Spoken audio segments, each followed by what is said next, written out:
This is Paranormal M, your destination for eerie stories and thrilling mysteries. Don't forget to subscribe and turn on notifications for weekly chills. Dare to explore the unexplained with us. Friend visited me in a dream after my wedding, where he was supposed to be a groomsman.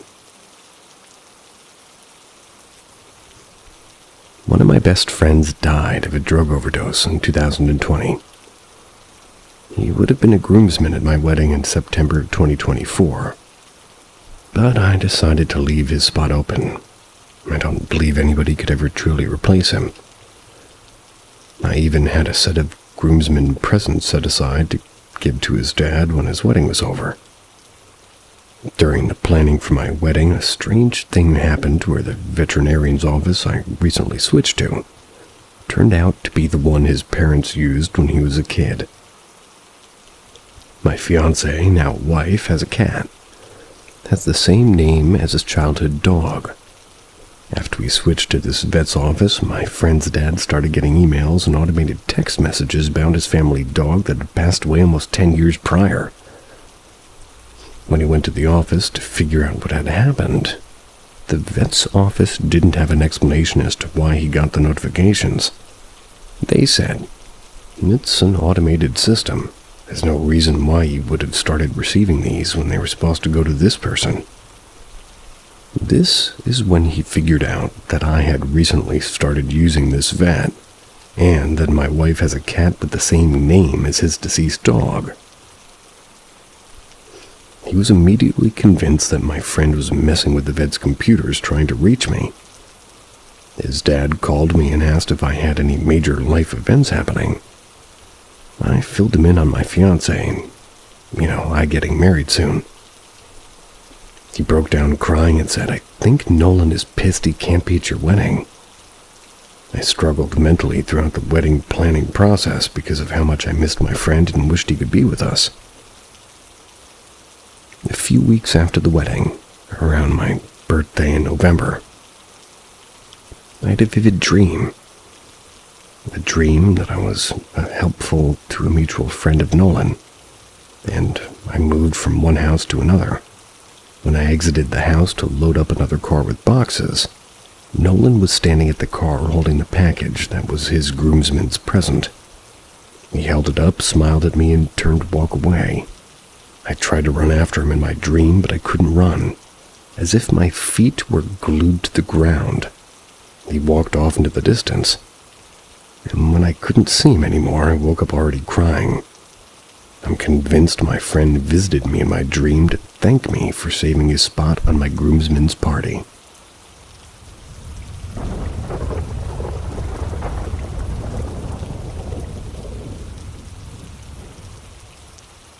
Why would someone haunt a Dunkin' Donuts? A little bit of backstory. I worked at Dunk's. It was a relatively new building. It was in the middle of a plaza parking lot, definitely not spooky surroundings.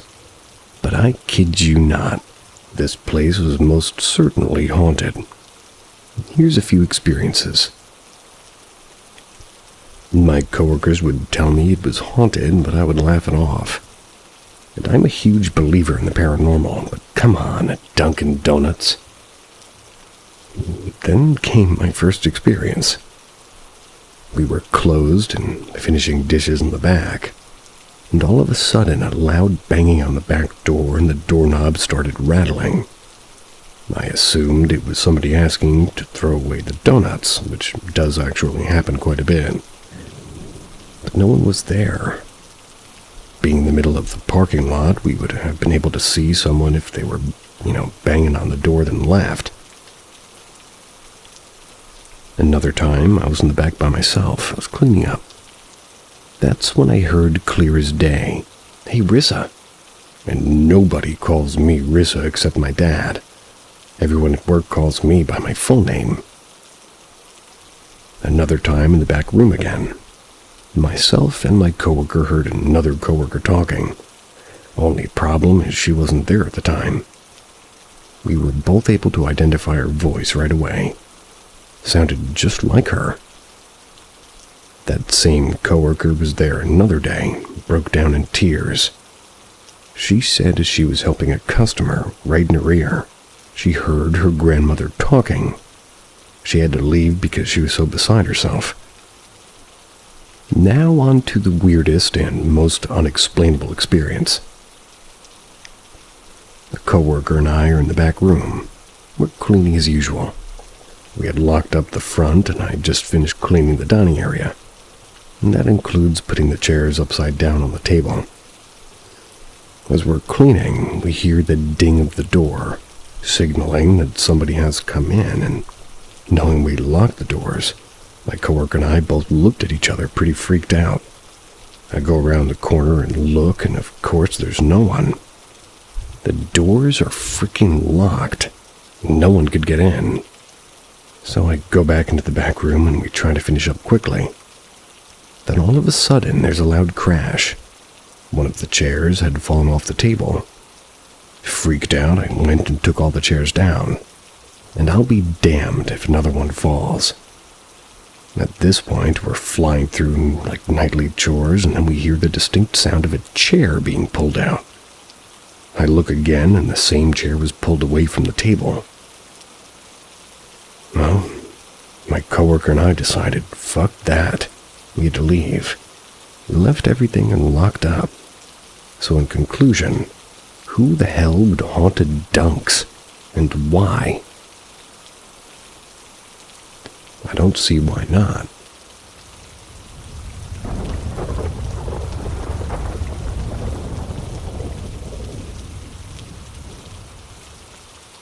Eight-foot praying mantis. When I reflect on my childhood, I have a reoccurring memory that always baffles me. I remember one day I was about 5 or 6. I was at home alone with my mom while she napped. I don't have an exact memory, but I recall sitting on the couch in our living room and looking up, and in front of me was a massive praying mantis-like creature. It was so massive that it filled the entire room. I'm talking like 8 feet tall. I don't really recall it moving much, if at all. I went into freeze mode. Felt like I shouldn't make eye contact. I felt like I couldn't move and was paralyzed by fear. I sat there trying to be as still as possible for a couple of minutes. I knew distinctly that this was not a dream. My childhood brain could only process it as being an extremely large bug, but I felt incredibly confused by how large it was. I remember kind of just thinking it wasn't something particularly strange, or must have been something I just hadn't learned the existence of yet. However, I knew I was scared. Eventually, I mustered up the courage to run upstairs and ask my mom for help. I woke my mom up and told her there was a massive praying mantis. She, of course, just thought it must have been a normal-sized bug. She comes downstairs and it's gone. I remember being too stunned by its disappearance and almost embarrassed to tell her what I had actually seen and, well, how strange it was. I remember feeling very confused and trying to understand how my imagination could have possibly generated something that felt so real. Later in life, I had a friend. Let's call her Eve. Eve did mushrooms with a bunch of friends. She had a difficult experience with how some of her friends responded to the substance. Eve was essentially supposed to be their guide, and Eve couldn't figure out how to assist the others. It was as if the others had forgotten how to breathe. Eve said she was suddenly greeted by praying mantis, who were somehow giving her advice on how to help the situation. The advice resulted in Eve being able to resolve the situation. Anyone have any feedback or theories on this? I've always been very confused by it all. I would like to seek counsel with this praying mantis. How about you guys?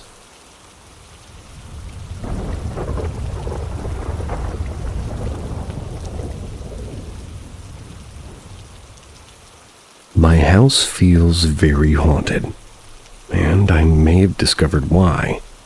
That, or I'm overthinking nothing I don't know.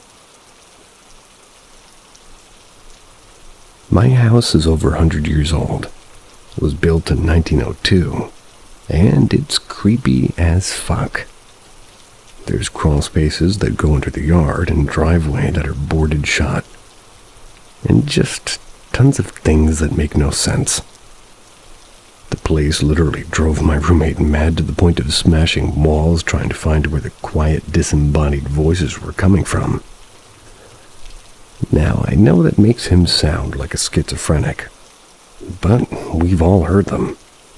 It's not just him. I just heard these voices basically anywhere else I've lived. Or haven't heard them anywhere else I've lived. I once, clear as day, while I was upstairs, heard a man cough 3 times. It was clear as day, like I said, from the basement. I locked myself in that room with a shotgun and waited till my roommate could come and make sure no one was in the house. My dog barks and growls at nothing. Something she never did before moving here. There was one night I kept hearing rhythmic tapping on my window, and every time I turned on the lights it would stop. Went on for hours. It eventually kept going even with the lights on. There was nothing outside that window at all. My friend even showed up while the tapping was going on to look in the yard and couldn't see anything at all, but as soon as he left his truck, it stopped for the final time. There's more examples, but basically creepy-ass old house. So I'm renovating a room in the basement right now. And after tearing out the old carpet, I noticed the concrete floor is painted red. Same with the living room, which is connected to that room, but only half of it. The rest of the basement is regular concrete. On the other side of the basement, there's also a bedroom that's painted red. Only 2 places that are red in the entire house. While cleaning, I noticed some darker red parts in the indents. That's where the concrete was worn. So I poured peroxide on it. The entire area fizzed up immediately. Half that room is already covered with tile, but a large portion of the other half bubbled. I'm wondering if someone may have been killed in the basement. Seems like all the activities involving the basement. The coughing was down there, the tapping was down there, and the voices are always down there.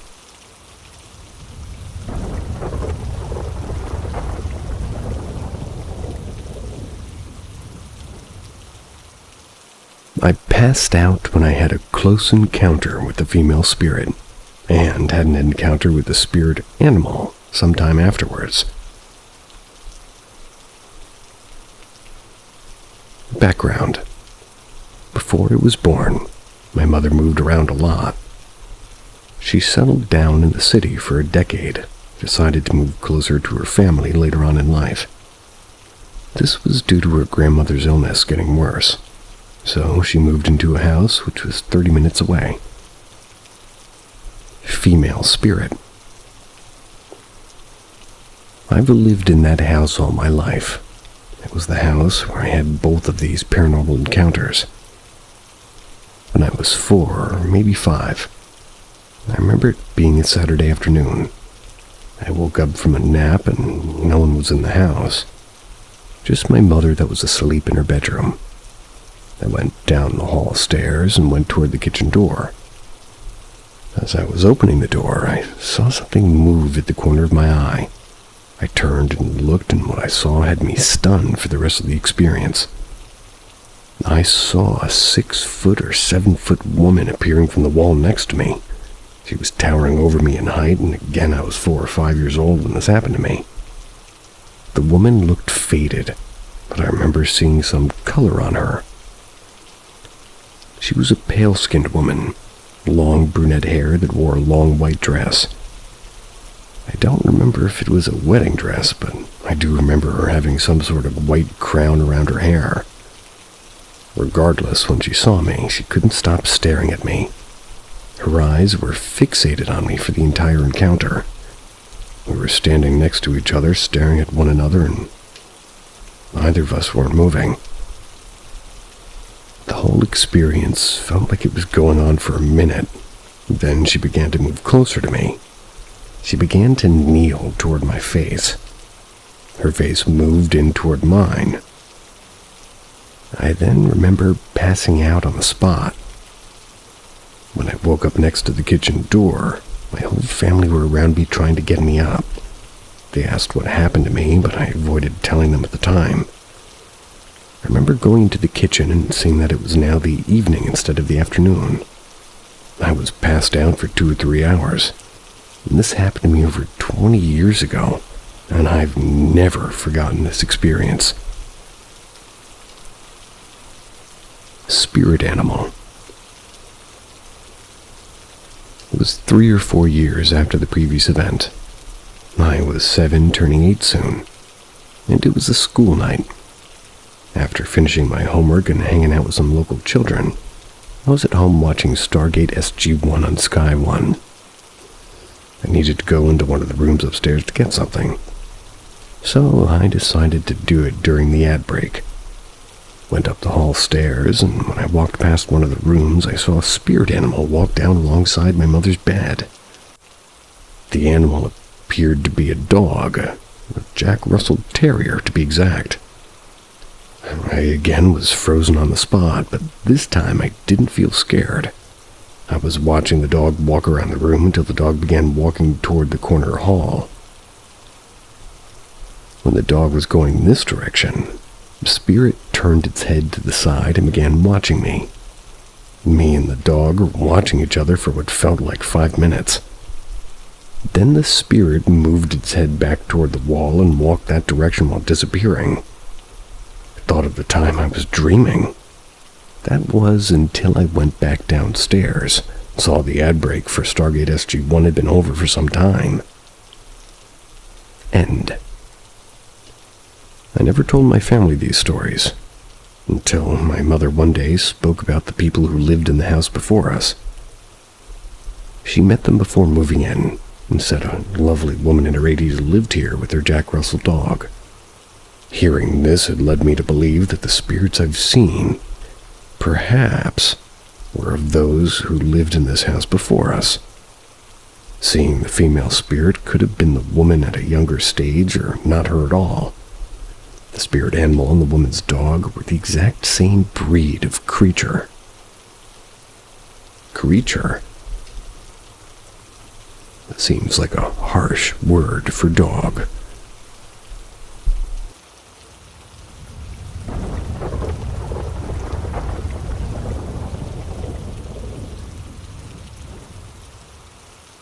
The old man with an oxygen tank. Between the ages of 6 and 13, I experienced something paranormal every night. The first year in my family's new home, age 6, I only felt incredibly uneasy, and I was very scared to sleep alone. My little brother didn't feel it. My parents just thought I needed to get used to the house.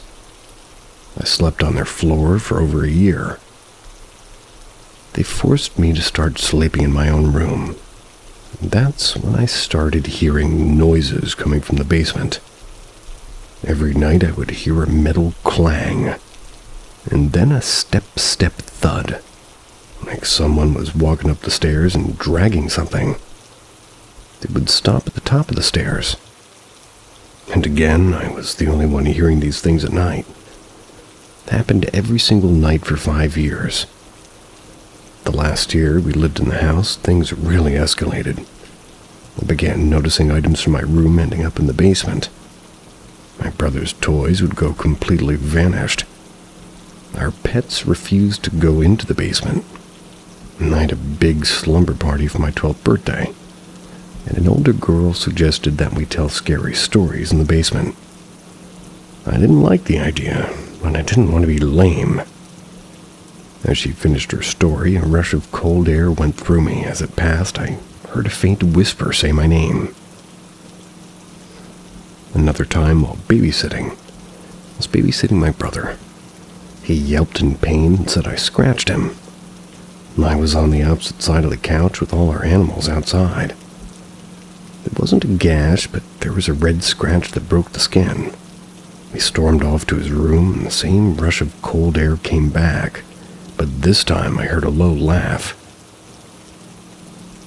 The last 2 nights of sleeping in that house felt like something out of a horror film.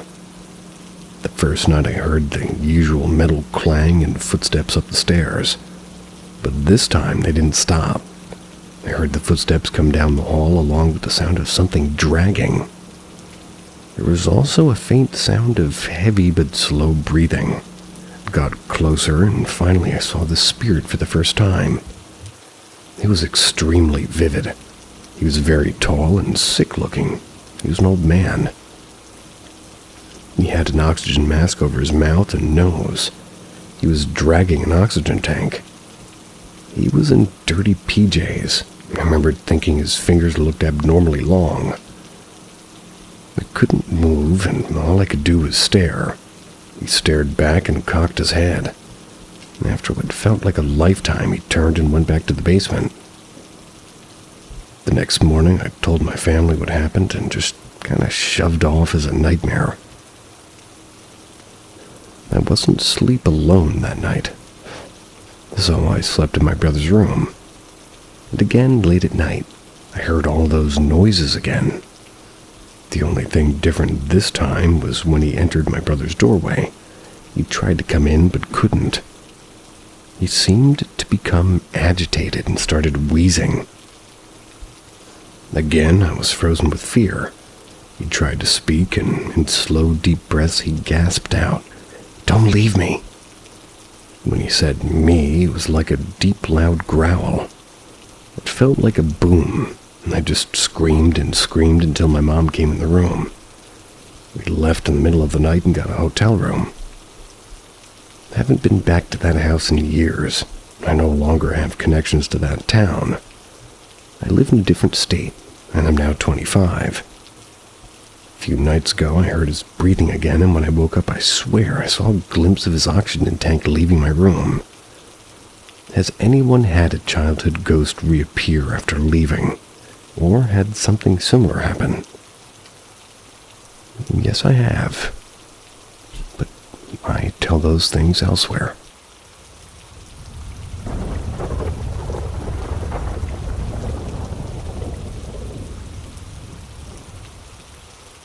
Potential paranormal activity. For context, I live in a home that is roughly 130 years old. It's hard to pinpoint exactly when it was constructed, since such records do not exist. But it is one of the oldest buildings within my town, and its 130-year history served many different roles, such as a police station, a dentist office, as well as hosting many different residents. As for previously recorded paranormal events within the home, I'm not aware of any that have occurred. I did not have contact with the previous tenants, and from town folklore, there are no reports of hauntings occurring within the home. But regardless of lack of previous evidence, or perhaps more aptly put, lack of recorded evidence, let me share what I've experienced within the nearly 2 decades I've spent in my home. The first event that occurred was what I considered to be sleep paralysis. This occurred for about the first 7 years, almost every single night. And as I lay paralyzed on my bed, dark shadow figures appeared with horribly disfigured forms, their body less human, more akin to that of trees with sprawling branches. Though I was not afraid seeing such things, I felt a strange sort of peace, almost as though they were guardians. But there was one that would appear that I did fear, a dark shadow figure, human in form, with no discernible features outside of the dark human silhouette. Now, this could just be run-of-the-mill sleep paralysis, but nonetheless, I wanted to share for the sake of context. Jumping ahead a few years, I began to hear knocking, some coming from inside the walls, and some, much like the experience I'm about to share with you, occurred outside the walls. As I walked down the hallway toward one of the bathrooms, which is the same hallway that used to lead to my previous bedroom, the one where shadow figures appeared a few years prior, I felt sort of negative energy, but I brushed it off. Entering the bathroom and shutting the door, I then heard a rapid succession of knocks coming down from one end of the hallway. They were at first quiet. Then they grew louder as they approached the bathroom door. Upon the knock that reached the door shook violently with a deafening sound. The knocks continued until they reached the end of the hallway, at which point they fell silent, and I've yet to experience a similar event. Now to the past few weeks, I've noticed small things, odd occurrences with no seemingly negative intention behind them, and in fact, they've actually been helpful. One example that stands out to me was when I was getting ready for a busy day, and every cabinet I went to opened by itself. Sometimes, before I even raised my hand to indicate which cabinet I wanted, they just swung open. Again, this house is 130 years old, so I'm still skeptical. Nonetheless, it is peculiar. I've always jokingly said that if there are ghosts within my home, they are perhaps the most boring ghosts I've ever witnessed. Other than the events I've stated, I recall nothing else. Thank you for and I'm looking forward to hearing what y'all have to say.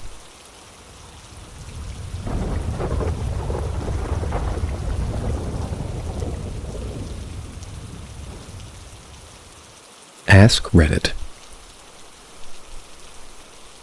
Many people believe strongly to paranormal, especially people from small village. Every time there's a big celebration, they offer something like food to the sea. If you want to kill someone, you don't need to go to mercenary or hitman. Just go to paranormal. Bring the picture of your target. In a few days, the target will die, and their death is horrible. You can found nail or Gillette in their stomach, or they suddenly have scar in their body, or the paranormal can send one of their quote-unquote pet to the target, and the target can die just from seeing them. We have any kind of ghost here. Ghost wrapped with white cloth, female ghost that have long hair and with a hole in her stomach. If her laugh is loud, she is far away from you. If her laugh is faint, she is near you. A big black man that normally sitting in the tree. Bald boys that only wear underwear. People, quote-unquote, use these boys to steal money, and they pay with their blood. And there are some illness that can only be cured by paranormal. When someone feels sick or pale and they go to a doctor, the medical checkup says everything's fine, but you can see that the person is in pain. Normally, something like this is caused by another paranormal. Too many mystic things in Indonesia. Can't list anything here, and you can ask for more something specific.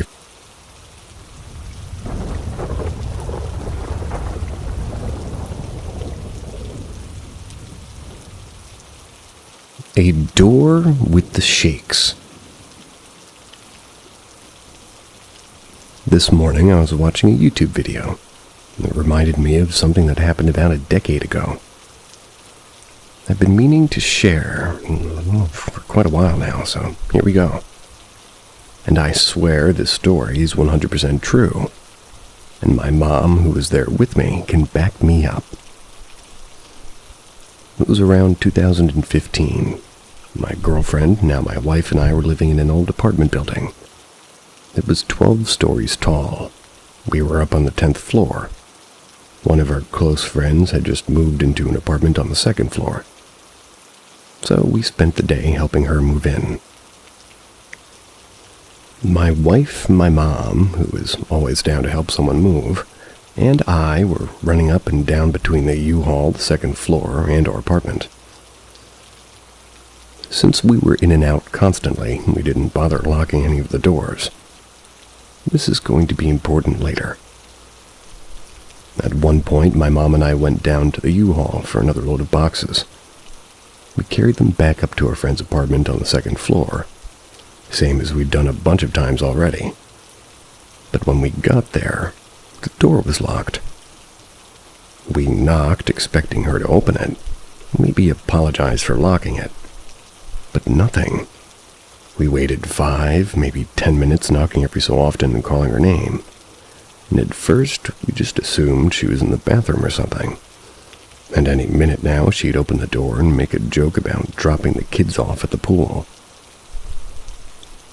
Then out of nowhere, the doorknob started shaking violently. It wasn't just a little jiggle. It was like someone on the other side was frantically trying to lock or unlock the door. The whole thing rattled back and forth, shaking the entire door. At first, I thought maybe she'd been changing or something and panicked when she heard us outside. The weird thing is there's no sound, no footsteps, no voice, nothing. Just the doorknob going crazy for about 10 to 15 seconds. There was enough time for us to stand there and watch the doorknob twisting and turning as the door pushed back and forth. My mom and I just looked at each other like, what the hell? Finally, we left the boxes outside the door and headed back up to the 10th floor. I left my phone, and my mom didn't have her friend's number. So when we walked into the apartment, I called out to my wife, asking her to call our friend and let her know that we'd been standing at her locked door with boxes. But as I came into the kitchen, I froze. There, standing casually, were my wife and her friend talking and having drinks. I just stood there dumbfounded. My mom came in behind me and froze too. They noticed and asked what was wrong. I looked at her friend and said, "Who's in your apartment? We've been knocking at your locked door for 10 minutes and somebody just locked the door and never answered." She looked at me like I was crazy. She said that she hadn't been into her apartment for, well, at least the last 20 minutes. She swore she hadn't locked the door all day, and there should be no one besides us in her apartment. At that point, I was freaked out. I went back down to her apartment to check. When we got there, the door was unlocked and the place was empty. The only sign we'd ever been there were the boxes still sitting outside her door. To this day, my mom and I can't explain what happened. There was no noise inside the apartment and no movement. No voice, no nothing. If we'd been at the wrong door, you'd think somebody would have at least yelled at us to leave. But we were, like, right at the door, with the boxes still there to prove it. The only semi-logical explanation I can come up with is maybe a maintenance guy was in there, locked the door behind him, and panicked when we knocked. But even that doesn't make sense. Why wouldn't he just open the door and explain? Why stay silent and leave as soon as we walked away? And the silence behind the door was so unnatural for someone being just on the other side of it. The good news is, our friend lived in that apartment for over 2 years. They never reported anything strange. But whenever I bring it up, my mom and I both remember it vividly. Her and my wife still try to find some kind of logical explanation, but I'm convinced that place was haunted.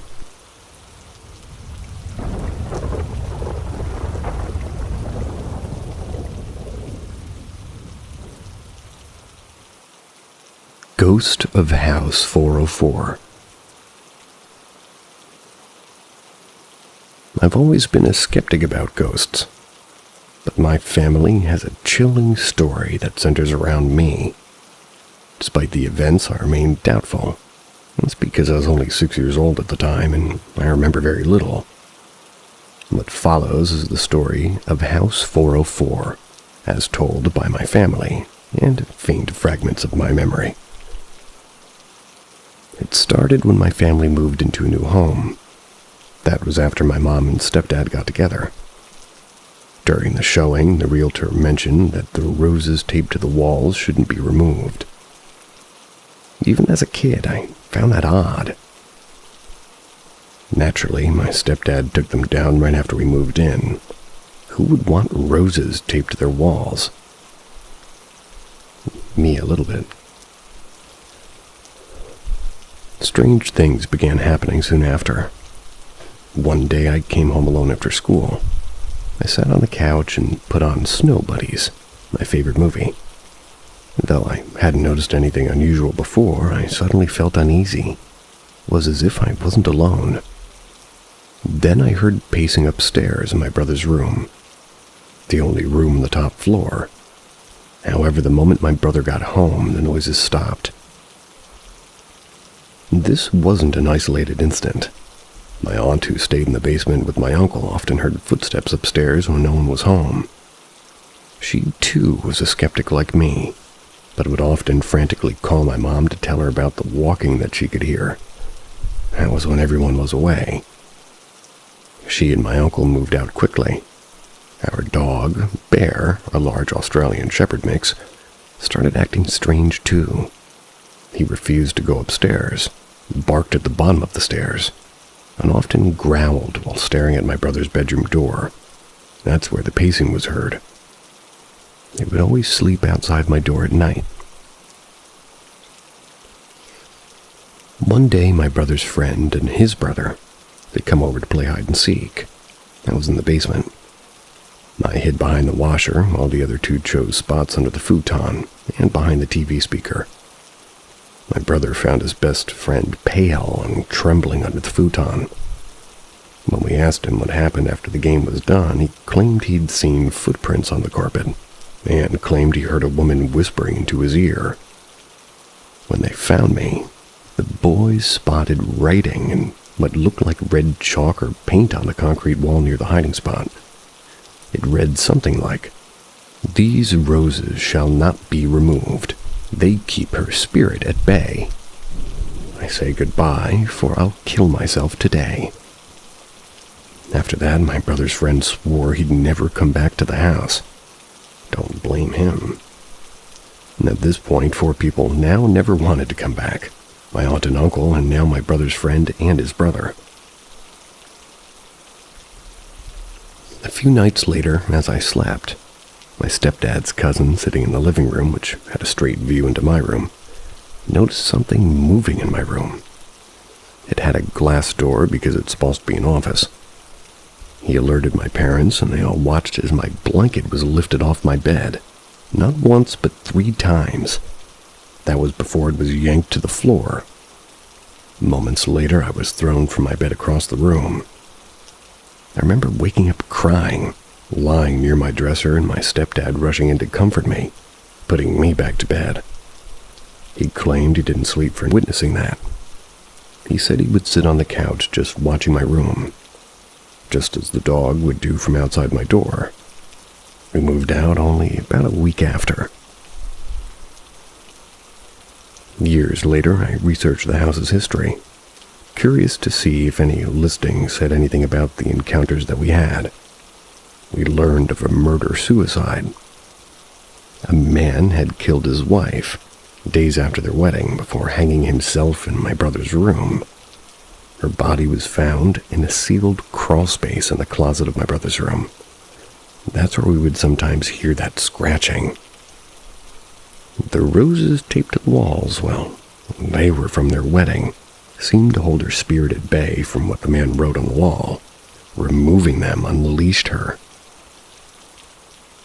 We say she targeted me because she had been pregnant at the time of her death, couldn't have the child that she longed for. So she got mad that I was a child living in the house her child should have been living in.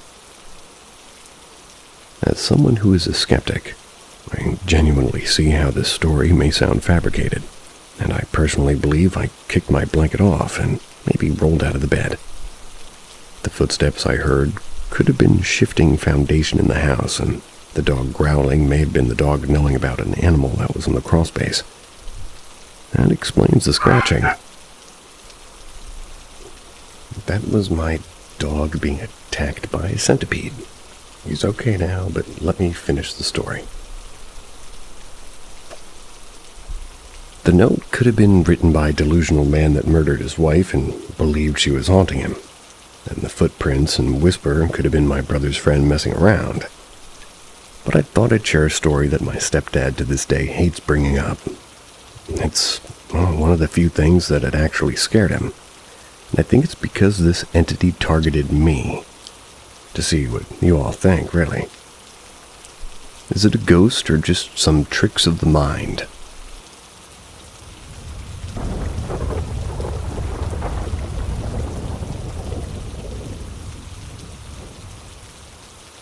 Is my house haunted?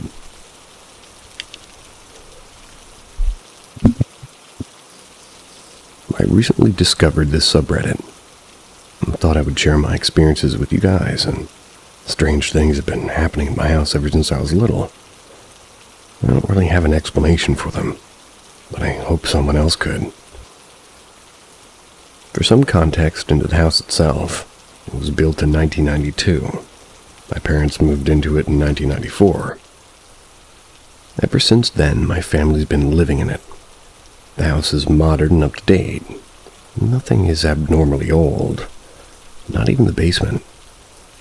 I've always been inclined to believe in the supernatural or paranormal, and in part, I'm sure it's because as a kid I loved watching shows like Scooby-Doo or reading Goosebumps books.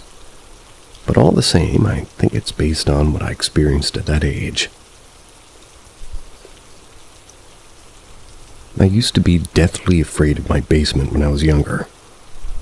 And even though, I'm a lot older, between 17 and 23, so I just don't want to say my exact age, it still makes me feel uneasy when I'm down there alone. My basement contains a crawl space, which is probably the creepiest part of the house. When I was around 8, I remember sitting down in the basement watching TV. And from where the TV is located, the crawlspace door is directly to the right if someone's facing the TV. While the TV was going, I heard the doorknob to the crawlspace turn. Looked over to see the door slowly swing open. I was horrified, but to leave the basement, I had to run past the crawlspace to get up to the stairs to the family room. I dashed past them. I ran upstairs, refusing to go back to the basement for several days. I also recall when I was around the age of 8, and even younger, I would see shadows, commonly in places around the house, such as lingering at the bottom of the basement stairs when I looked down them. Or one time, I looked into the mirror in my bathroom, and I saw one reflected in it walking to my parents' room, appearing to be carrying something. The shadows were blink and miss it type things. I'd see them out of the corner of my eye and just see them in general, only to blink and then they'd be gone. In every instance I saw one, every member of the household, my 2 parents and 1 sister, would be somewhere else, whether it be at work or the opposite end of the house. Voices calling my name could also sometimes be heard, although that phenomenon stopped around when I was 10. I've never been able to explain these past instances. I can't explain the ones that have been happening these past few years either. Things like doors slamming, only for them to never have moved. Footsteps outside my room late at night when no one is awake. And loud bangs that sound like falling objects, only for nothing to have fallen or common. Although the frequency of strange occurrences have slowed down, they're still going to this day.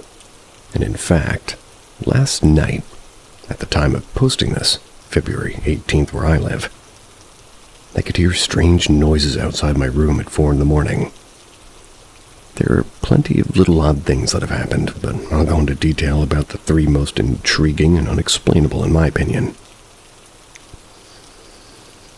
In June of 2021, I woke up at 3 on the dot one morning, and I was hearing knocking behind my bed. The way my bed was positioned had the headboard flush with the wall, with not even enough space to put a hand through comfortably, and the rest of the bed was open to the room. When I woke up, I was still incredibly sleepy. I figured that the knocking was just the house creaking, or maybe it was just my imagination.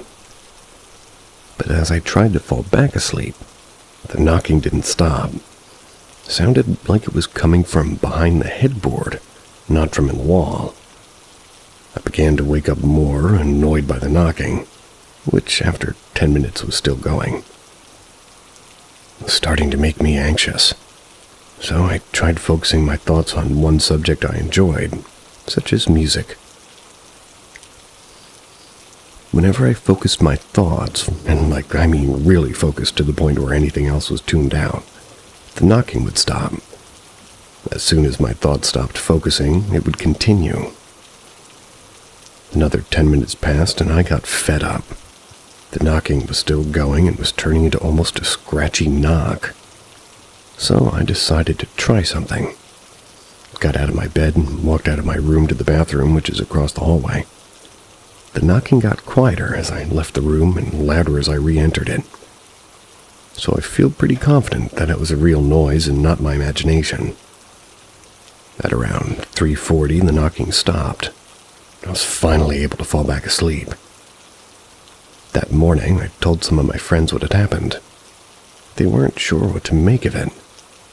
I'm confident that they didn't believe me, but to be fair, I still don't believe what happened myself. I don't blame them. After finding no explanations from my friends, I returned to my room to do some investigating myself. I went over to the headboard of the left side where the tapping had been. I looked for anything that could have caused the noise and found nothing. Got onto the bed and tried to shake it a little by rolling around, see if my own movements had caused the noise, despite me being still and the noise still going. This also turned out not to be the cause of the knocking. I walked over to the left side of my bed again, tapped the headboard. At that moment, I heard a loud smack from the bottom of the bed and a whooshing type noise. Since then, I've never heard anything similar again in my room, thankfully. For whatever reason, there was a period of time before this incident, probably around a month ago, or rather a month long. It's where I would wake up at exactly 3 in the morning and just before it. Since the whoosh sound, I've rarely woken up at 3 aside from a few times. The next notable strange experience was in early October 2021. There was a white cabinet that we were getting rid of that we had put in our garage while we figured out what to do with it. My dad was inside the house talking with my mom. Was waiting in the garage to carry the cabinet out with him. While I was waiting, I was sorting some recycling. That's when a knocking noise started up again, similar to the last one from June. Just like the last one, it was also continuous, but this time was harder to determine where it was coming from. I took my phone out and I tried to record the noise. It was too quiet for my phone camera to pick up. Instead, the camera, or I guess the mic, was picking up the noise of my neighbors talking from outside the garage. Once I put my phone away, the knocking stopped, for at least about 20 seconds, and started up again. When I tried to record the noise, it almost sounded like it was coming from the floor. But when it started up again, it was louder and sounded like it was coming from inside the cabinet we were going to move out. I hesitantly walked over to the cabinet and yanked open the doors. The knocking immediately stopped. Nothing was there. Some objects were on the floor of the cabinet. We were getting rid of them too, but they hadn't moved and hadn't fallen. They couldn't have fallen anyway since they were already laying on the floor. Confused, I closed the door and just dealt with the recycling, hoping not to hear the knocking again. I took the recycling bins outside and put them at the end of the driveway. When I finished with the last bin, I walked back to the garage only to hear the knocking inside picking up again. The neighbors who were out, well before we had all gone inside their house, so I know the knocking wasn't them. I ran into the garage and the knocking continued another 30 seconds before it stopped again when my dad came out. I've never heard knocking in the garage again. The last thing that recently happened took place in late January this year. My sister and I were downstairs in the basement. We were watching TV when, once again, the crawl-space door swung open despite the fact that it was completely closed. The only way to open this door is for somebody to move the handle if it's closed all the way. I looked over to my sister. I asked if she saw that, but she replied that yes, she did.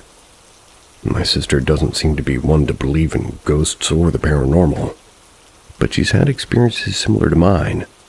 Most of them seem to go unshared, but I suppose more than anything it just means I'm not crazy and not just seeing or hearing things. Most of the oddities in my house I can explain away, but others I can't. I do believe in ghosts, but I'm also a very skeptical person. If anyone can explain these things, I'd greatly appreciate it. I'm nervous about whether or not my house is haunted, and if so, why?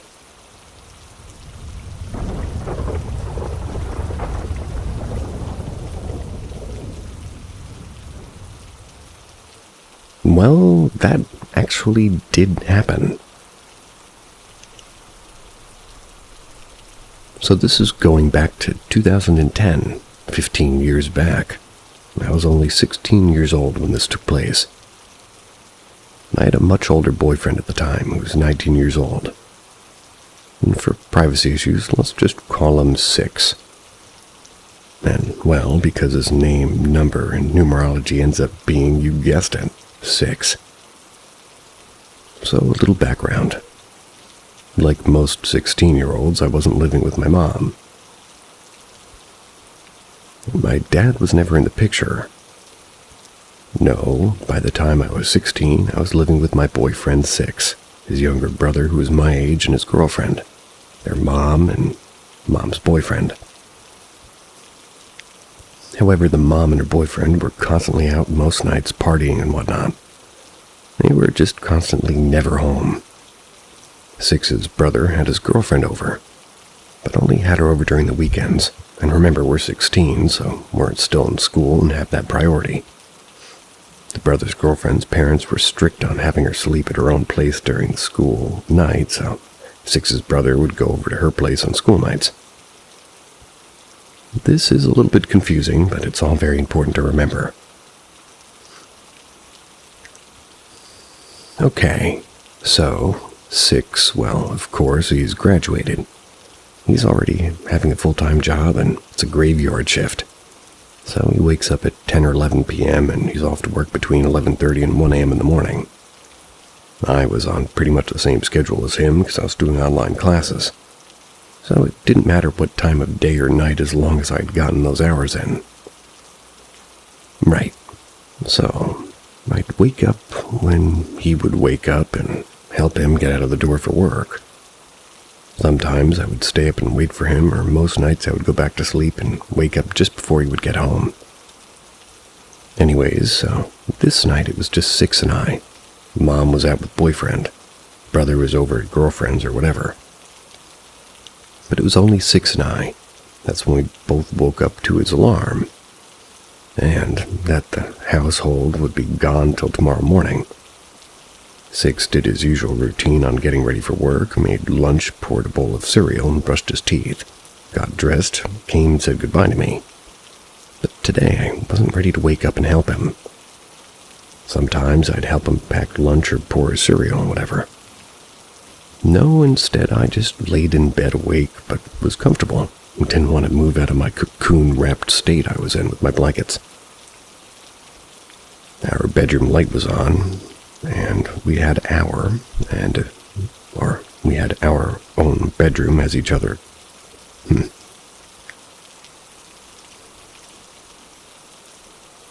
Editing. Our bedroom light was on. We had our own bedroom, as each couple has their own bedroom in the house. Mom and her boyfriend has one room, brother has his own room. Moving on, 6 came into the room, and I remember him asking me if I want a movie on as he's holding the remote to the flat-screen TV in our room. I tell him, no thank you. So he puts the remote down beside the TV, which is right beside the door. Once you come through the door of our room, the closet's on your left. TV's on your right, and our bed is also right on the right side of the room on the opposite side of the room. Six and I sit in bed for the last 10 minutes before he has to go to work. I remember being slightly tired and just couldn't wait to close my eyes and go back to rest. Finally, Six kisses my forehead and says he's off. He turns the light off and closes the door behind him. The house was so quiet. I heard him closing the front door once he left. I even heard the keys jingle as he locks the door. We lived in somewhat of a sketchy neighborhood, but it didn't bother me much since Mom was very liked by almost everyone in the neighborhood. So I knew being home alone was safe. We were pretty good at keeping every window locked and secured, and I knew Six had locked the front door, so it didn't take long for me to turn on my side with the back facing the bedroom door and fall back asleep, back into a comfortable state again. I don't know exactly how long I was sleeping for until I felt something heavy pressing into the foot of my bed, as if someone was sitting at my feet on the bed. I recall looking over my shoulder and seeing Six's face with what little streetlight peering through the window above my bed. "Six?" I said. "I thought you had to work." I questioned, but Six never answered me. So in fact, he just smiles at me, silently and very sinister-like. It was almost demonic. It almost didn't seem like it was actually him. I turned back around, closing my eyes, because I guess I was right tired at the time and didn't register. Not even seconds go by and I feel someone lying down under the blankets with me. I feel their arm wrap itself around me, pulling me across the bed as if pulling me closer to cuddle. But I don't feel my backside pressed up against anything or anyone for that matter. I don't exactly grab Six's hand, which is placed over my stomach either. I just fall back asleep thinking Six was holding me to sleep. The light is peeking through my eyelids now. Six comes running through the bedroom door, still in his work uniform, startling me to shift and sit up in bed. I'm looking at him as he starts to undress himself. He gives me a "Morning, babe," as he's facing the closet starting to undress himself. "You slept in your uniform?" I questioned. He turns his head, looks up at me, puzzled and confused. "What? No, babe, I'm getting ready, just getting home from work. What are you even talking about?" "You didn't come back home last night and get into bed holding me until I passed back out?" I was nervous now. "No, seriously, you're telling me you were at work all night?" I said you could hear the words choking as they came out, jumping into bed with me now that he's undressing, leaving his uniform on the floor. "Yes." "Babe, what, did you have a dream of me or something?" he says with a smile, his normal smile. But that's when it hit me. His smile last night was different, and it wasn't his smile. And no, it wasn't a dream. It all felt too real to be a dream, like I actually felt someone putting their arm around me and pulling me, and I felt it. Couldn't have been a dream. It was all too vivid and real. Just couldn't have been. Can anyone relate or have something similar to them? Does anybody have any thoughts or theories on what happened that night? I have plenty of unexplained experiences, and this is just one of the many.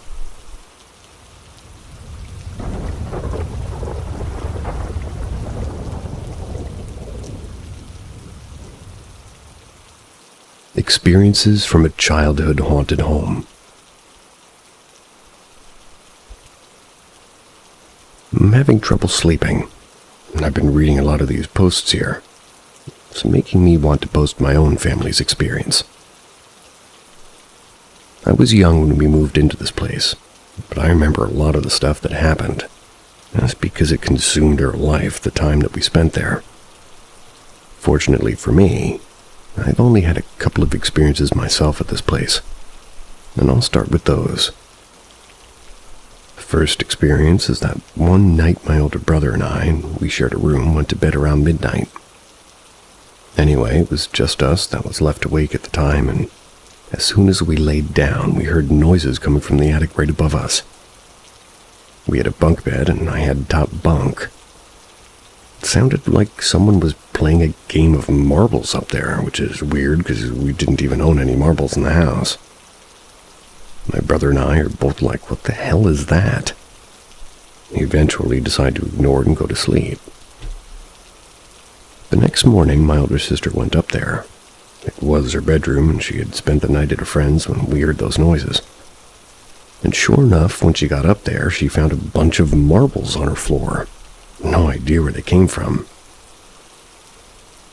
The other unexplained event that happened to me also involved the attic.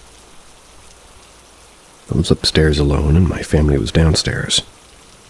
All of a sudden, I hear this loud thump come from the attic, and I freak out and run downstairs and tell my family. My sister went up to check what it was and found her baton trophy in the middle of her floor.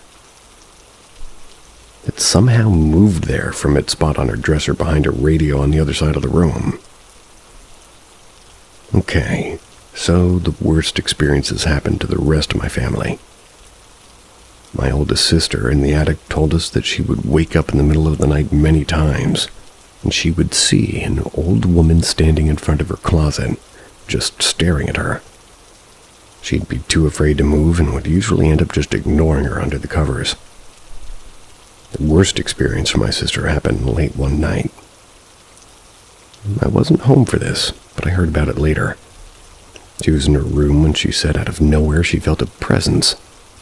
And then everything in her room started shaking, like her dresser and walls and bed were thrashing about, and the old woman was in her usual spot and pointing at her.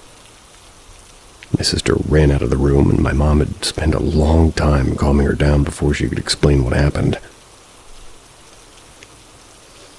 Okay, I'll tell one more story that happened there. I'm on mobile, so I'm sure the formatting on this is probably shit. Anyway, whatever we had in that house was evil, and it didn't like the women in the house. This was made apparent when one morning, all the women in the house, my mom and 3 sisters, they all woke up with a similar bruise on their left wrist, like something grabbed them hard enough to leave a mark. No idea what caused it.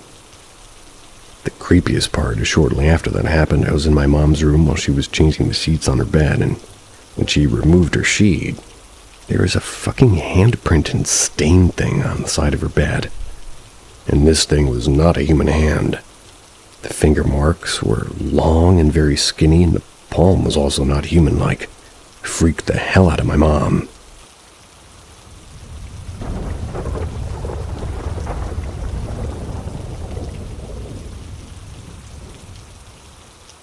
Woman in White. So this takes place back in 2015.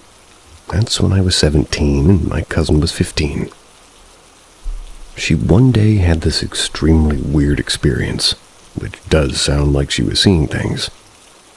But I genuinely believe her in what she saw.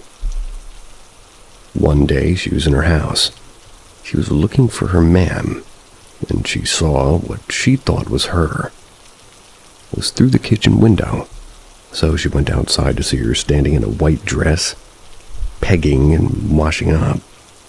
She only saw the back of her butt, but thought it was extremely odd because it's not something that she wears. And she'd seen her earlier, and she was wearing jeans and a t-shirt. She looked away and looked back, and she disappeared, so she went back in the house and looked for her again, only to find her upstairs in her jeans and t-shirt. So she asked her if she was outside in a white dress. She replied, "I don't have a white dress other than my wedding dress. I've been up here the whole time." So, yeah, basically, they were spooked to say the least. And I also want to mention that there was no other women or girls in the house. There's my cousins, ma'am, and 2 brothers.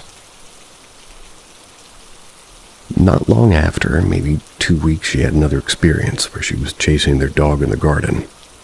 And when she looked up toward the end of the garden, there she was again. Except this time she was picking apples. That's better than pegging. She never really saw her face, which I suppose is a good thing. but she was wearing the same white dress in a way that was like sort of minding her own business. I remember going to their house and we're talking about it, and me and my cousin decided to look up this woman in white. We were reading it out and kind of joking about it because we didn't really believe in it. Like, we believe in ghosts as a family, but we didn't believe that it could be connected, if you get me. We found the story of the White Lady, and the legend goes that a white lady is fabled to appear by day as well as by night in the house which a family member is soon to die. A couple of months later, in September 25th, our other cousin had a fatal motorbike accident, passed away on the 26th.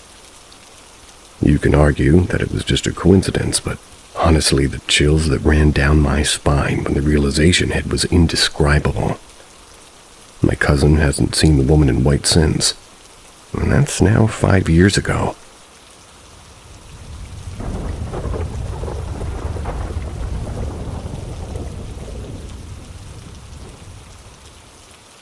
Who else believes in fae folk and feels they're always around you?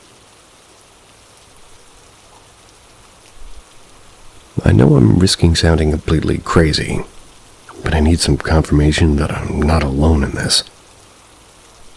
So I'm constantly seeing sparkles in my bedroom, and I thought I was just having some vision issues as I'm 43. One night, however, I was laying in bed with my eyes closed, almost asleep, when suddenly a bright light shined right in my eye. And when I opened them, there was this little creature with kind of an oval-shaped head where the longest was side to side instead of long side by, like ours. He had pointed ears with big black eyes, grayish in color. He didn't seem to be wearing clothes, but I could only see from around mid-chest to the top of his head. His hands were resting on my pillow, was leaning slightly to his left and toward me, looking me right in the eyes, but disappeared after a few seconds. I shifted my eyes to the right of where he stood, and I either saw him again or I saw a second one inches from where he stood. This was just inches from my face. I then felt something on my legs. Since then, I've just seen these small shadows and tiny specks of light. What I saw looking at me didn't appear to have wings, but also see tiny sparkles around the room in spots where it looked like there was something invisible blocking my view of things. I hear noises around the same areas I see these shadows or visual interruptions. A week after I saw the creature next to another person in the house, and they told me he sees brownies sometimes, and his things get moved around. I had not told him what I saw, just that there's something else in this house. I got him to sit with me for a while, and he did see the sparkles and shadows I mentioned. This activity started to increase, and now at times I feel my hair being touched the same way I feel something close to my face. I also put my hand out once and asked if one of them would touch my hand, and almost immediately I felt something warm on my hand. Then it felt like a tiny finger drawing on my hand. I've asked them to show themselves to me, but they have not. They'll touch me and let me know that they're here, and the glimpses I see are getting a little more obvious. But they don't seem to want to show themselves fully. Maybe they're easing into it to protect themselves, or me, since, I've been startled by them at times. I wasn't aware that they were even present. I also have seen other entities here, but the house has been smudged because they were not good. So now I ask you, has anyone else experienced similar situations? Can anyone give me tips as to how to communicate with them and let them know that they're safe? I think they know that they are, as, they've been sitting with me at night and making themselves known. Sometimes company is company. Even me to you. See ya.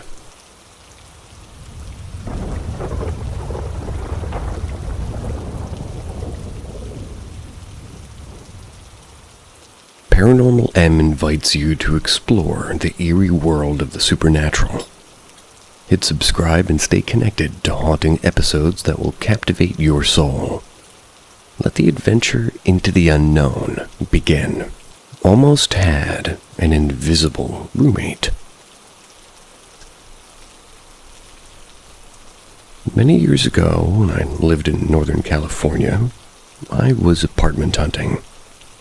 I had been looking on Craigslist, but also decided to walk a neighborhood I liked.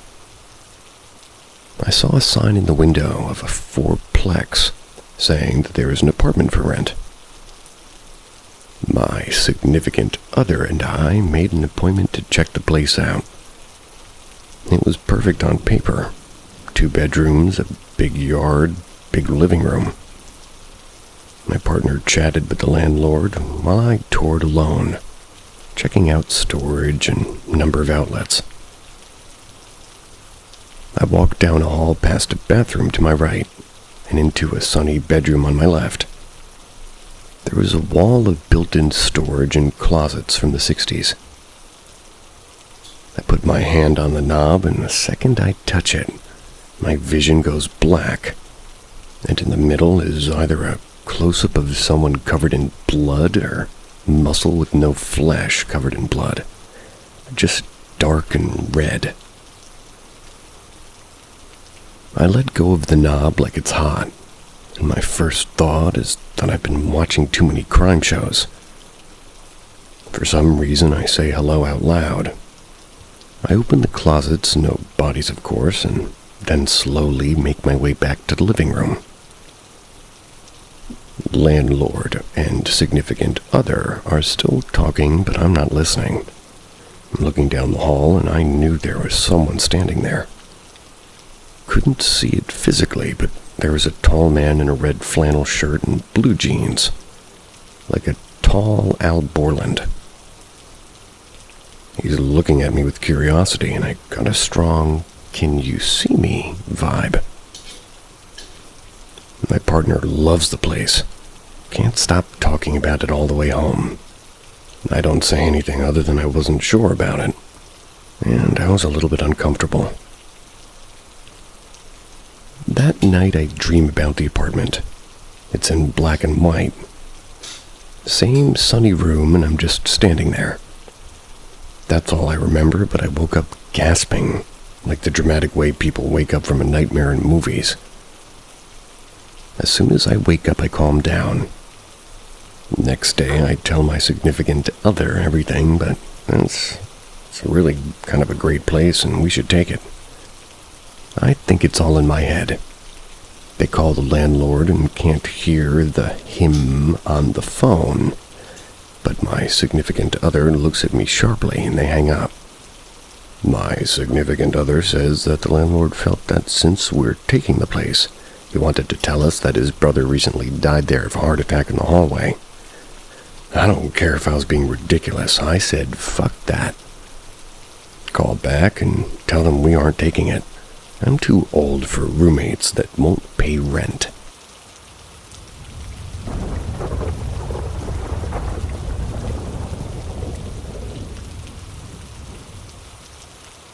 The lights. Before I start this, I want to say that I grew up around a lot of brujeras, which for English speakers is witches. I wasn't ever really afraid of death or ghost because I grew so acquainted, at least acquainted with that sort of gothic culture. When I hit my early teens, my abuela began teaching me about witchcraft. I'm now 17 years old and still don't got the hang of it. The first part of the story isn't really about witchcraft, but I'll make sure to talk about some incidents that occurred surrounding that in the future. Back to the main story.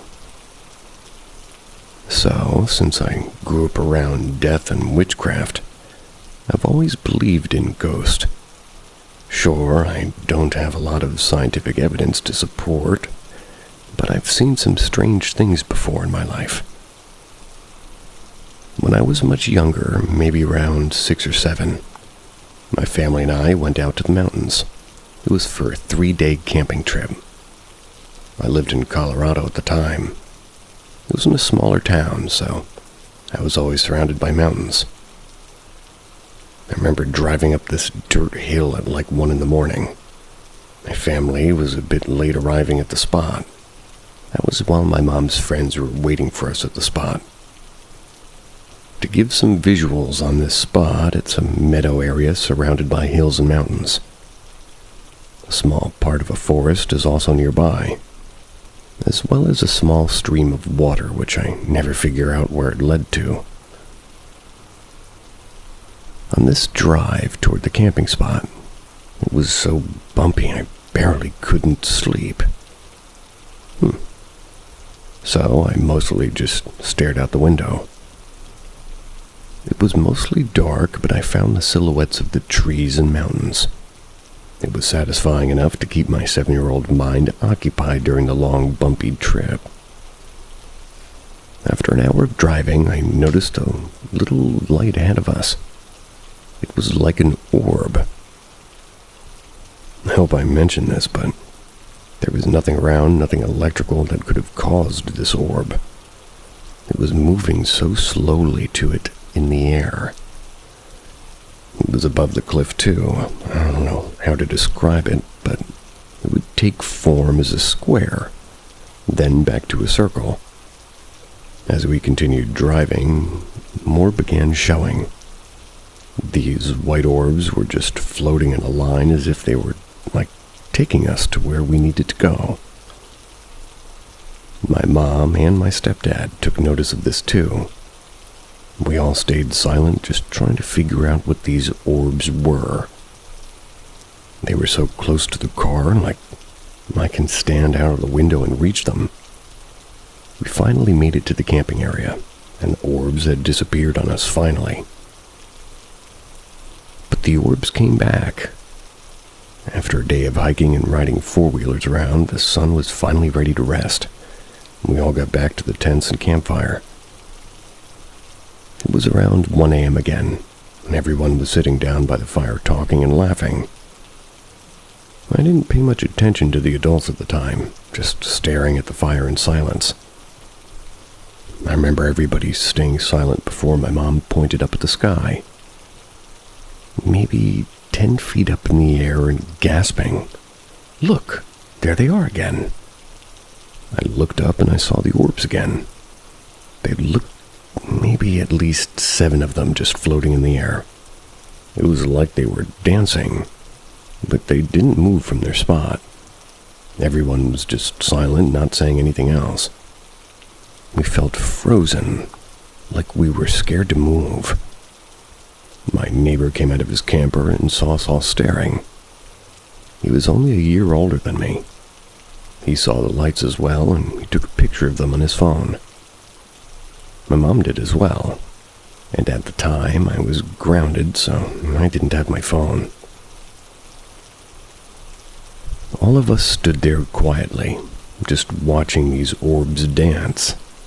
They didn't feel scary, just as if they were existing with us as well. Maybe 2 hours passed and we were still watching them. Eventually, the adults took us kids to bed, and we didn't hear much about the orbs after that. After the trip, and my family came back home, we noticed the picture of the orbs from my phones. It was as if they never existed. We asked our neighbors, and their photos were missing as well. For years, I've always thought about those orbs, wondering what they are. That was until last year. I saw a TikTok of these orbs just floating.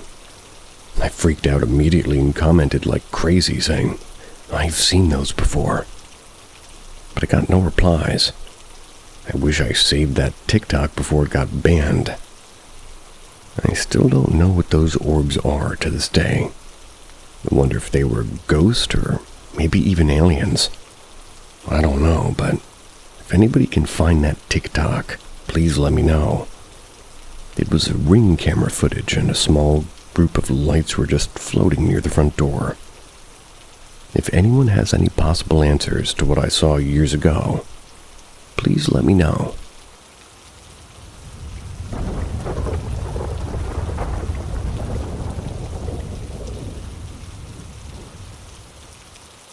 Dream Walker, dreaming and déjà vu.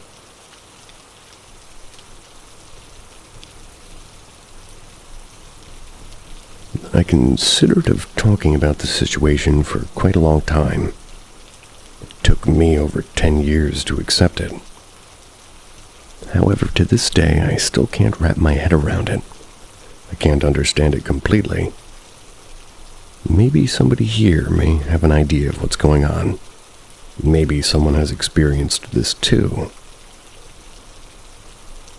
Have you heard of that feeling called déjà vu? Well, it's when you experience something which you are quite certain you had experienced before.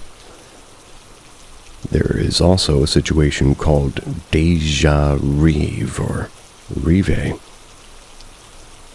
The difference between the two is that while the déjà vu is the feeling or knowledge that you have experienced a situation before, and you feel that while you're experiencing it, this other one is when you experience a situation and you know that you had already dreamt of it.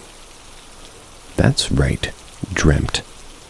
Usually, the only similarity those two feelings have is their duration. They usually last just a few seconds. Well, I am in quite a difficult spot. You see, déjà rêve has been a common occurrence for me with longer duration. Every few weeks or months, I would have at least one experience. For example, one day when I was out with my friends, we decided to go to a restaurant that we had never visited before. This restaurant was in a location of our seaside city, right next to its southern shore. From the second we sat down, I had that feeling until 5 minutes later, when the waiter left our table with our orders. I felt as if my ears were underwater. I knew exactly what things we would discuss, which foods and drinks we would order, who started giving our food orders. When it was my time to give my order, I gave it automatically. The words just slipped out of my mouth. Although I hadn't even looked at the menu, I didn't need to.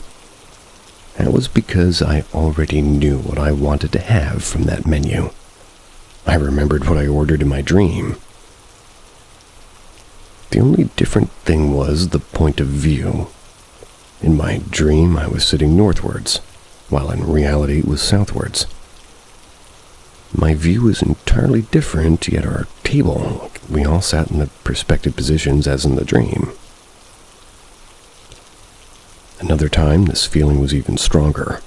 It lasted for nearly 10 minutes. I was at the bachelor party of one of my sister's friends. Her friend lived in a city around 400 miles away, a place I never visited before. I decided to get back to our hotel earlier. My sister gave me the keys and the address of the hotel, in case I needed something or if I, go outside for a walk to find my way back to the hotel. Back then, GPS and mobile phones wasn't really a thing, so I had a literal map stuck in my backpack in case I needed it.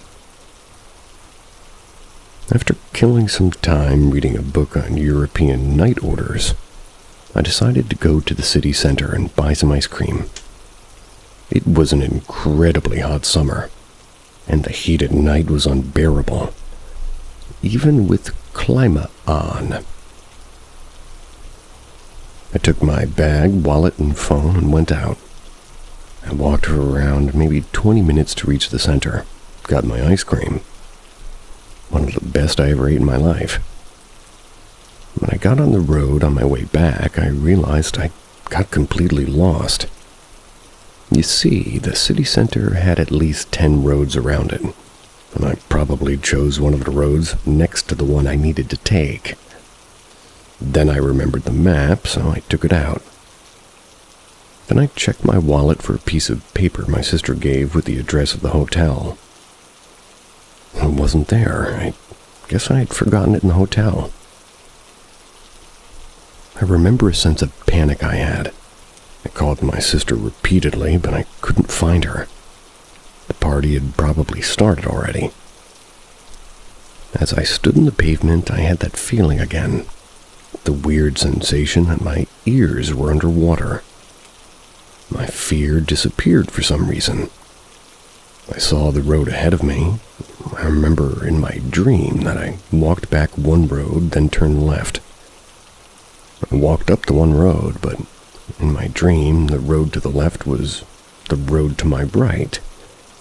I decided to follow the road to the right and walked around maybe 15 minutes, taking a couple of turns that in my dream were the opposite direction, but the roads were the same. It was as if they were mirrored. Soon I felt that feeling dissipate. I was having a call from my sister, and I looked around me and the fear returning as I had the memory of that place. Yet when I answered my phone to tell my sister that I was lost, I turned around. The hotel was right across the street, sideways from me. I remember the relief and also that weird sense. That sense that this wasn't right. A few years later, I was in the first semester in college. I remember that I had a strong dream over a specific exam in art history with the professor. I didn't know his name. Even in my dreams, his name was tough to remember. I remembered vividly that in my dream that I opened the paper with the questions and I smiled, knowing that I would pass it. The dream changed. I was in the same class, only when I received the paper in front of me, I was feeling pissed off. I decided to just leave the class and not write anything. Turned out, the dream came true, but once again, in a reverse order. Next semester, I had an exam in political philosophy. Our professor gave us a series of questions. They were from a different course. She apologized and told us to go back home. I opened the paper with the questions, feeling pissed off that I had to go back home earlier. And then I remembered the dream. It was the same class and the same paper, the same questions, right under my fingers. After 2 years, the other dream actually happened as well. It was for a course in art history indeed. When I sat down in the chair and until I started writing down my answers, the underwater feeling just came back. I already knew the questions and answers before I opened the sheet, and yes, I aced the exams. After many other incidents such as this one, I decided to try out something. I started changing minor details. For example, the timing of my actions, or perhaps a part of my decision-making in a situation. I always had a feeling that I should follow through the event in reality as I saw it in my dream. One time, though, I decided to do something different. I was with a friend going to the cinema. He was from a different city, so he didn't know the directions and relied on me to find the cinema fast.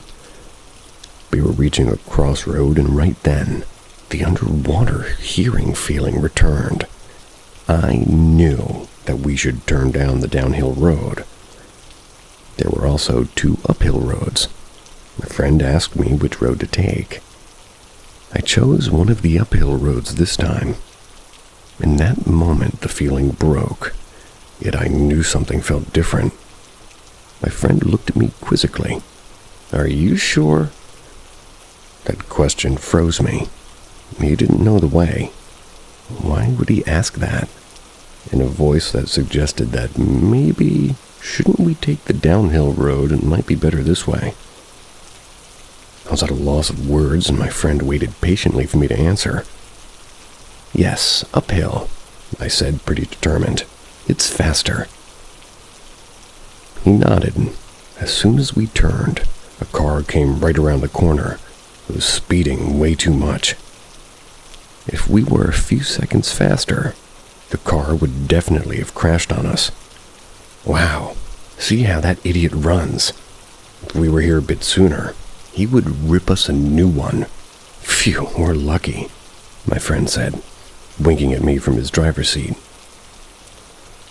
I, however, was terrified. I chose a different path. I saw in my dream what we should have been doing, and I didn't follow through. And for a second only, if my friend hadn't asked me that question, we might have been involved in a deadly accident. Since then, I decided to follow through with the dreams and the déjà rêve or rêve. I should know how to say that. To not go against the direction I would take in them, and I was right to do so far. I avoided confronted situations that turned out that if I didn't follow through with that déjà rêve, the results would definitely be bad. The dreams never stopped. Occasionally I have them, and I follow through. Yet I cannot shake the eerie feeling that something changed the day I decided to take a different turn. The puzzled look in my friend's face. That's because since that day, I no longer see the dreams from a mirror point of view, but from how they are in the real world. And the weird thing is that after that incident with my friend in my dreams, I only see from my left eye in them. Can't explain what this is exactly. Maybe my point of view changed. Maybe I sometimes consider in terror instead of walking through dreams. I walk in a different dimension the second I took a different decision than the one I had in my dream. And perhaps now I'm trapped in that dimension. Maybe my dream self paid the price of my intentionally wrong choice back then. I walk now on the same path as my déjà rêve dreams. I just hope that one day, ultimately, that I won't regret it. I hope one day I can say déjà rêve. Is it like that? Correctly.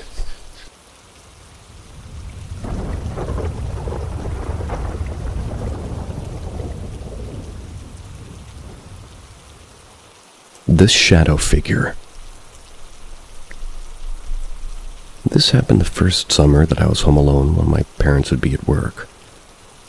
This story happened before I started 9th grade, so I was probably 15 years old at the time. I was sitting on one end of the couch that was close to one of the windows in the living room, but I was able to look out of the two windows. It was only like having a plug in my phone a few seconds or minutes ago when this happened.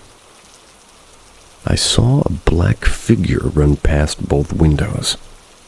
This figure wasn't transparent at all. It looked like if a real person ran past the two windows. I thought that, well, that was the only time I'd see the shadow figure that day. But it wasn't. I turned to look at the television before looking at the other side of the couch, and I got scared once I saw the same solid-looking shadowy figure. This figure was crouching behind the couch, peeking out to look at me. I didn't want the figure to know that I was scared, so I stared back at this figure. I was able to tell that this figure has no facial features at all. This thing's face was like those mannequins that you'd see at the mall that don't have any facial features on them. It felt like minutes had passed, but it could have possibly have been seconds that me and this figure were looking at each other, before the figure immediately went behind the wall that separated the dining room and living room from one another. It was doing the same thing by peeking around the wall and looking at me again. I had this feeling in my chest like my heart was about to burst out of it. And after that, the shadow figure disappeared. I don't know what it could possibly be since no one else had lived in the house before me and my parents. As my parents are the first owners of this house, they bought the house a little while after the house was freshly constructed. That was 26 years or more years ago that they'd been buying this house and wasn't even born yet when they bought the house.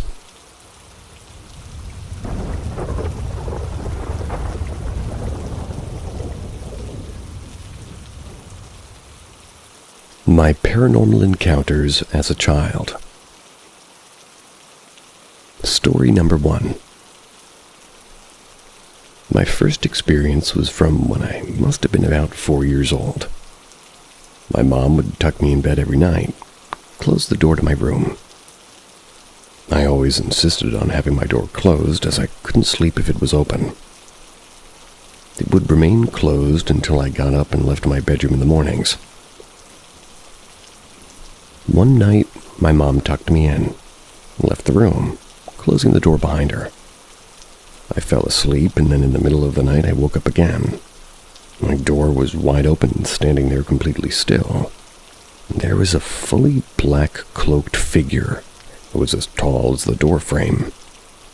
I instantly tucked my head under the covers to hide and cry myself back to sleep. And when I tell this story to people, they write it off as a dream. And part of me wants to rationalize it that way, but the thing that confirms it was real for me is that when I woke up again in the morning, my door was still wide open. I can't explain that away. Story 2. My second experience was over a period of a couple months. This story was when I was about 9 years old. I've been having my usual random dreams as I normally did, all unique to each other and normal. It's like apart from one thing. Near the end of every dream, I'd look down at my wrist and see a small line. Each dream, it grew a little bit bigger, and I remember thinking it was a bit strange, but didn't spend too much time thinking about it. That was until the last dream I had featuring this wrist line. In this last dream, the line had fully wrapped around my wrist like a bracelet. I don't remember the rest of the dream other than it had an overwhelming sense of dread. When I woke up, I looked down at my wrist and I had left a tight rubber band from school around my wrist that night. It had caused my hands to swell like a bunch of bananas. And this one creeps me out because it was almost like the line on my wrist was a countdown timer to when I'd make this mistake. My final story. I guess this one was when I was about maybe 12. Me and my older sister shared a room at this point. It was just a normal day after school. It was just me and her in the house, and she went to have a shower while I was sat in bed playing Xbox. Normally, my mom wouldn't be home until about 5:30 p.m. from work. But at about 4 p.m., I heard the front door handle be pushed down quickly, but loud. It was a very specific noise I'd known since I was tiny. When my mom would come home, I'd hear the key in the door turn and the handle go down and the creak of the door opening. But all I heard was the handle. I thought, oh no, Mom's gonna be mad, we forgot to lock the door. But then I heard nothing else. Eventually I went down the stairs and I saw the door was closed and locked.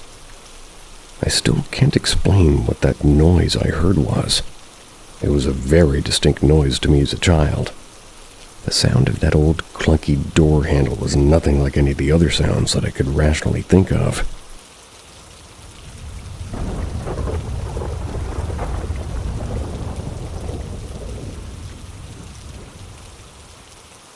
My interesting experience.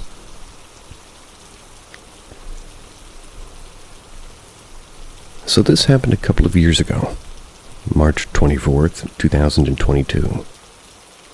I was 16 and I had just got my license.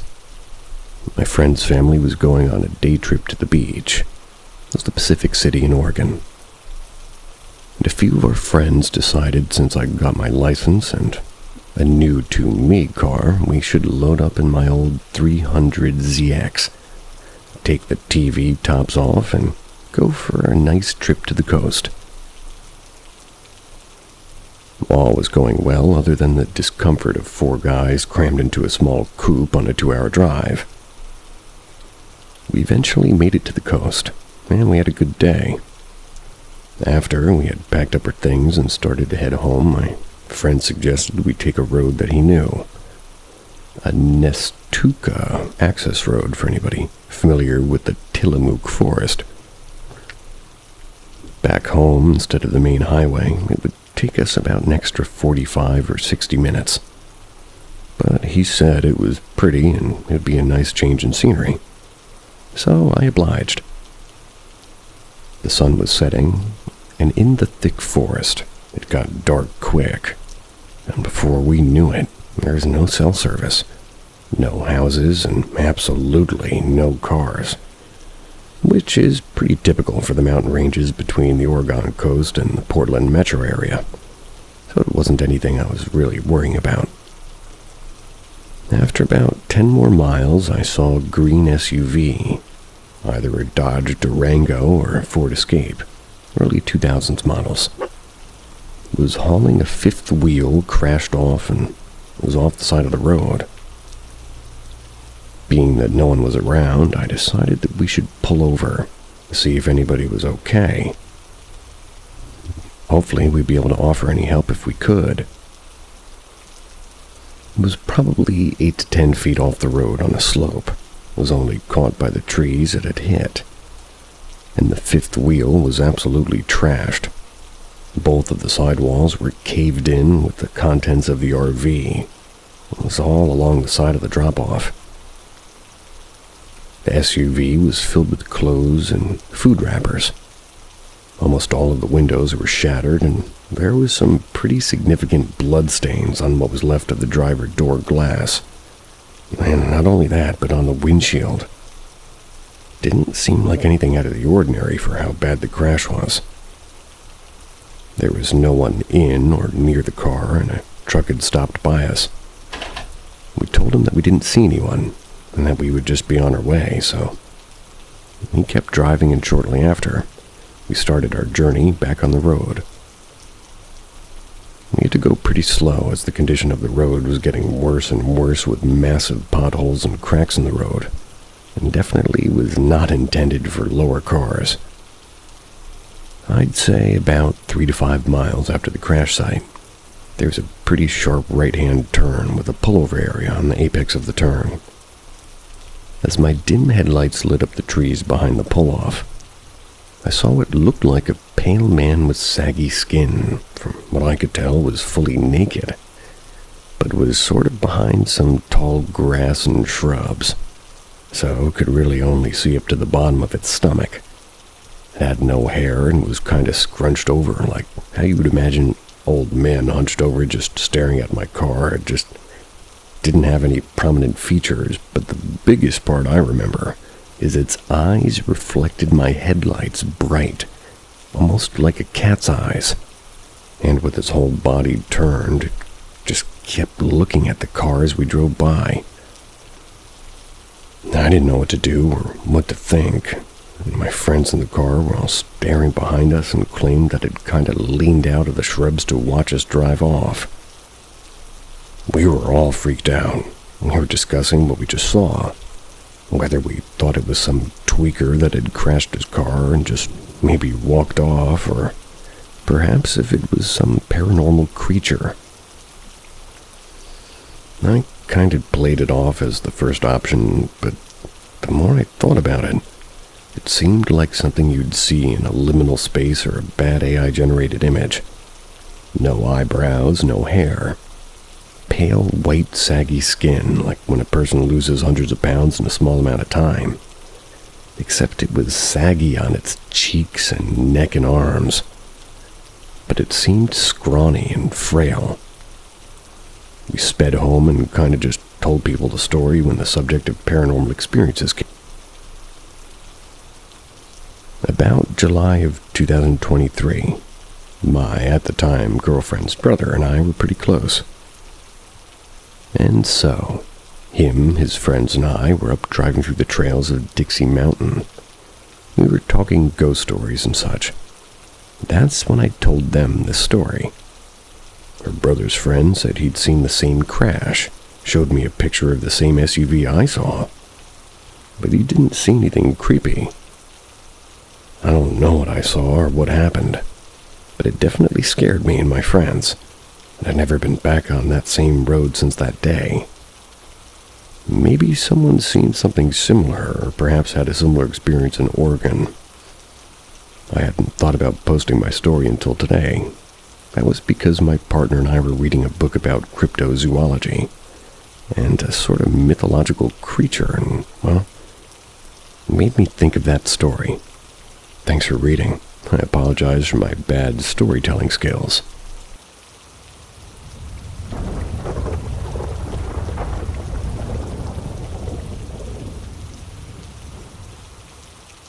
Horse-faced woman in red dress.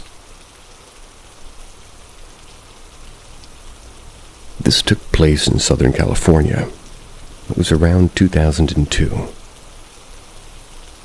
So, when I was in 5th grade, a friend and I had stayed the night at another friend's house. Typical night for that age. Movies and games and such. My friend and I had fallen asleep on the floor, me being closer to the bedroom door while our other friend was in his bed. Of course, I wake up within the 3 o'clock hour. I don't remember the exact time. Nothing woke me up, just on my own. And as I did, however, I had noticed the figure of a woman standing in front of us. They were blocking the bedroom door. The door was closed when we went to sleep, but then open when I woke up to see this figure. There was a faint blue/white light, and it was illuminating the room from an alarm clock.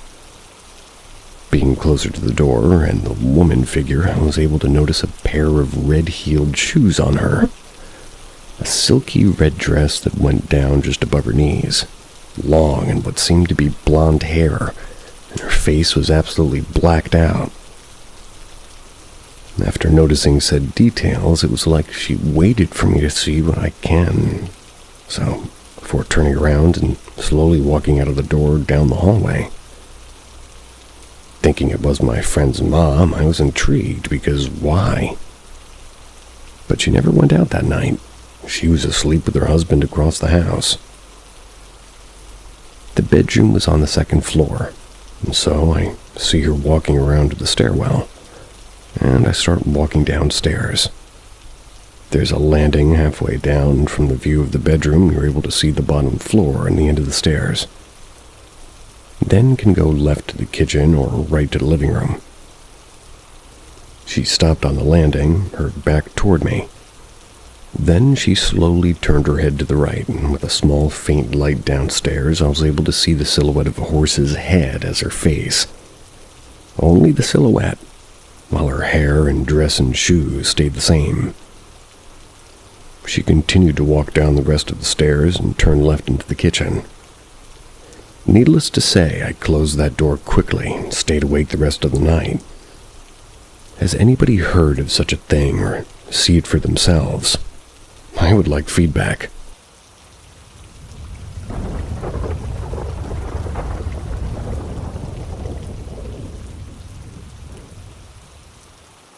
I saw an AI human robot.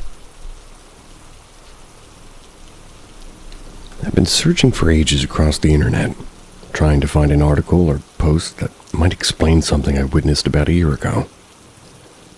Sometimes I push it out of my mind. It's because I have no evidence. No one to confirm what I saw, even though many others saw it too that day. I live in London near a busy market. It was just closing. It was autumn and one of those crisp, moody evenings, and the streets were packed with people heading home after work. The area gets crowded after work hours since it's close to the city's office blocks. I was on my balcony smoking and people watching. Among the usual crowd, there was a tall man in a nice shirt and jeans. He looked like he had just left the office and was about to grab drinks with his mates. But something was off. Instead of moving with the rhythm of the crowd, he walked in an oval pattern, stopping abruptly at the same spot every time. That was before resuming his strange loop. I couldn't take my eyes off him. I watched him repeat this bizarre walk for over 10 minutes. Each step, each pause was exact, almost mechanical. What was even stranger, though, was that no one got close to him. People noticed, of course, but it was as if some invisible barrier kept them from approaching. He was too unsettling, too unnatural. Then my phone rang. It was a friend who lived nearby, urgently asking for a favor. I had no choice but to leave, but that meant walking past this man. I left my apartment, and as I got closer, his appearance seemed even more out of place.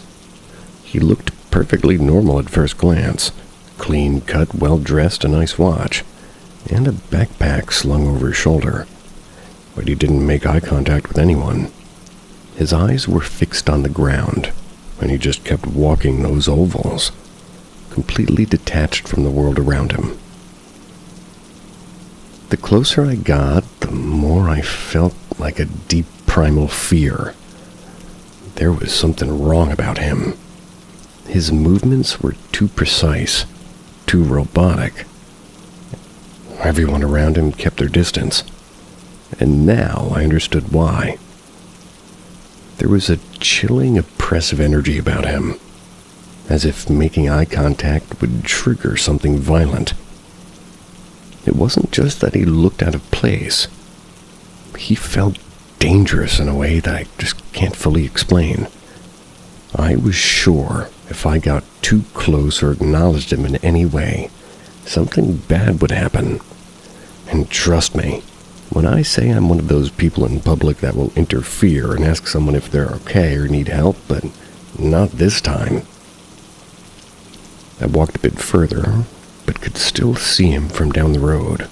And he was still there, trapped in that repetitive robotic loop. I'm so annoyed because my phone camera at the time was extremely poor. I tried to take a video, but you can barely see anything at that time, and from how far I was standing, so I didn't bother trying after I got my camera out. I never found out how long he stayed there or if anyone ever approached him, but I'll never forget the cold certainty that washed over me in that moment. That man, if you can even call him that, wasn't on drugs. He wasn't just lost in his thoughts. He was something else entirely. He was dressed well, but for the wrong season, like he'd stepped out of another time, another reality, and came out too early. Trust me, I'm the furthest thing from a conspiracy theorist, but I wasn't the only one who saw that AI robot or whatever he was, and I'll never shake the feeling that what I witnessed was real, and that there are things that walk among us. I have seen very much a similar situation. About 10 years ago, but things just came flooding back reading that, honestly.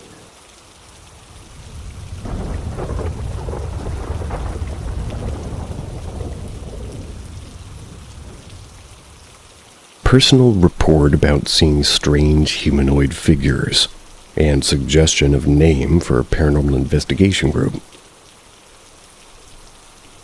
A while ago, some friends and I formed a sort of paranormal investigation team. It started, and still is, a pretty silly thing, but I must admit I enjoy it. It's nothing too serious. We just investigate places we've heard about from friends of friends that might have something unusual going on. Sometimes a local urban legend. Sometimes something someone claims to have seen there. Stuff like that. We've had experiences where we saw things like shadows out of the corner of our eyes, dark shapes, objects moving, things like that. Anyway, this was just some context for a suggestion I wanted to ask from you all. We realized, and we already have a logo, it's kind of a bird drawing, really poorly done, but once I learn how to draw better, I plan to improve it. But we don't have a name. One idea I had was Eagles, as a tribute to the band. I think it kind of fits and sounds good, but I'm not sure if I should pick a name that relates more to the paranormal. and we're all from Brazil, specifically from a central part of the country. So it might feel a bit odd for a group from here to have the name Eagles. What I plan to do at most is create a blog in the future to share any findings or evidence that we come across. Another thing, recently, about 6 months ago, I've been experiencing some humanoid apparitions at my house. They're usually tall figures that almost touch the ceiling, long arms and faces I can never see clearly. I've also been hearing someone calling my name in my own voice, and the sound comes from my late grandmother's room. A few days ago, one of our group members was at my house with me, and also heard it. Which was sort of strange because it was the first time it happened when I wasn't alone. Honestly, I'm not too worried about it, especially since I've been seeing weird things since I was a kid. So what do you think? Does Eagles sound like a good name or not? If not, I'd really appreciate it if you have any suggestions. I like things that are 1 or 2 syllables, but it does seem a little bit detached from what you're going for.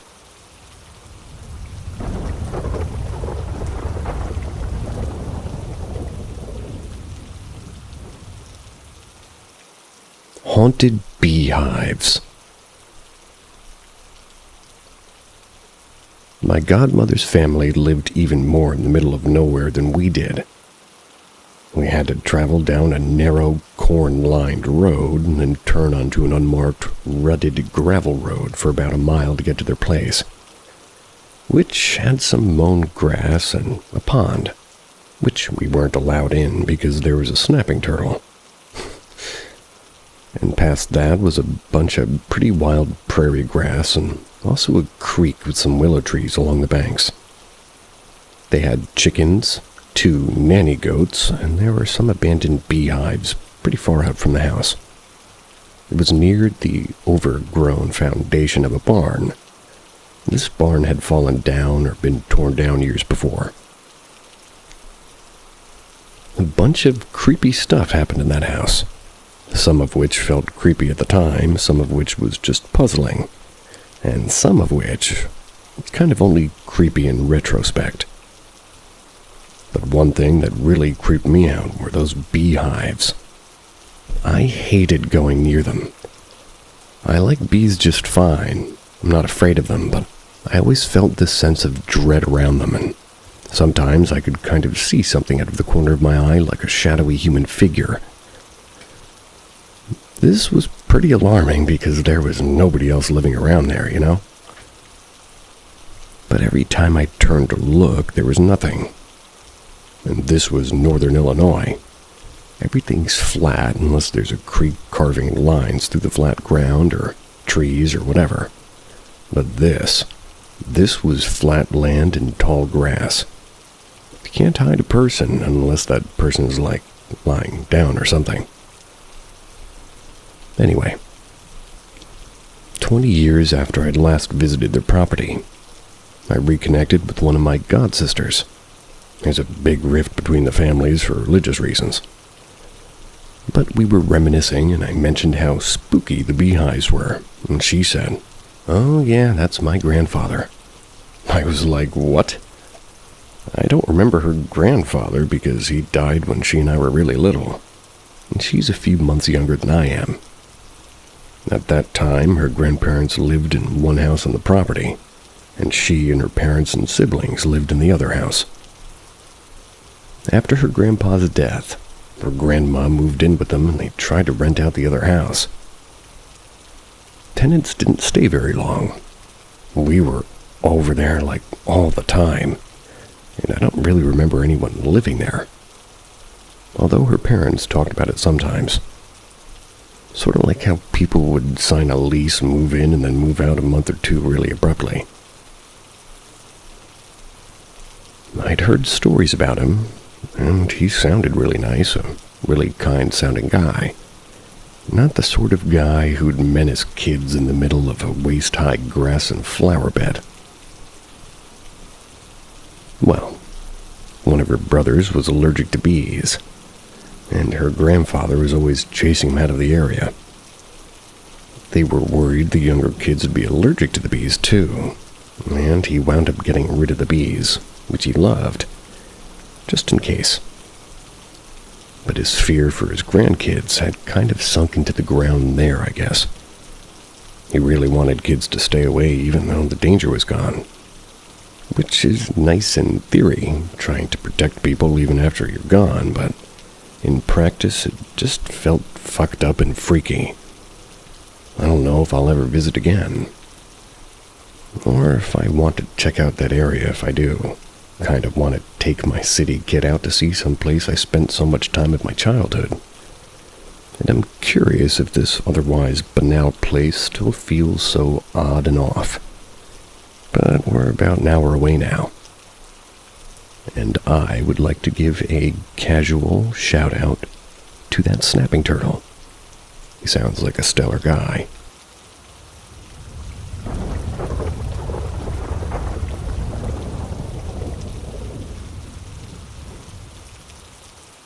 ...2005 haunted apartment in Chicago.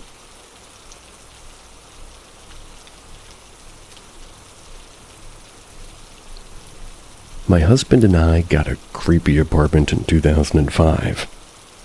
We had a handshake deal to work on the place in exchange for reduced rent. But we're absolute fools and didn't get it in writing. Which means we're paying full price for a place that had literal holes in the wall. We had to keep the couch in one specific place against an exterior wall or there is a brisk draft. The windows that were nailed shut because the latches were broken, like there was one bedroom, a very small room that we used as an office, and then a huge pantry.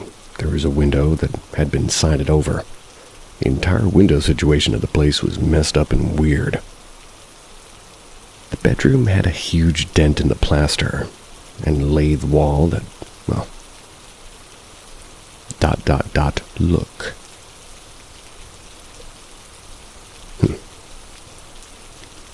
I went to Catholic school. The school was in a former convent, and the blackboards were plaster and lathe walls painted with chalkboard paint with trim around them. The 7th grade teacher flipped out at one point and grabbed a kid's head and smacked it into the wall. Jesus. This was super weird as it was not a school that did any kind of corporal punishment, but you know, it was the 90s. The bedroom had a dent exactly like that. Whoa. I don't see how being the 90s excuses smacking a kid's head into the wall, but... Moving on. I refused to go into the basement. I didn't really like sleeping in the bedroom. I have horrible insomnia and spend a lot of time unable to get to sleep, and or unable to get back to sleep. It was really tough when I'd look over and I'd see a little kid about 4 to 6 years old staring at me quietly, just standing there and staring. Light skin, thick straight black hair, eyes completely shadowed, but I could still tell he was looking at me. It felt like he wanted something. I could never figure out what. The previous tenant had left some stuff behind. Asked if we could hold on to it for him. He came back after we'd been there a few months. I asked why he'd moved out, and he said he was tired of having family come visit Chicago and insist on staying with him. So we moved into a large studio close to where he worked. And the best part is, it's not haunted. Okay, bud, hold up. So we talked a little bit and he described the same thing. Waking up at night to see little kids staring at him. And he hated the basement too. There were a few other things that happened though. Once I was utterly overcome with a huge feeling of dread. And I have an anxiety disorder, so I'm used to suddenly freaking out for no reason. But this wasn't like that at all. It's like someone had a hold of me inside. I'd experienced lower levels of the feeling in that place before, too. A sick feeling that I'd never experienced previously, and haven't experienced since. My husband was visiting family, and I called him. I made him come home, which is very out of character for me. I'm really used to being alone, and also I hate interrupting his family time. But he came home, and the next day busted out some of his tools. He'd noticed some of the outlets weren't grounded and fixed them. That feeling completely stopped, and I've never felt it again, so did that contribute to things? And why did I and the previous tenant have the same experience? I also saw inexplicable dark shadows there. Once, one that threw the air, Once, one that flew through the air, as opposed to being on a wall or ceiling. Thought a bat had gotten in or something, and it swooped behind a heavy piece of furniture. I went and moved furniture around, looking for it, but there was nothing. I'm bipolar and have auditory hallucinations sometimes, so it's possible that was a visual hallucination. I really don't know. I've seen weird, shadowy stuff at other places, but never that often or that solid-seeming. Is it a brain thing or something really there? I really dislike not knowing. And I have to say, as somebody who has some chronic conditions, my entire place is completely ungrounded. And the only places that feel good to me are places that are grounded. So I will explore that idea a little bit further.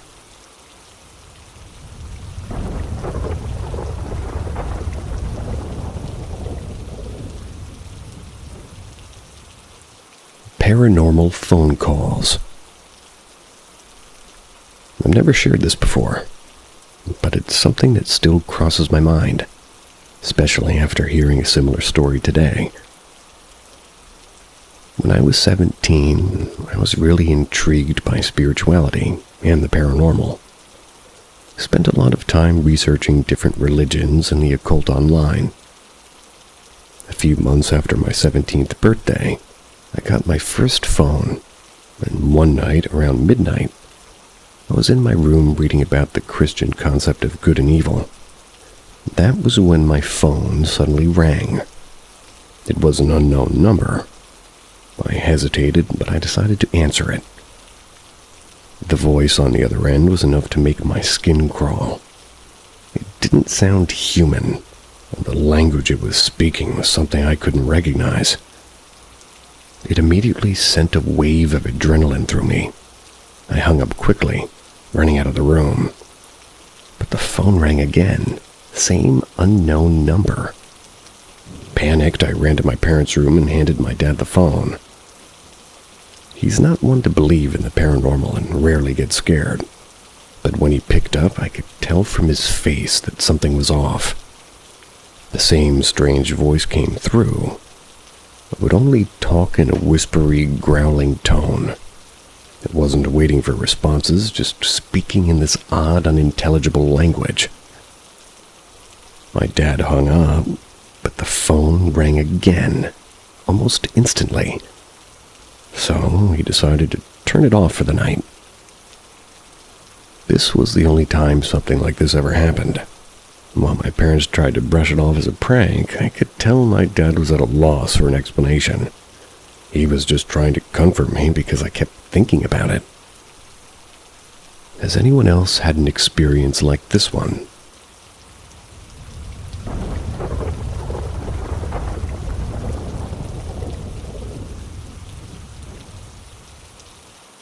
Our new, old haunted house.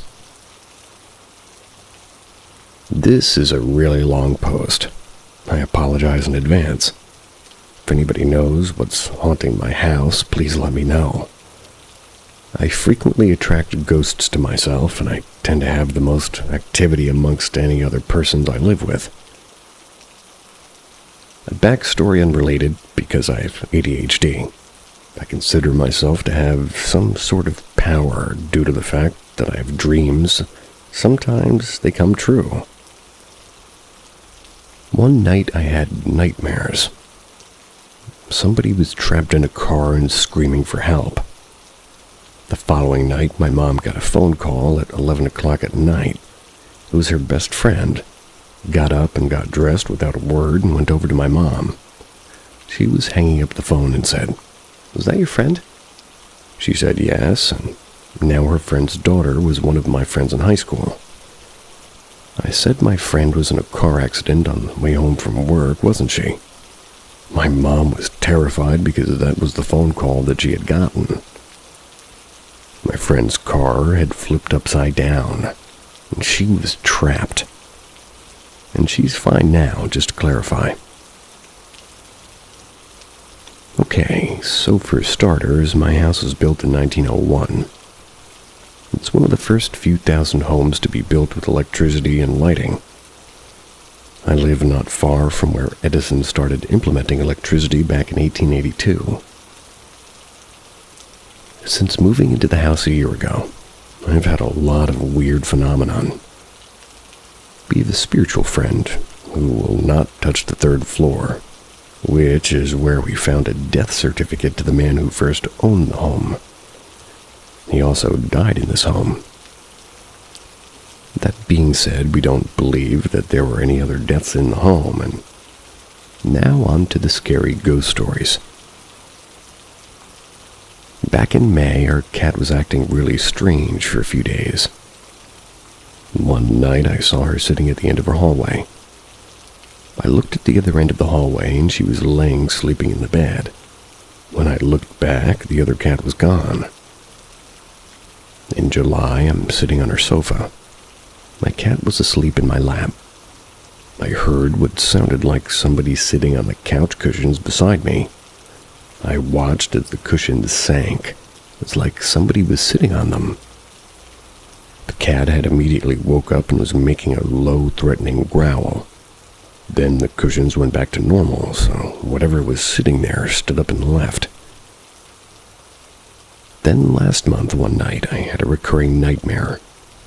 The nightmare was that I woke up, and standing above me was a little girl, maybe 4 or 5 years old. She was in a black dress and she had long black hair. Her skin was a pale, deadly gray-blue color. Her hair was also dripping wet along with her dress. In the nightmare, when I woke up, she was standing above me, proceeded to try to suck my soul out of me. After the nightmare repeated 4 times, got up, went to go sit in our reading room in the chair directly across from the bottom of our stairs. I was sitting in the dark. I was watching YouTube on my phone. That's when I started hearing dripping sounds on the landing of the stairs. I looked up and she was standing there looking at me. I glanced down at my phone, turned my flashlight on. She had disappeared. Now we get to last night. I had fallen asleep upstairs in our living room, and on a chair that was in the house when we bought it, I kept hearing a woman softly speaking in a sickeningly sweet voice. It was saying my name and then saying, "Wake up," maybe 5 or 6 times. When I bolted awake, my ears were ringing and the lights were flickering. The ringing was so bad that I couldn't hear for a solid 30 seconds. And then everything stopped. I went downstairs to bed but couldn't shake the feeling, so I laid and played on my phone beside my boyfriend. About an hour later, he bolted upright in bed and looked around frantically and was panting heavily like he was scared. About 15 minutes later, he did the same thing again. Now, he doesn't remember any of this happening. About an hour later, I went back out to our reading room, and the cat went up the 3 stairs to the landing and was staring up at the top of the stairs. I tried to get her attention, but she wouldn't stop staring.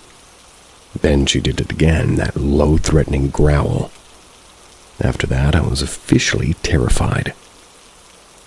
Last night was the straw for me. This ghost needs to go. Someone please help me figure out what it is so I know how to get rid of it.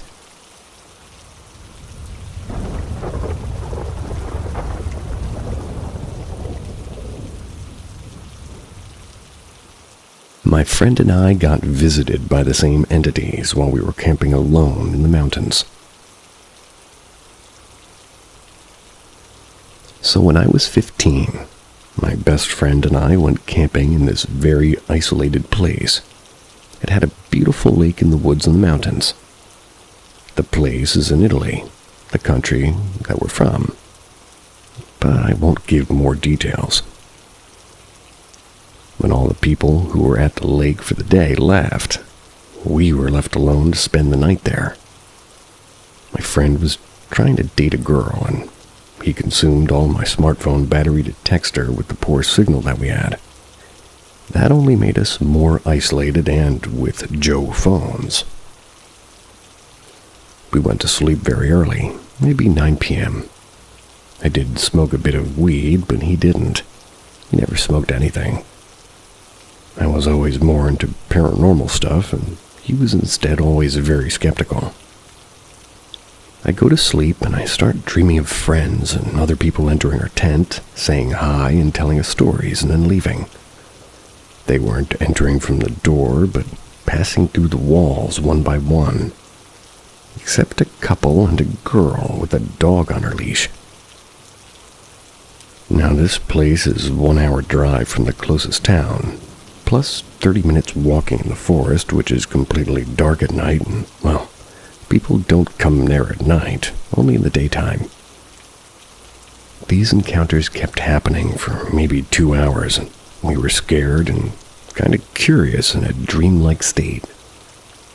When all this ended, I woke up and saw my friend sleeping soundly, so I thought it was only a dream. I went out of the tent to take a piss, and I saw the stars super bright. It was very beautiful. I heard a wolf, howling from the distance, and got really scared. We later discovered that the wolves were starting to go back to that area, and now 12 years later are very common there, and people don't camp anymore. I got back in the tent very scared and fell asleep again. The next morning I told him I had some very crazy dream. Before I could tell him the details, he told me too. And he proceeded to tell me exactly the same things I saw that night. Same encounters, same conversations. I told him and confirmed him what I saw and told him details he also confirmed. We were so hyped and scared. Never really talked about it more, and after 10 years I asked him if he remembers, and he said he will never forget. And that was the one and only paranormal experience that he had ever had. I had others in my life, but that was very strong because it was shared. What do you think it was?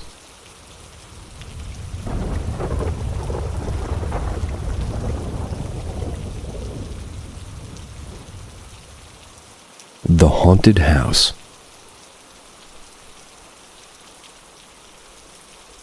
It's been 15 years.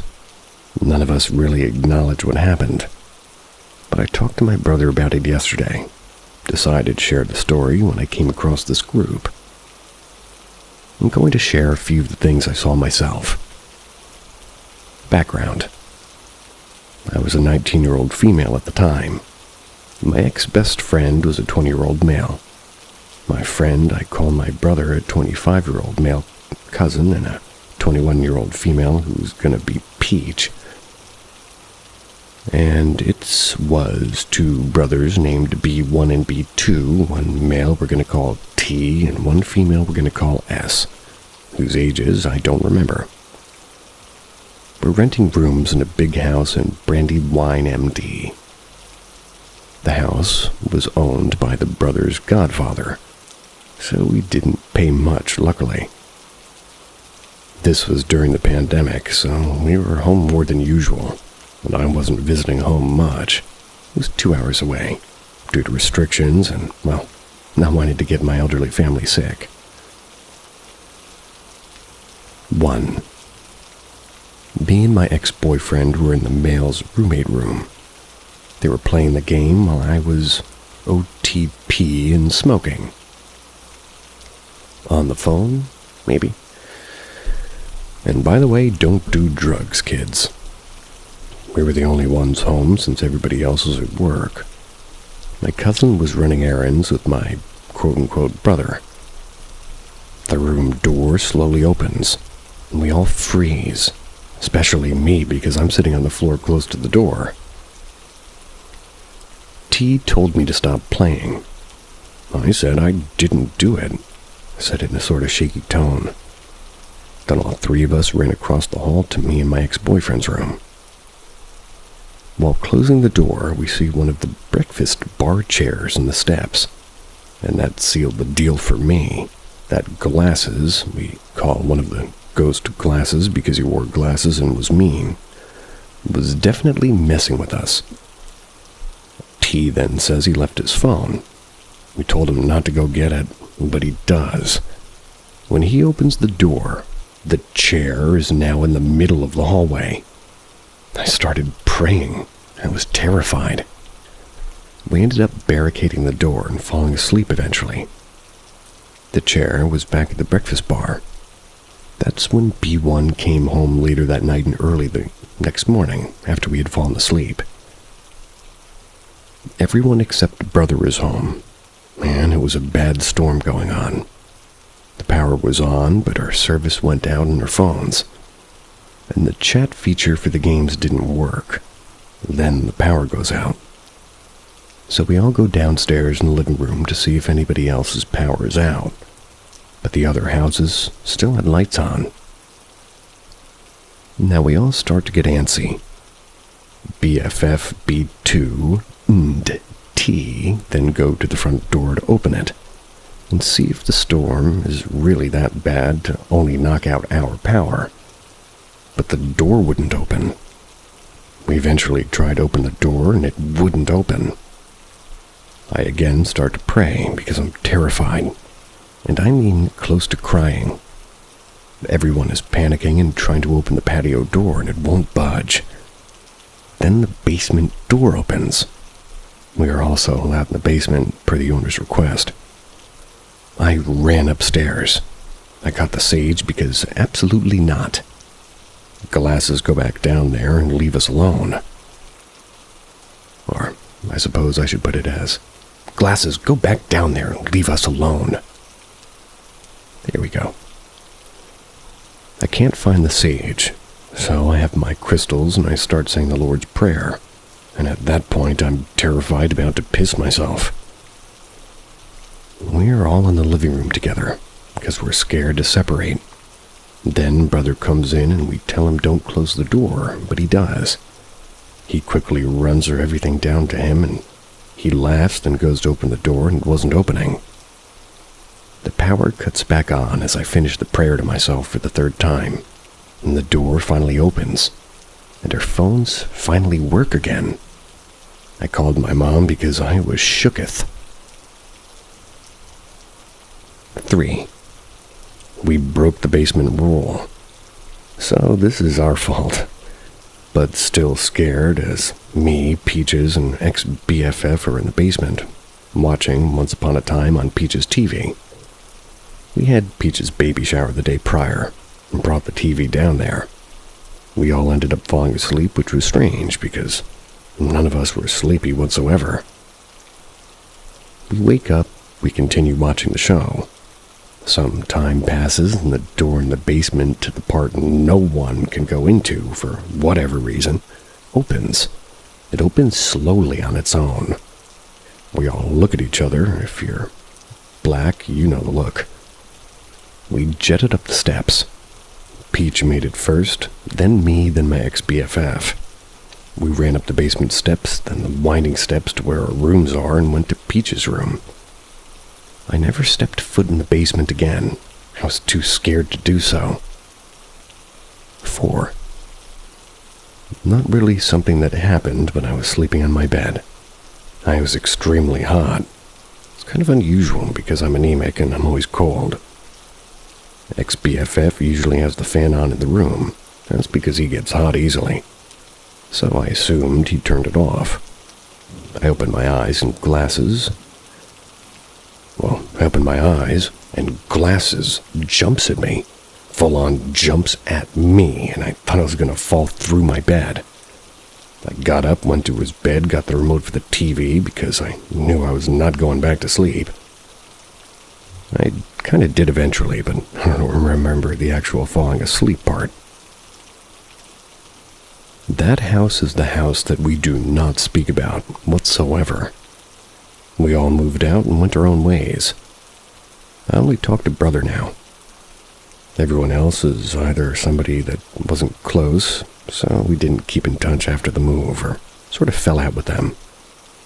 That house definitely changed T and X, BFF. They just seemed different or off after living in that house. We have a few theories, but we won't even be able to find out why it has so many different spirits attached to the home. I hope the new owners like roommates.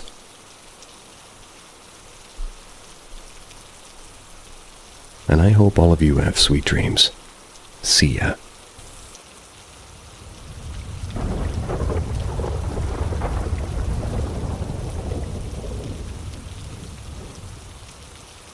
Do you think it was a ghost or a home invasion?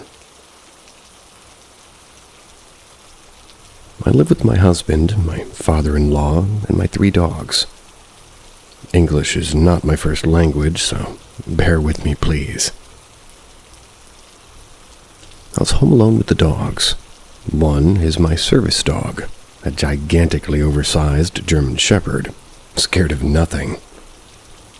So he stays with me most of the day in my bedroom, whereas the 2 girls, both big but medium-sized German Shepherds and a Golden Retriever, they have their own room. Both rooms have doggy doors leading to the outside. Around midday, I hear the front doors open. Our house is extremely old, and it hasn't been updated since building. So the front door is incredibly loud. It creaks and it slams. It also has a metal door in front of that, which squeaks and slams with a vibration-like noise. Basically, it's a very loud and specific noise. My dog, who is sleeping, laying on his back in a deep, deep sleep. He shoots awake and he rolls over.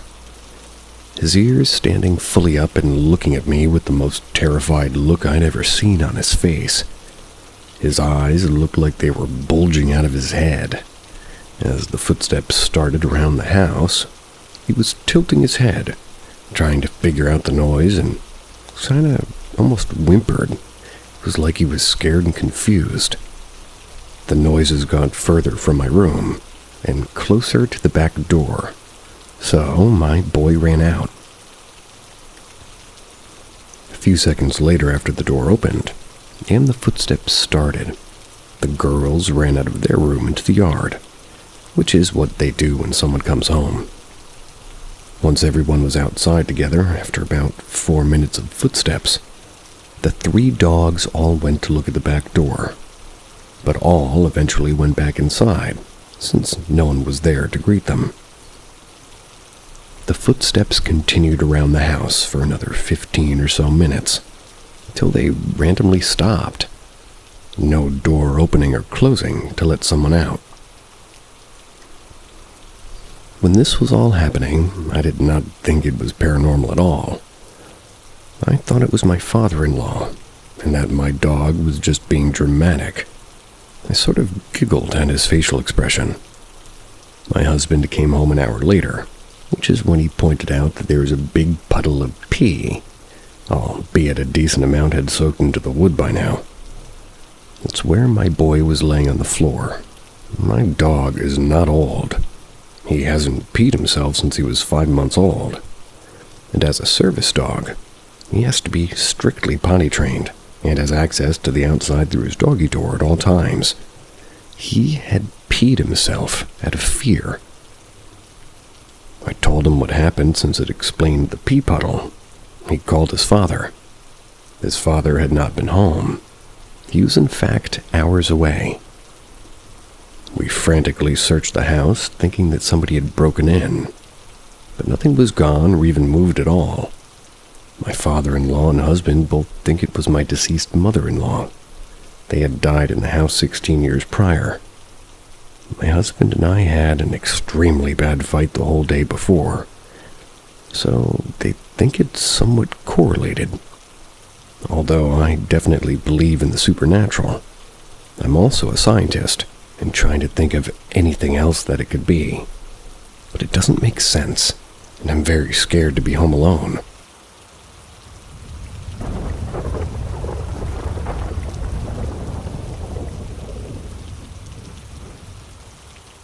Weird things have been going around in my apartment, and I have some questions.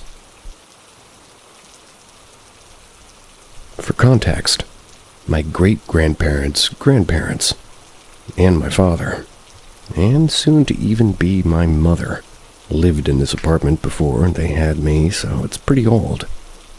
Who knows what kind of energies are here?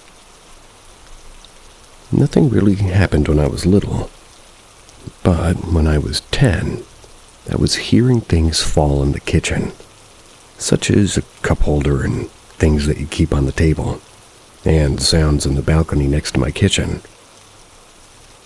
The small amount of activity had stopped, but it started again a few years later. That was this year. My hairbrush, it fell on its own behind me.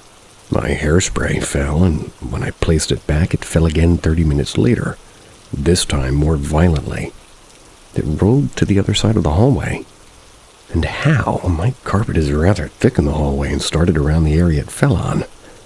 Wouldn't it stop it just from rolling? Well, I heard footsteps by my bed in the middle of the night. My merch fell from its spot twice. It had been in that spot the whole time since I got it. Why would it fall? I never mentioned it, and it was stable. So I heard something breathing in my right ear one morning. I was by my bed and it woke me up. Nothing there, which kind of made me freeze. And I got two more things that happened that are more creepy for me other than these that happened back to back. About a week ago, I got a 9-day break from school. It was around 2 a.m. when I woke up. After school naps always make you wake up at the most random times, and I didn't mind much. I turned on the lamp and spent my time eating chips, watching YouTube, and staying on my phone all the way up until 3 a.m.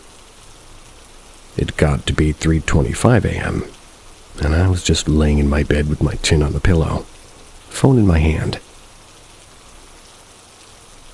Well, I was the only one awake at the moment, and remember that. The kitchen is next to my bedroom.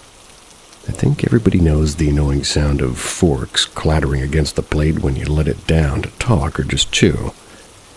I began hearing that, and I didn't mind too much, and I assumed it was my mother because, well, a few minutes prior she went and used the bathroom, so I shrugged it off. Although after a few seconds, it happened again, and then again. My blood ran cold when I looked back and I noticed that it was pitch black in the kitchen, and the sound was heard every 5 seconds. That meant that there was no one there. I checked and the noise stopped. There was nobody, and I got chills and went back to my room. After I settled in my bed, the noise started again, and the same thing happened 2 more times.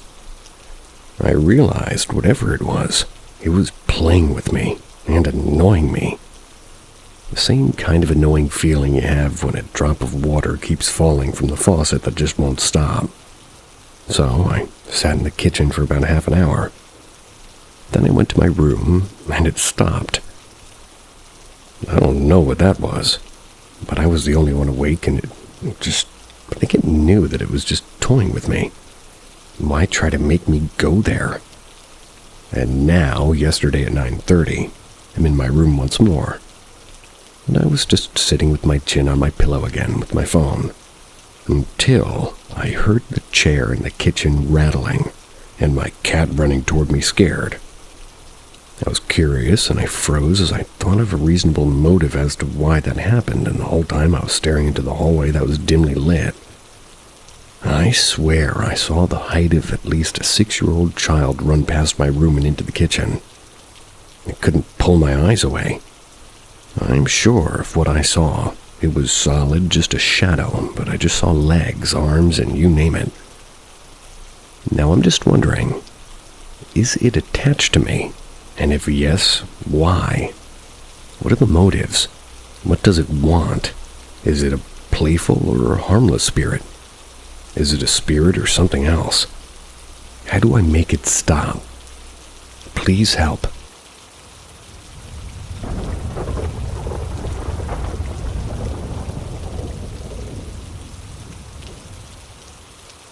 Negative spirits in my household. Need solutions.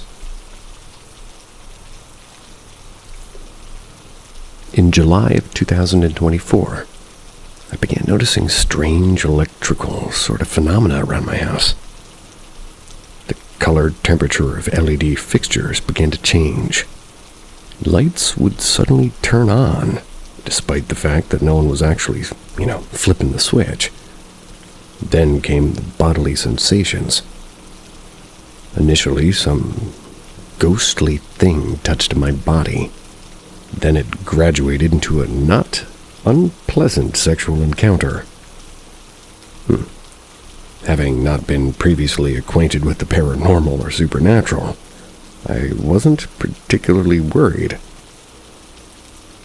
I was primarily interested that something like this was even possible, and I began to investigate it further. At present, I wish I never engaged with this phenomenon. It has absolutely drained me of my energy. It literally molests me, and it shocks my feet or prods me with the sensation of needle pricks. It prevents me from sleeping with piercing tinnitus. It walks around on the bed to further irritate me. I have gone days without sleeping, and this thing is driving me insane, no matter what I try to do to combat it. Most of the hippie stuff doesn't work, although I completely believe this is solvable. I've tried smudging and incense, and, well, that makes it worse. Meditation is no longer possible. I contact a remote spiritual healer to remove the supposed entity attachment, and so far it has not improved whatsoever. I believe this to be a spiritual phenomenon, as I used to use substances and, well, I suffered profoundly from depression. In every regard, I'm psychologically healthy, and I no longer suffer depression, which was a significant issue in the past. And I'm currently engaged in therapy, which has been extremely productive, so I'm not looking for any psychological advice. But I am looking for actionable advice, as well as a grounded explanation of what is happening to me. Is it real, and seems to have a basis in the material world, and is not purely resultant from my own cognitive psychological abilities? I'm looking for any advice which might give me an understanding of what has gone wrong and what I can do to prevent this thing from affecting me and my household further. Man, somebody help this poor person.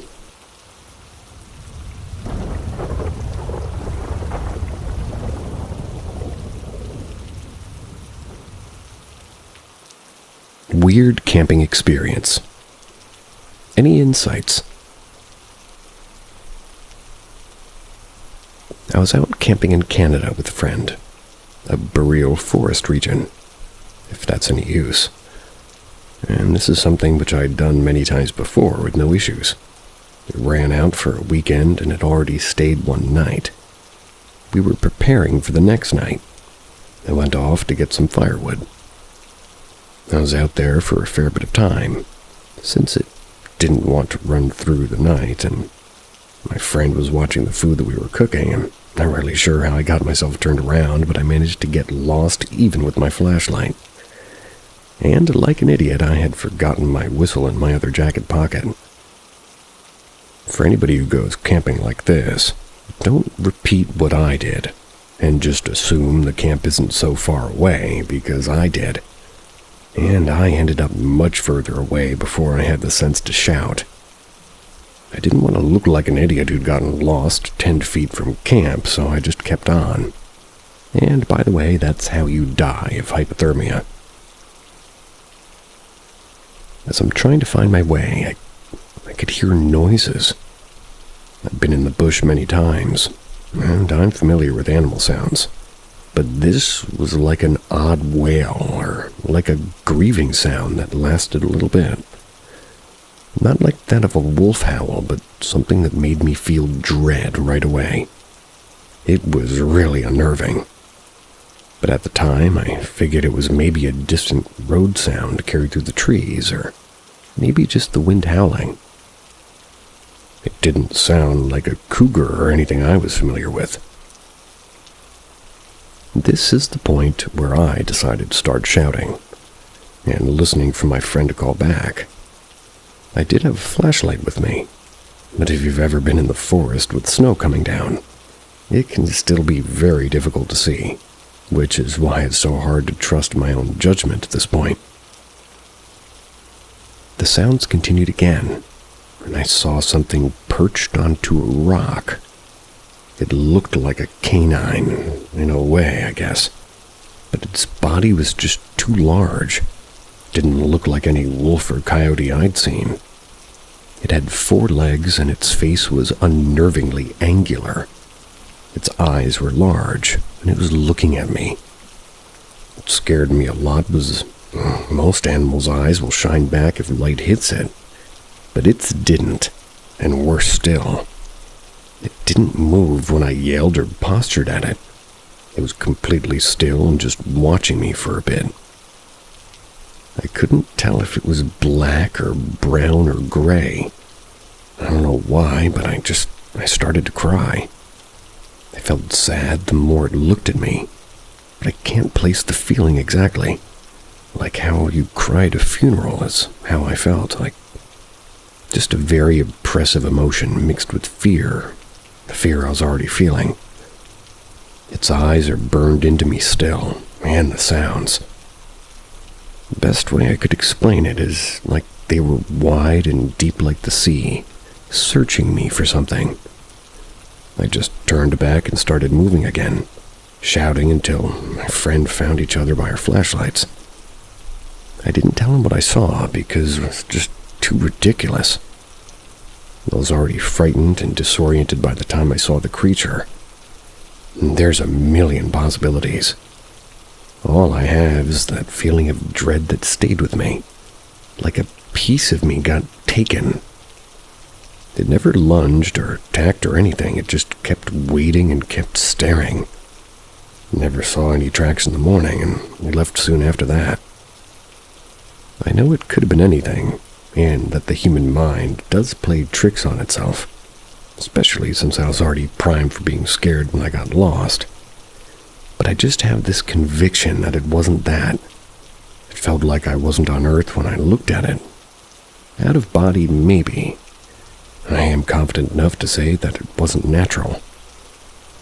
Has anyone else seen a creature like this, or understands my description? Just a big, unnatural, fox-like thing that pulled my emotions out and terrified me. I feel like I'm insane.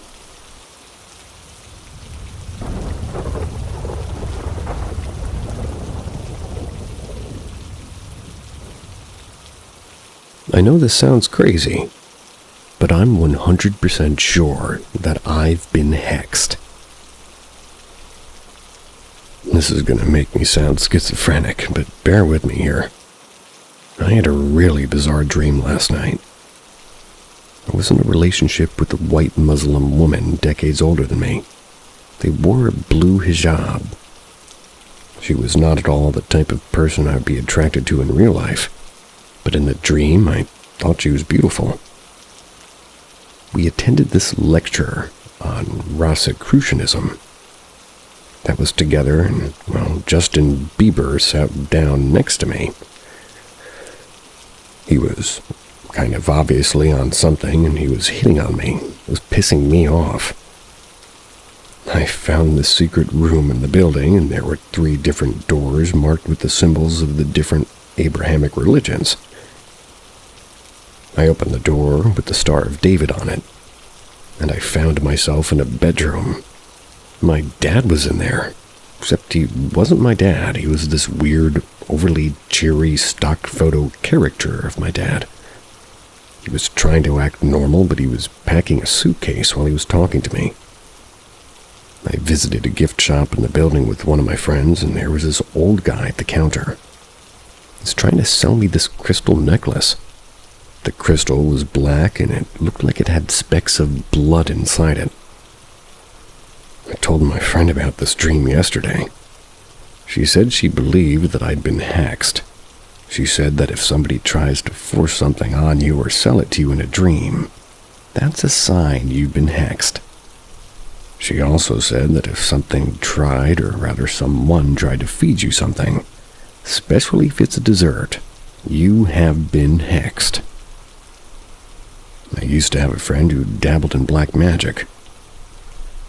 He had a couple of screws loose, and while he told me that if I ever betrayed him, he would either curse me or kill me. My ex also considered himself sort of a Satanist for a while.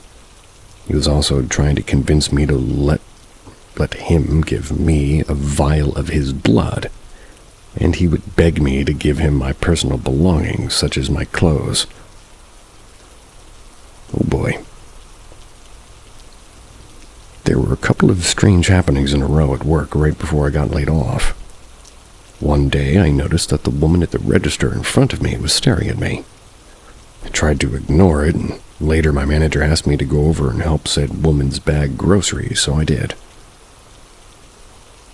She said, "I'm sorry I was staring at you earlier, and this is going to sound really weird, but you sound exactly like my friend who passed away." I was like, "Damn, that's crazy, I'm sorry. What was she like?" And she said, "Oh, actually, it was a guy. You just remind me of him so much for some reason." I only mention this because it's relevant to the story, but I am a detransitioner. I was on hormones for a while when I was younger, and as a result my voice is deeper than most women's, but not crazy deep. At work I speak in a fake high-pitched customer service voice. I never told anybody there about my backstory. It felt like she could see right through me. The same day that incident happened, I went to go get a drink from the water fountain. That's when I noticed that there was this guy standing at the end of the aisle staring at me. Put his hand up to his face, and I swear I saw him lick it slowly, without even breaking eye contact. Very Frank from Blue Velvet-esque. This is all making me feel insane, and maybe I am insane, but I am convinced I'm being subjected to some sort of spiritual attack.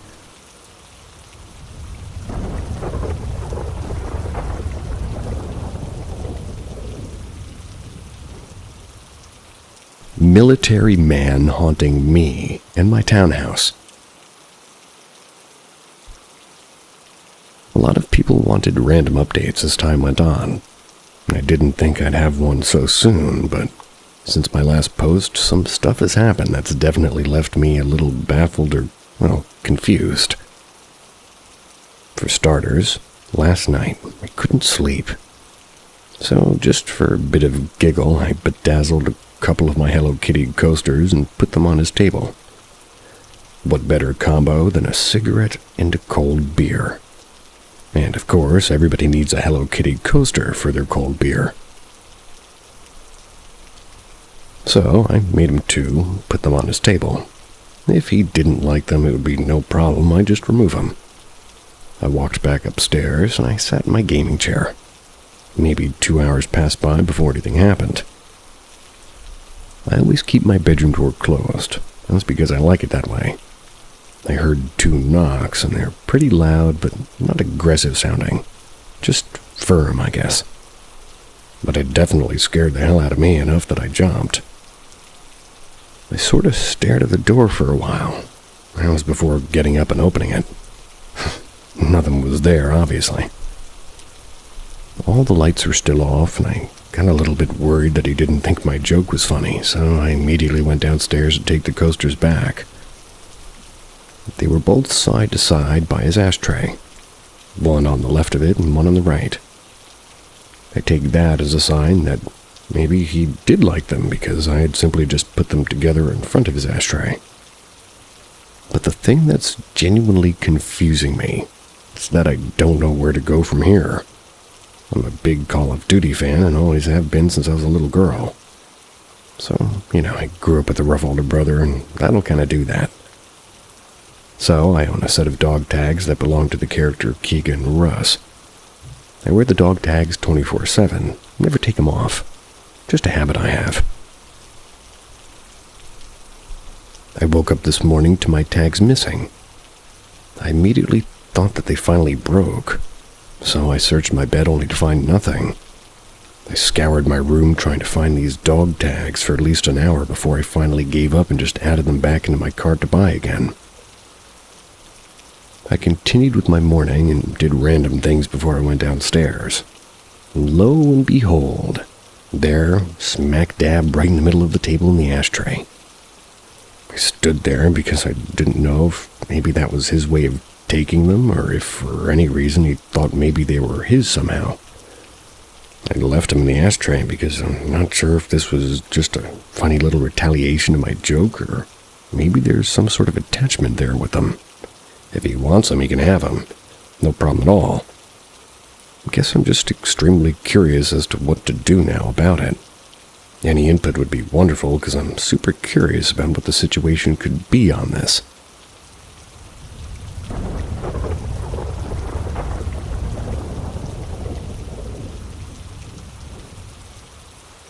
Something has been attached to my father and I for 10 years. Hi there.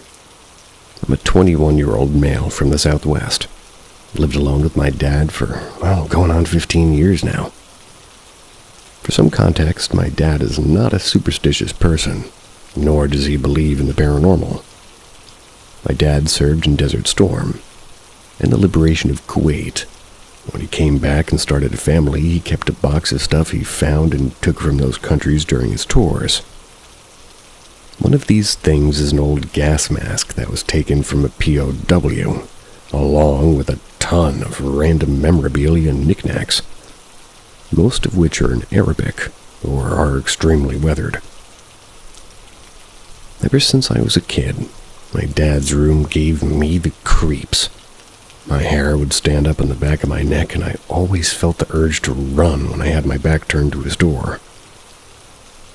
After our first out of 4 moves, it got worse. When I was around 12, we changed apartments. I started to notice that cupboards were being left open and things would bump around in his room, especially in his closet. This was basically all the time when he wasn't home. And eventually, before he moved out of those apartments, I saw his bedroom door open by itself when I was home alone. Once we moved out of that place, into a condo, everything just stopped. For almost a full year, there wasn't a lick of anything supernatural or weird until we started packing up to move for our 3rd time. And that's when I found that goddamn box. At first, it just looked like a box for comic books. So I assumed that's what it was, and during the moving process, I ended up opening it. After taking the top off of the box, everything immediately felt off. It was like I was doing something I shouldn't have done. That's when I found all the junk in there. I thought nothing of it, and we moved it, along with everything else, into the new place. For some context, the 3rd place that we ended up moving to was 2 floors. The master, the guest, the 2nd guest bedrooms are upstairs, and the guest being directly next to mine. During the unpacking phase, my dad ended up moving that box into the guest bedroom. I noticed almost overnight that this room felt normal for once. I felt totally fine in there, but the guest bedroom made me feel sick to be inside of it. After we got settled in, a few incidents occurred, in which neither me nor my girlfriend can explain. The first being noises from downstairs.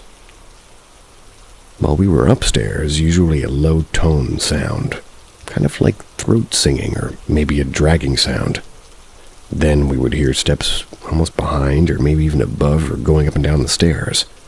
And along with this, there was a constant temperature change throughout the house. But worst of all was this time with my bedroom door. For context, I usually like to goof around with my girlfriend by holding doors closed when we'd chase each other around the house. Except this time I closed my door and ran to the other room. But she, for whatever reason, couldn't open the door. She said the knob turned and the door almost had resistance from the other side. She was freaked out beyond belief, and I didn't really know what to make of it. And then we fast forward to now, and we're on the fourth move. Both me and my girlfriend have started seeing apparitions or shadows appearing in plain view, in or around the guest bedroom where, get this, the box is. The other night I got up to piss, and walked up the hallway. I saw 3 to 4 foot tall shadows peeking out of the doorframe of the guest bedroom at a perfect 45-degree angle. Within a couple of seconds, I literally watched the fucking thing slowly move back into the room. I was freaked out, so I was pissed. I tried to get back to my room as fast as possible. I looked at the room on my way back to my own. I noticed in place of the 3 to 4 foot thing, it was now around 6 feet tall, with half of its body emerging from the doorway. According to my girlfriend, later that night around 2, she went to the bathroom to grab some tissues. She said that she saw the lights on this room and the door half open, which was odd to say the least because nobody goes in there. And tonight we both witnessed my bathroom lights turn on by themselves. Started to get this feeling like I'm unwelcome in my own home. Does anybody know what I should do? I fear it'll keep getting worse, and I'm not gonna lie, seeing shadowy figures when I'm walking through the hallways at night makes me feel kinda icky.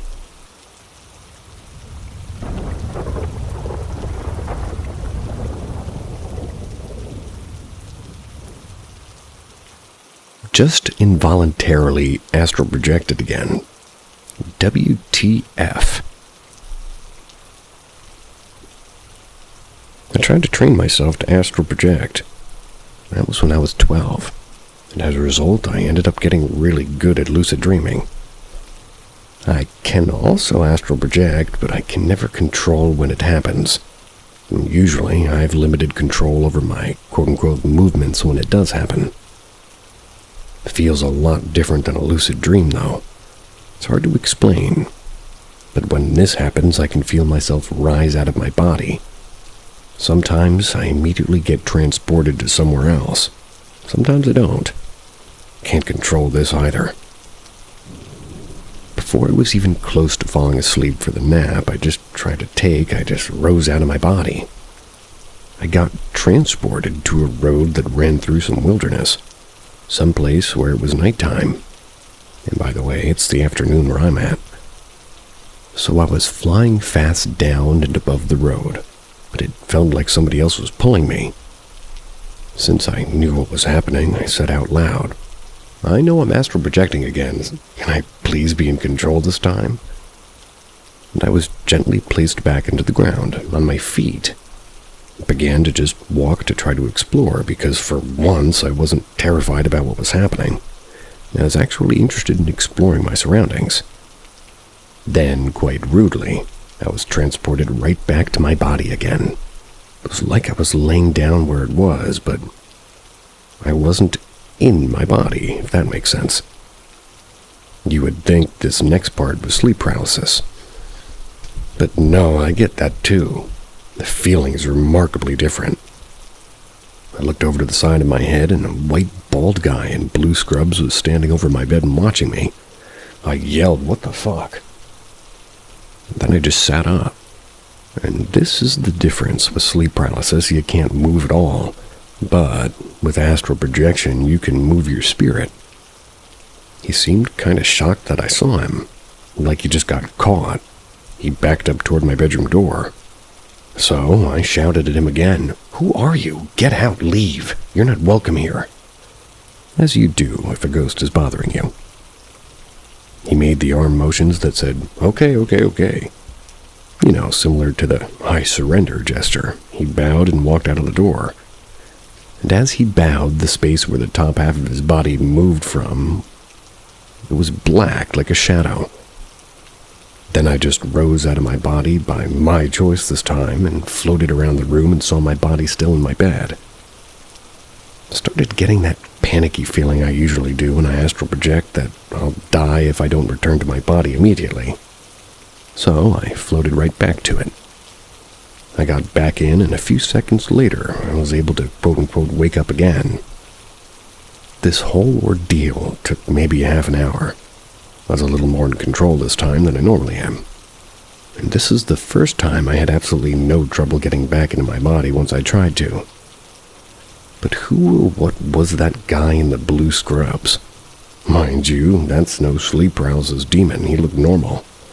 And he was kind of pathetic, not scary at all. Plus, I don't get paralysis demons when I get sleep paralysis anyways.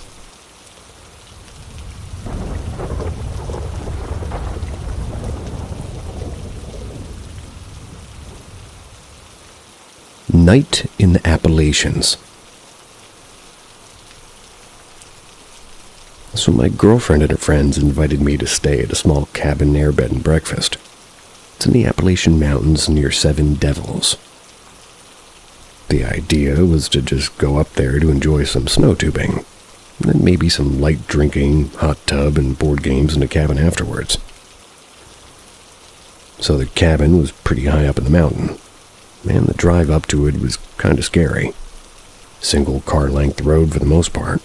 No railings on the side of the road, so if you were on the side of the truck, which we'd rented a 4WD to make the drive up, thank goodness. 4-wheel drive. It was a sheer drop on that side. Sure, if we drove off the road, we'd likely be stopped by some trees on the way down. But still a bit nerve-wracking. Another thing was some of the trees on the trail had faces on them for decoration.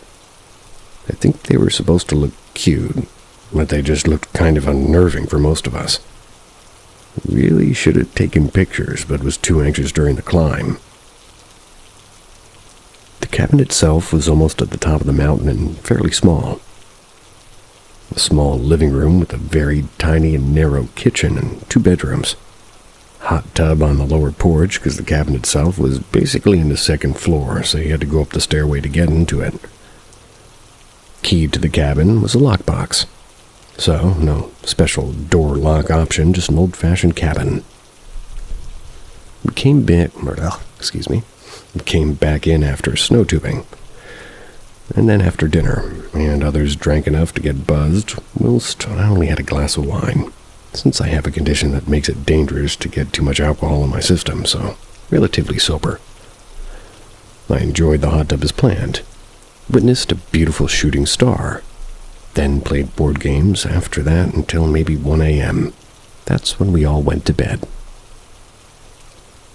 I woke up a little bit after 4 a.m. because I was suddenly sweating. Then I felt kind of unsettled. I decided I need to go to the bathroom, so I got up, left the bedroom, and nothing seemed to miss. So I used the bathroom.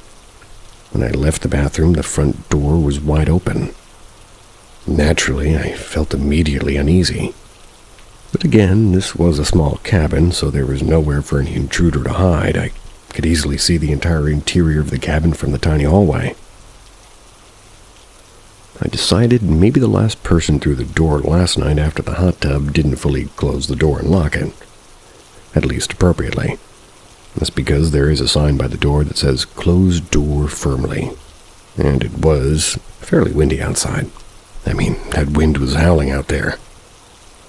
So I go over to the door and I close it, making sure that it's firmly shut enough that the doorway kind of fully locks it. I even jiggle the handle a few times and try to see if it'll open when locked. It doesn't budge, so I start to head back to the room. Then I hear the door rattle a little bit and I turn around and stare at it. I watch the lock itself turn. Then the door opens, and it doesn't slam open from the wind. It just slowly swung open. I stayed extremely still because, of course, well, that was crazy. The door has a huge clear window on it with no curtains. And a big window beside it, too. That also doesn't have curtains, and there's absolutely no one on the other side of it. There's no way someone could have ducked out of view, either hurried away from the door after pushing it open either. That's because they would have had to make a lot of noise hurrying down the steps to get off the walkway. Like I said, it was an old-fashioned door, as well with a simple lock and knob, no electronic buttons or anything to unlock or lock the buttons or even remotely do it. So after getting the nerves to close the door again and locking it firmly, nothing else happened that night. Couldn't really go back to sleep though, because I was just too scared to do so. The following morning I told the others about it, and they were pretty spooked too. But otherwise glad that we were only staying that one night. Before we packed up the truck to leave, there was this strange knocking noise coming from the surrounding woods. Not like somebody knocking on a wall or knocking on a door. It was like a deep, hollow-sounding knock. It only knocked twice, stopped for a while, then it would do it again. Maybe it was just trees knocking together, but after what happened early in the morning like that, it was a little unsettling. And so yeah, I'm from Florida, and though I've experienced other paranormal activity before, that was the most physical thing I've experienced, and I've definitely heard plenty of stories about odd occurrences in the Appalachians. In a way, I'm glad I experienced something, but I'll never forget the fear I felt. After all, my first thought was an intruder or something, and it would have been pretty bad being up there so high by ourselves. If we'd had any reason to run, we could have easily fallen off a cliff or something in the pitch-black darkness outside. It reminds me of a place in the Appalachians I'd been where all of the trees were upside down. That was a weird one.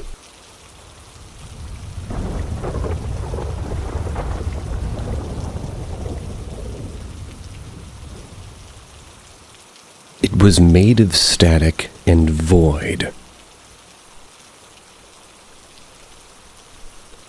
For the longest time, since the age of about 6 years old, I've experienced sleep paralysis.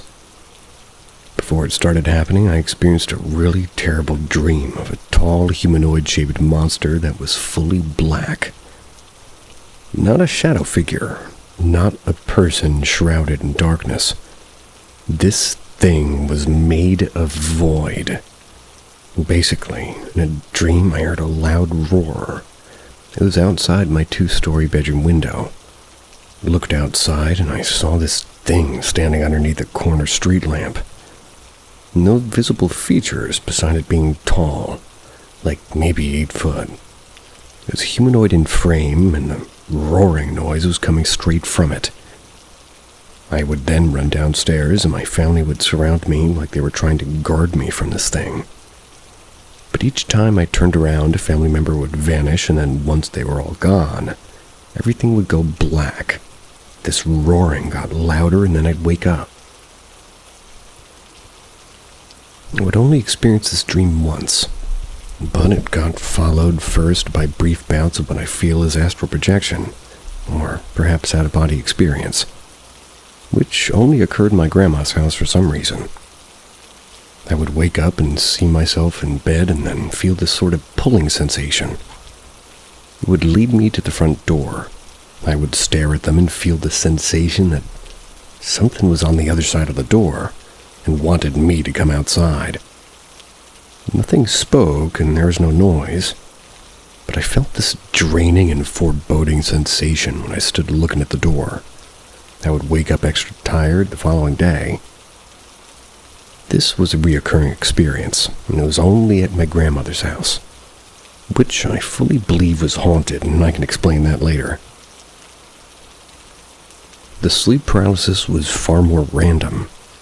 Like once a year at first, I wouldn't see anything. I would just experience the horrible panic of being unable to move. My heart would be racing, my chest feeling heavy, and the feeling like really hot and uncomfortable. Then eventually I'd see that void creature in the dream I had when I was 6.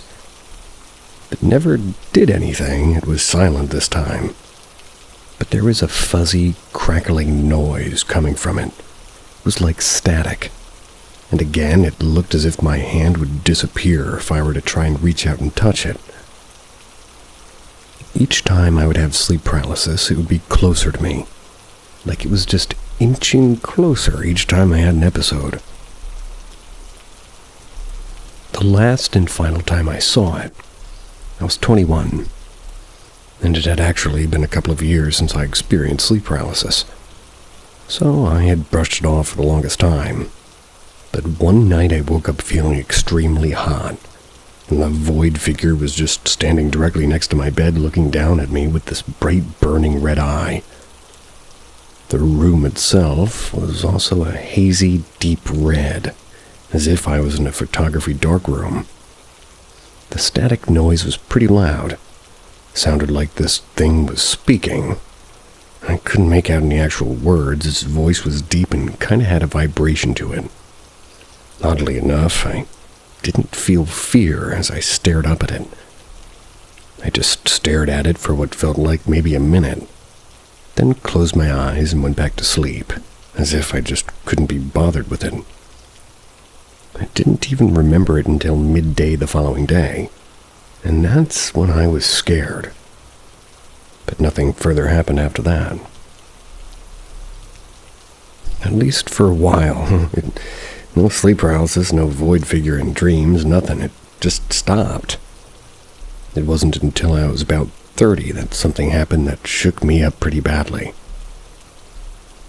I was married at the time, and my husband worked overnight, so I'd be at home by myself and sleeping. I need some kind of white noise in order to sleep, and that usually comes in the form of a fan being on. I woke up because the fan turned off, and it wasn't uncommon for the power to go out randomly in our area, at least for an hour or so in the middle of the night. So I merely sat up in bed for a moment out of confusion. For a split second, I thought I heard what sounded like a quiet growl from underneath my bed. By the way, I don't have any pets at the time. I brushed it off because it was so quiet, and I figured I must still be out of it from sleeping. But I got up with the intention to go to the kitchen to see if the oven light was blinking. That's because that usually indicated the power simply went out. The second I opened the bedroom door, there was that deafening roar from the nightmare when I was 6. Everything in the house turned red. My only thought was to run out the front door, but when I did, I ran right out of my bedroom again like I was caught in some kind of a loop. I couldn't leave the house. The roar was getting louder, and it was just making me start to panic, like, let me out, go away, wake up. I keep repeating when I finally stopped by the front door and just held the doorknob. I could feel sharp claws dragging down the back of my neck, and then I woke up. I was drenched in cold sweat, and I was stuck in bed for a while because I was afraid to move. But eventually, I got the courage to get up and turn on every light in the house. Definitely the most vivid nightmare I've ever had. I'm almost 34 now. Got out of a toxic and unfaithful marriage and currently doing a lot better on my own. There were a lot of negative people in my life before, and since having them cut out of my life, and, well, maybe that plays a part in this. That's because I haven't had anything like that really happen since. Then again, I've had years of dry spells before. I don't get nightmares quite like that anymore, none involving the void being at least. Who knows, maybe my cats play a role since they sleep right next to me every night, and in a way I feel like they ward off bad things. I fully believe I had been haunted by something that preyed on me when I was the most vulnerable in my life. I just hope I never experience it again.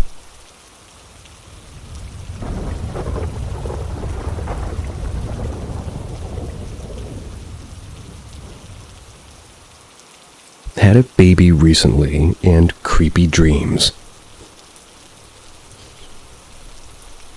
I had my baby in November, and I've had a few odd dreams.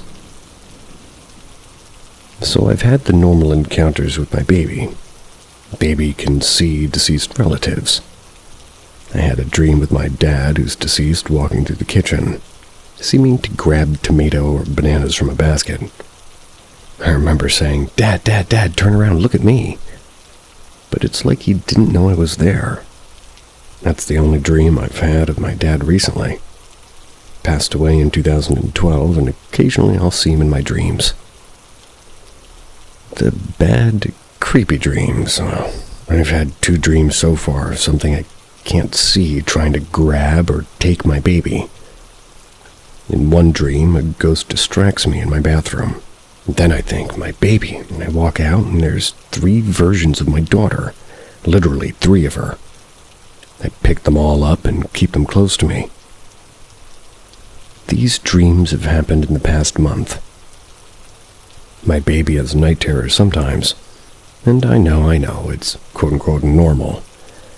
But I've always had very trippy dreams, even an out-of-body experience before. And so I wonder if my baby inherited that. My mom said that I have fortune-teller dreams. English is not her first language.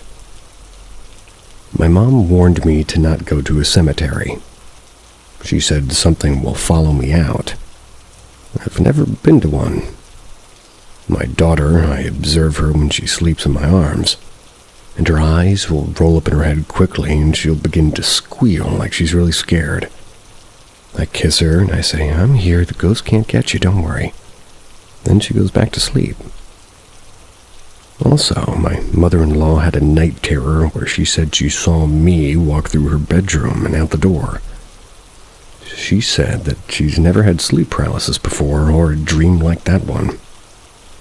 She's in her 50s. At my mother's house, she said she saw a clear figure walk really fast into the living room and walk really fast back into the hallway. I wanted to mention also, my baby has a unique birthmark on her arm, and my mom says that it's somebody who wants to be close to me.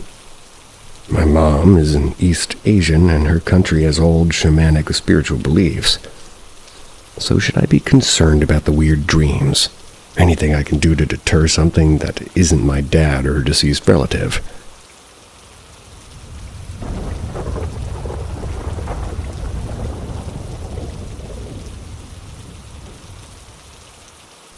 Haunting of the Lewis River and nearby forest. I slept next to the lower Lewis Falls many, many years ago, and I heard the strangest things. I don't believe in the supernatural occurrences necessarily, but this was a striking auditory hallucination I had experienced at night, and it would not be the last time that I would hear it, which has me questioning my doubt of the paranormal. While laying in the hammock near the base of the falls, I could hear the sounds of the waterfall echoing off of many of the nearby surfaces. Thousands of varying surfaces reflected the already thunderous clamor of the falls and began to undulate into a strange pattern. The changes were so subtle and sounded so real, yet within my mind. The clamor of the water and its reflected sounds evolved slowly into the chirping of frogs, which in time became the beating of a drum, then a chant that picked up tempo and became more of a wail and scream. The experience was startling, and I was having a hard time believing what I had experienced. It seemed as though I had simply hallucinated the experience, so I chalked it up to a trick of the mind and slept it off. In the morning, I mentioned to my camping buddy that I had hallucinated, and he gave me a very peculiar look and said he heard very much the same thing. This really threw me for a loop. I would go on to mention this experience to other people, and few folks verified that the Lewis River and the forest on the other side were haunted. I went back and I camped again. I was with the same guy. Actually, and an additional friend, so a year or so later, farther downstream. I heard the same thing again, but I don't think either of them heard it. Anyone ever hear anything like this or know much about the Lewis River being haunted? It's in Gifford, Pinchot National Forest in Washington. Sounds like it could be a, what do they call those? Oh boy, what is it? Oh, a fisher. It's an animal called a fisher, perhaps. Or it could be something more spooky.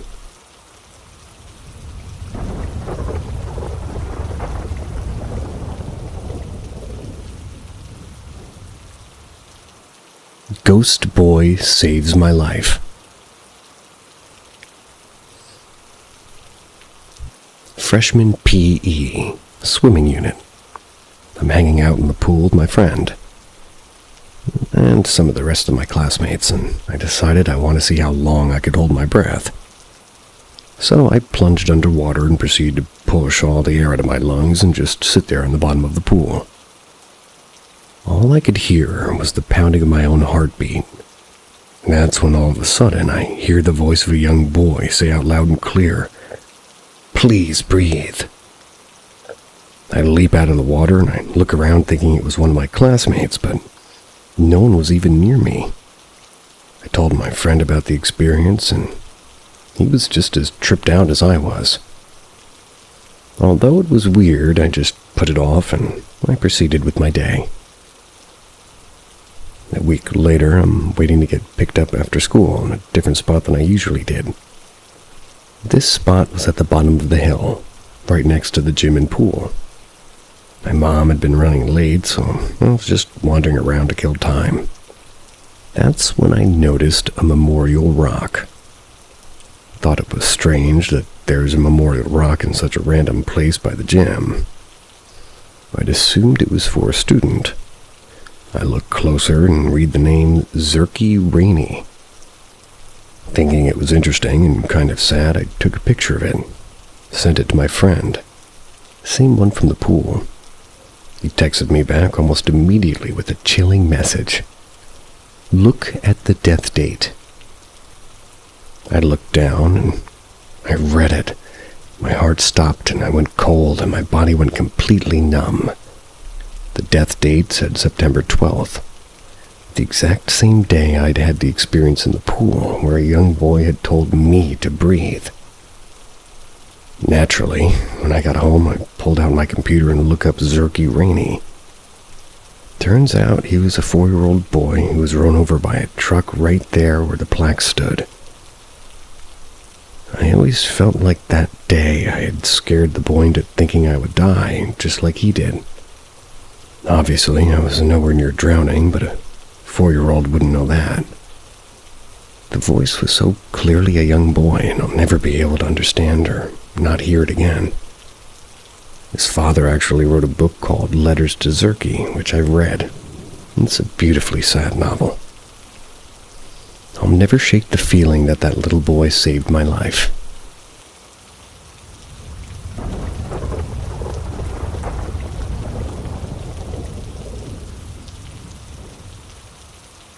The crooked man in the woods wants me to join him.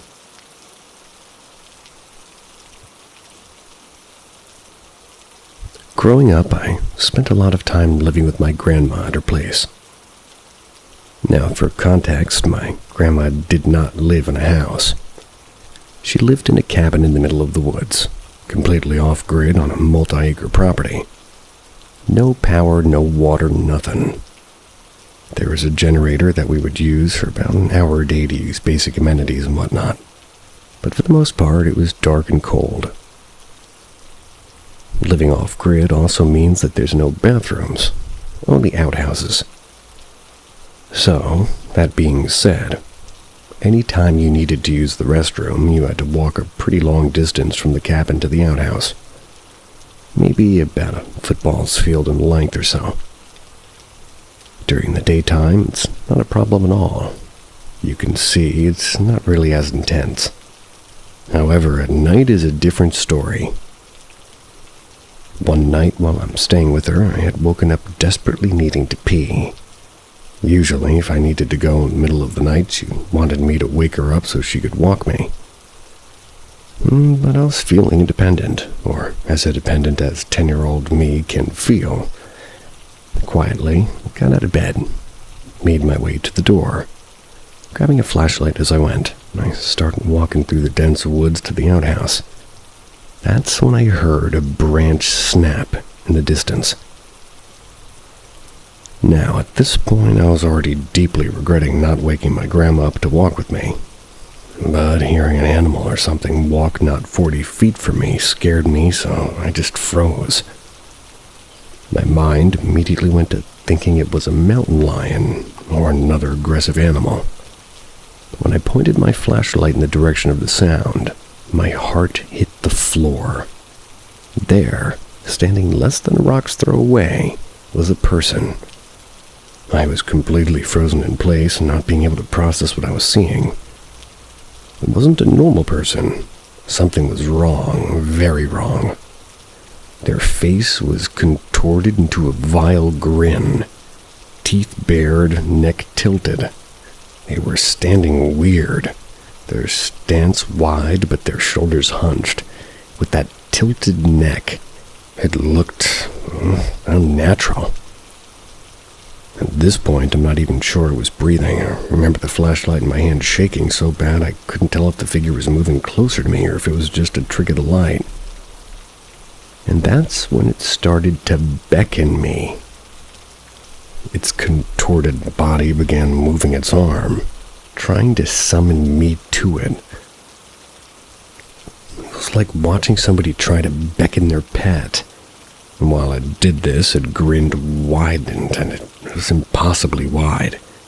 Its head seemed to fall even more to the side, almost at a complete inverted angle, like its neck was broken. I was horrified. It was at that moment that the fear seemed to shake the shock from my body, and I broke into a full sprint. In classic horror movie fashion, I tripped and dropped my flashlight, but that didn't stop me. I bounced off the ground and continued to run for my life, blasting through the front door so hard I fell to the ground inside the cabin. My grandma woke to this and came sprinting inside to see what the hell was going on. Breathlessly, with tears streaming down my face, I said nothing and just pointed. There, outside with the flashlights, was perfectly illuminating it, was the crooked man still beckoning me with its hand. My grandma's reaction to this was honestly the scariest part. She seemed utterly unaffected, and proceeded to open the front door, much to my screaming disapproval. She walked down the front porch into the dark, began yelling at the man. "I told you to leave. You're not welcome here," she said. Not moving on this one thing, but scaring my granddaughter as my last straw. "Leave before I make you leave."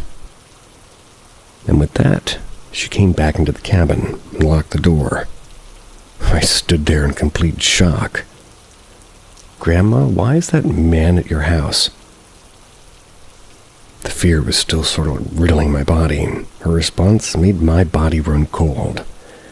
"He used to live here, but he died. He can't seem to move on, even though he chose to leave this world."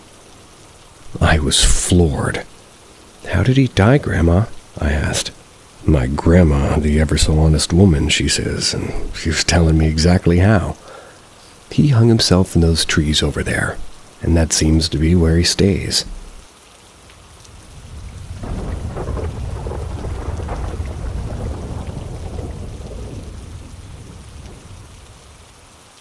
Ouija board in haunted cemetery.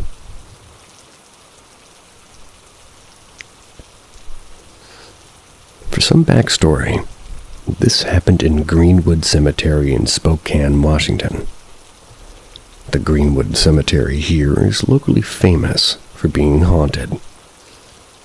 There's a specific old broken staircase leading into the cemetery called 1,000 Steps. Many people in my city have stories about seeing entities on these steps and feeling odd and depressed while walking up them. My story doesn't take place on the steps, but rather in the actual cemetery. My friends and I did use the 1,000 Steps entrance to enter the cemetery. This happened 3-4 years ago. 2021 or 22. A group of friends and I, 2 male and 1 female, we decided we'd go to the Greenwood Cemetery and bring a Ouija board. I'ma be so real, the idea for the Ouija board was 100% mine. I used to play with them semi-often, and this is the only experience I've had that actually frightened me. My friends and I walked around a bit and looked at the headstones. My friend, a female, and I decided we wanted to have a picture taken of us together. So our other friend, the male one, took a photo of us.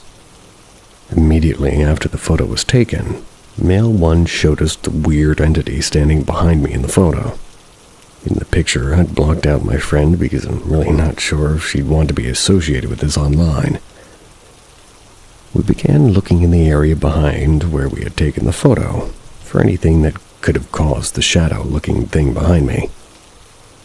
Male one decided to take a picture of the area directly behind us, see if anything would pop up again. Nothing did. In the first photo, the entity photo on the right side of me, you can see the headstone of the second photo slightly sort of beside my legs, although I'm blocking majority of the headstone. After we decided, yeah, no, that's definitely a ghost, we moved closer to the way we came in. There is a large cement circle on the ground, probably 10 or 15 feet in diameter. We all sat there and talked for a bit. I brought out the Ouija board and I asked if anybody wanted to try it with me. Turns out I'm the dumb white person from every horror movie ever. That's because every friend present said no. We were all a bit on edge due to that picture. I decided I'd play it by myself. Dumb idea. I'm a very observant person and down-to-earth person. I usually notice things that are weird before my friends do.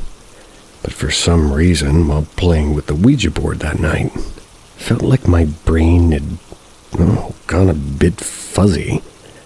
Almost like my defenses were completely lowered as soon as my fingers were on the planchette. I began asking my typical Ouija board questions. Is anyone with me? Am I alone? How old are you? Did you live on Earth as a human? Etc. The spirit only sliding the planchette to yes or the letter U. I didn't catch on, but my friends did. I asked the spirit, is there something you'd like to tell us? The planchette circled the letter U again. I asked, is there something you want? Once again, circled to U. I still at this didn't fully realize what the spirit was saying. I asked, do you mean someone in my group? It circled you. I asked, do you mean you as in myself? I can't remember if my friends let the spirit answer or if they made me say goodbye before we got an answer. They were terrified and, well, rightfully so. I ended the Ouija board, and as soon as my hands were off the planchette, I felt immediately anxious. I felt extremely on edge and actually started processing what the hell happened. We left right after that. Male number 2, who I was the closest to at the time, couldn't stop commenting on how weird it was that I didn't end the game the first time it said you. And, well, how it was completely out of character for me to not have an ounce of anxiety while playing that game. I still don't know if the entity in the picture and the spirit I talked to were the same. And honestly, I don't care to find out.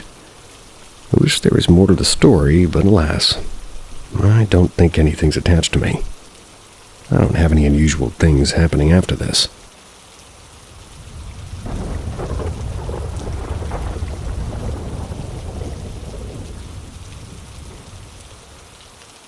A ghost story or not? Weirdest thing that ever happened to me. So I grew up in a semi-detached house. I don't know if you guys in the US have this term, but it's where houses are built in pairs as one building. They share a single wall in the center, but they're otherwise totally separate houses. Anyway, when my parents moved in, there was no fence between our house and the adjoining one. That was in the back garden, or rather just a single wire. They hardly ever saw the neighbor to begin with. If he was out in the garden when they went out, he would zip inside. He was something of a recluse, maybe in his early 50s. That was until one night my father had a bonfire in the garden. He noticed this guy in the shadows.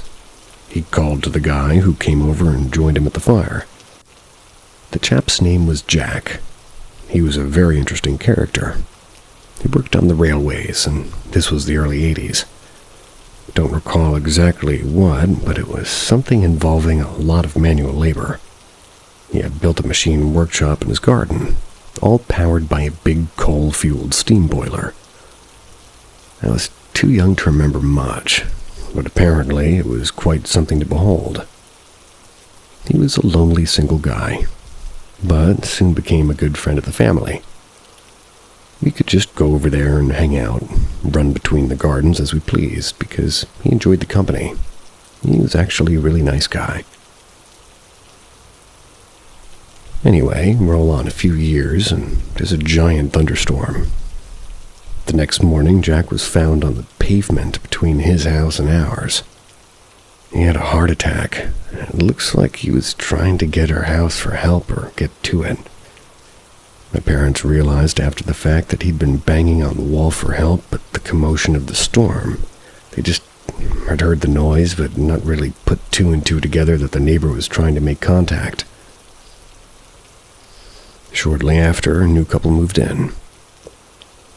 I was over there one evening, maybe 2 or 3 years after that fateful night. I was babysitting their baby. They were upstairs in a cot while I was downstairs watching MTV with the volume pretty low. As I'm sitting there, a tune begins to play. But it's not on the TV, it's to the right of me, and I swear it's the sound of tapping on a small wooden table. It's only a few feet away from me. I look over to the noise, to the table, then sit there almost frozen as the notes play. Their cat is walking past. It stops, looks in the direction of the table too. And this goes on for what feels like a long 15 seconds. I'm sat there almost frozen. The hairs on the back of my neck are standing on end, and I have the feeling of someone walking over my grave. The feeling isn't terror, but let's say I'm on hyper alert. The feeling passes quickly, I regain my composure. Go over to the table, tap my finger on it, and it definitely sounds just the same as the notes I was hearing. But I wasn't able to produce different notes by varying my tap like the noises I heard previously. It was sunset, not dark outside. Walked around the house, checked all the doors, which were all locked. The baby was still sound asleep in the cot. No way it could get out and no one else is in the house. I remain in the house until the parents return around midnight. I don't feel nervous, but all these years later, it's still an odd experience. I don't know how to really pigeonhole it. I don't read any more into the feeling of walking on my grave than a biological response to something unexpected and alarming in the moment. A communication from a deceased neighbor beyond the grave? Well, it makes the story a little more interesting, I guess. I don't really read into that either, but it was an odd experience that remains a vivid memory to this day.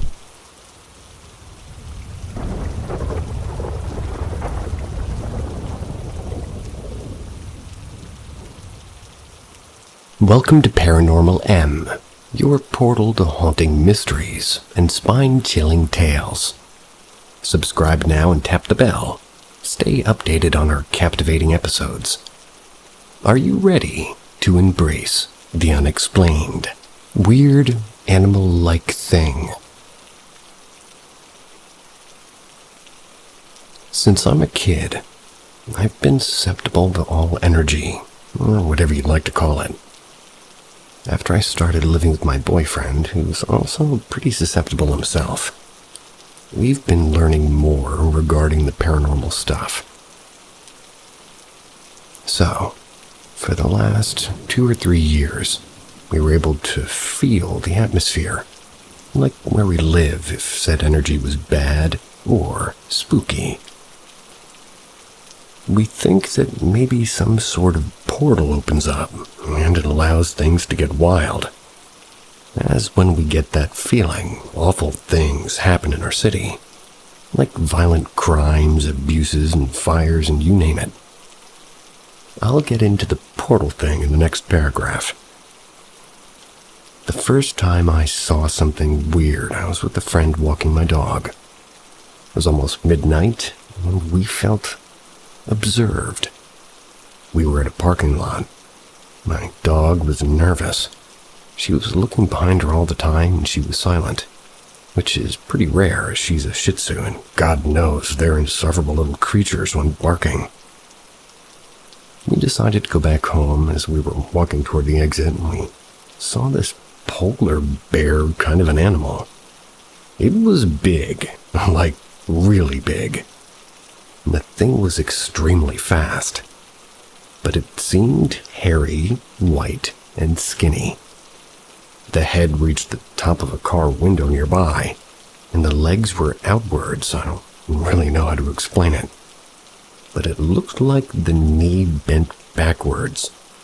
It had a hairy tail, and the hair was silk-like. I didn't get a really good nor bad feeling about it. It just weirded me out. It looked like an animal with no intrinsically moral compass. My friend, who doesn't believe in paranormal, asked me if I saw the same. I said yeah, which confirmed that I'm not crazy. A year or so later, I was at my window with my boyfriend. We were drinking tea while looking at the moon and talking. The night was quiet, and we felt peace. We were facing the same parking lot. This time, the night was clear. It was a full moon. And suddenly, my boyfriend points between two cars and says there's a big dog there. I take a look, and we both realize it is not a normal animal. It had a soft glow to it. The thing ran fast again, disappeared in less than 3 seconds. But it seemed fatter than the last time. I told my boyfriend about what happened with my friend, and we tried to figure out what was that thing. Last week, the atmosphere was feeling awful again. There was an increase in paranormal activity around us. We had to seal our home to avoid bad energies. We were out with our now 2 dogs, and our youngest started bawling. He was scared, but trying to put a brave front. We looked in the same direction, and the same animal-like white figure ran extremely fast. And this time, with no cars hiding it, the thing ran toward another direction. Not where it ran the 2 previous times. This time, we were able to see the animal closer, and the fur looked almost like feathers. But it looked like a mammal. I really don't know. All the times, we couldn't remember the head and face of the animal body. We believe some portal opened up and allowed bad things to enter this realm, and in the process, some quote-unquote animals roamed free. Have you ever seen something like it, and do you have any idea on what it might be? Negativity is everywhere, and you should be aware of the consequences. I've been thinking about something I'm seeing more often in spaces like this. Way too much negative energy. You know, those vibes that drag a conversation down. Stuff like name-calling and downvoting just to dunk on someone, or even dismissing people without even trying to get where they're coming from. It's getting pretty common, right? Well, here's the thing. Negative energy doesn't just vanish. You may be familiar with the 3-fold rule. Pretty much what you put out comes back to you 3 times over. So, if you're spreading hate or maybe judgment, you're inviting back that negative stuff into your life, but amplified. The 3-fold rule is part of the law of return. Energy boomerangs. It's not about some cosmic judge smiting you. It's just a natural consequence of how energy flows. And here's where it gets real. Spewing negativity doesn't just bounce back. It opens doors. You're not just piling bad vibes on yourself. You're practically rolling out a welcome mat for something darker. Evil, chaos, bad luck, random sickness, unexpected expenses. And there are things that thrive on bitterness and hate. You're feeding them, giving them a foothold. There's people in these subs who genuinely have real gifts like intuition or insight or sight, and have had experiences that don't fit the everyday mold. It's what makes subs like this so different. But not everyone's going to vibe with that, and I guess that's okay. If something doesn't click for you, asking for clarification can keep things chill and open up a real discussion. Like, hey, can you tell me more about that? It's simple, but it works. Especially when somebody's asking something that doesn't make sense to you. That's because it's meant for the OP. Another clue is if OP never responds. That's usually because they freak out at the accuracy or are caught in their lie. If you don't know how to ask for clarification or don't want to, it's best to just step back and not engage.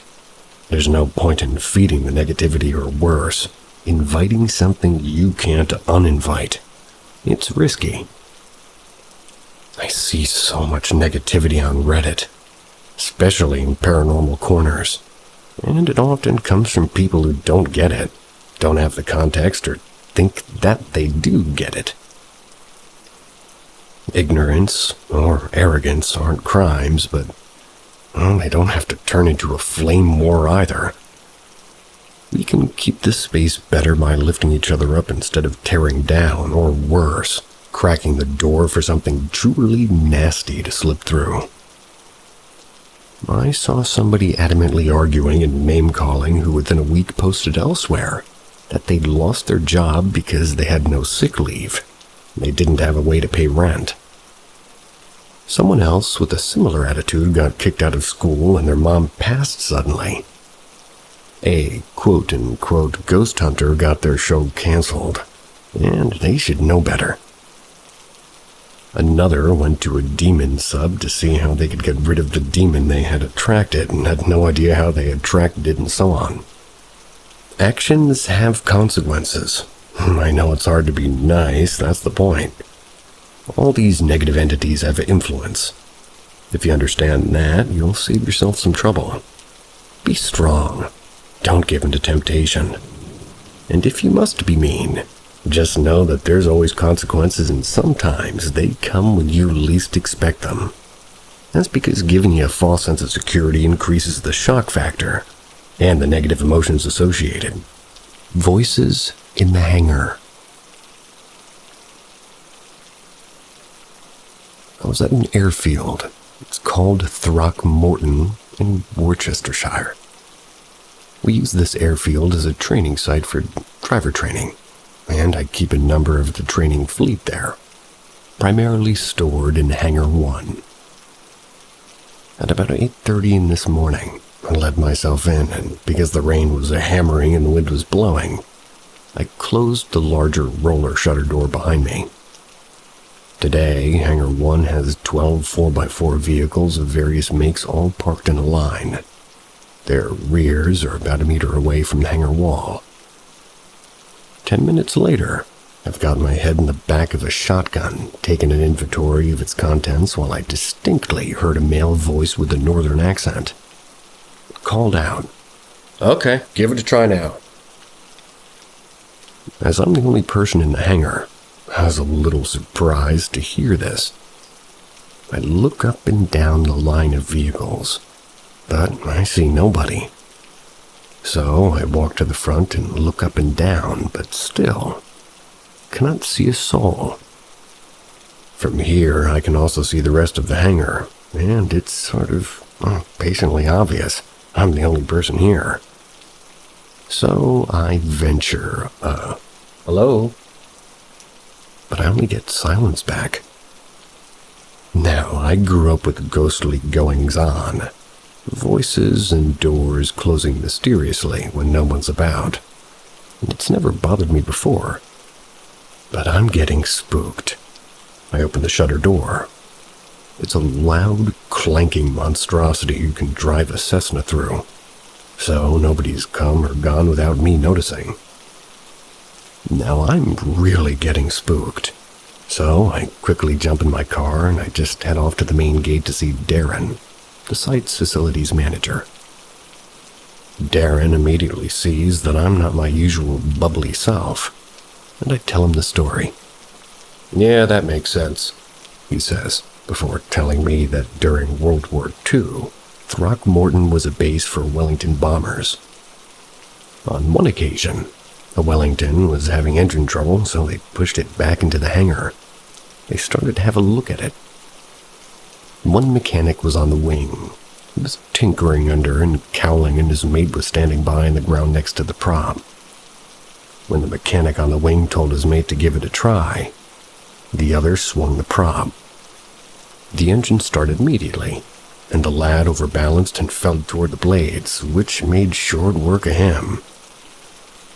Darren went on to say stuff often goes missing in this hangar number 1. It later on reappears a few days or maybe even a week later, or it gets moved about. But voices are very unusual. I had to go back and I kept the roller door open and the engine on my car idling. Creepy old lady. So this is a repeating pattern I've noticed, ever since I started living in apartments. In my very first apartment, the year 2000, I just moved away from home and I was living with my new husband. There was an elderly woman that lived in the same complex, and from our patio we could see her watering her flowers down to the left of us. After living there for about a year, we heard this huge commotion outside. There was a fire truck and sirens, and we could hear screaming. When we looked outside, we could see the fire department trying to break into the same unit the weird old lady lived in. She had called 911, and she had barricaded herself inside the house. They informed her that they could not leave until they cleared this apartment. We could hear her screaming, "No, I will not open it, leave now," over and over. Eventually, the office manager came down and said she would open it with a key. That's because the firemen were starting to go to the front door with an axe to get inside. I can still see the leasing manager opening the door and running backwards to let the firemen in quickly. Once they were in, they were able to clear the unit quickly. There was no fire, and the old woman refused to give an explanation as to why she would call for help and then lock herself inside. So we just kind of shrugged it off. We only lived in this apartment for 2 years, and in that time, we discovered that the flowers she lovingly cared for on her deck were indeed plastic. She had them in a pot with dirt and wrapped them around a fence. But when we noticed that she had blooms in the middle of winter, sort of walked by her unit and noticed that they had been glued and placed there. They were faded, but she kept the dirt in the pot wet. I like this lady. When we finally decided to move, we had relatives in and out of the apartment helping load stuff up. My sister-in-law asked me who the old lady was outside. Thinking nothing of it, I said, "What old lady?" And I went to take a look. The old woman from the other unit was standing out in the middle of the road. She was wearing nothing but a house dress. She was barefoot and messy, unkempt hair. She had a blank stare. I tried not to make anything out of it and mostly just tried to ignore her. People moved in and out of the complex every day. She had never done this. She wanted to know where we were going and why. I kept my responses short and simple. But she looked concerned, even worried. The last thing I remember is us packing up the last of her furniture just before dark, and she was still standing alone in the middle of the road with that blank stare. She was watching the moving truck leave. Now, I'm not superstitious per se, but for whatever reason, the next few years of our lives were a downward spiral. Relatives dying, losing my job, things like that. Basically, the next 2 years, our next apartment just sucked. So, well, when we got out of there, we moved into our third apartment. And here's where it gets weird. I'm walking my dog. And way in the distance, I see an old lady in a little house dress. She walks out of one of the units and slowly walks into the middle of the road. The whole time, I could swear that she sees me, looking right at me. Actually gave me chills. But I told myself, this lady's far away on the other side of the tennis courts. No way she can see me. But I was wrong. I was so weirded out by the fact that there was no one else around in the middle of this nice spring afternoon. I almost turned around and backtracked, just to get away. I told myself I was being paranoid and again that there was no way this woman could be looking at me. So we got right into the lot, tried behaving as if there wasn't somebody standing alone in the middle of the road and tried to walk around her. She just starts talking. As we're trying to quickly walk away, she didn't even address us, just, "That's your dog? I haven't seen you. Where do you live?" So I figured this lady is nuts and off of her meds. I just started walking faster. I figured maybe she doesn't like dogs, and, well, I've had people complain that they don't like animals, so I shrug it off and keep moving. I hear her still talking behind me, and after we had walked well past her, something about dogs. Never got that image out of my head, and even weirder, we go to that park every day. Never saw her or anyone matching that description again.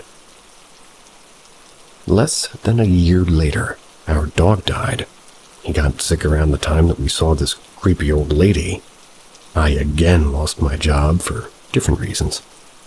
But the timing was the same, and we again had a death in the family. Very loud, sir. Relax yourself. Now my question is it possible to see an entity related to bad times coming? Or is the entity something that can cause a curse? I know it sounds ridiculous. It couldn't have been the same old lady, but I can't help but wonder.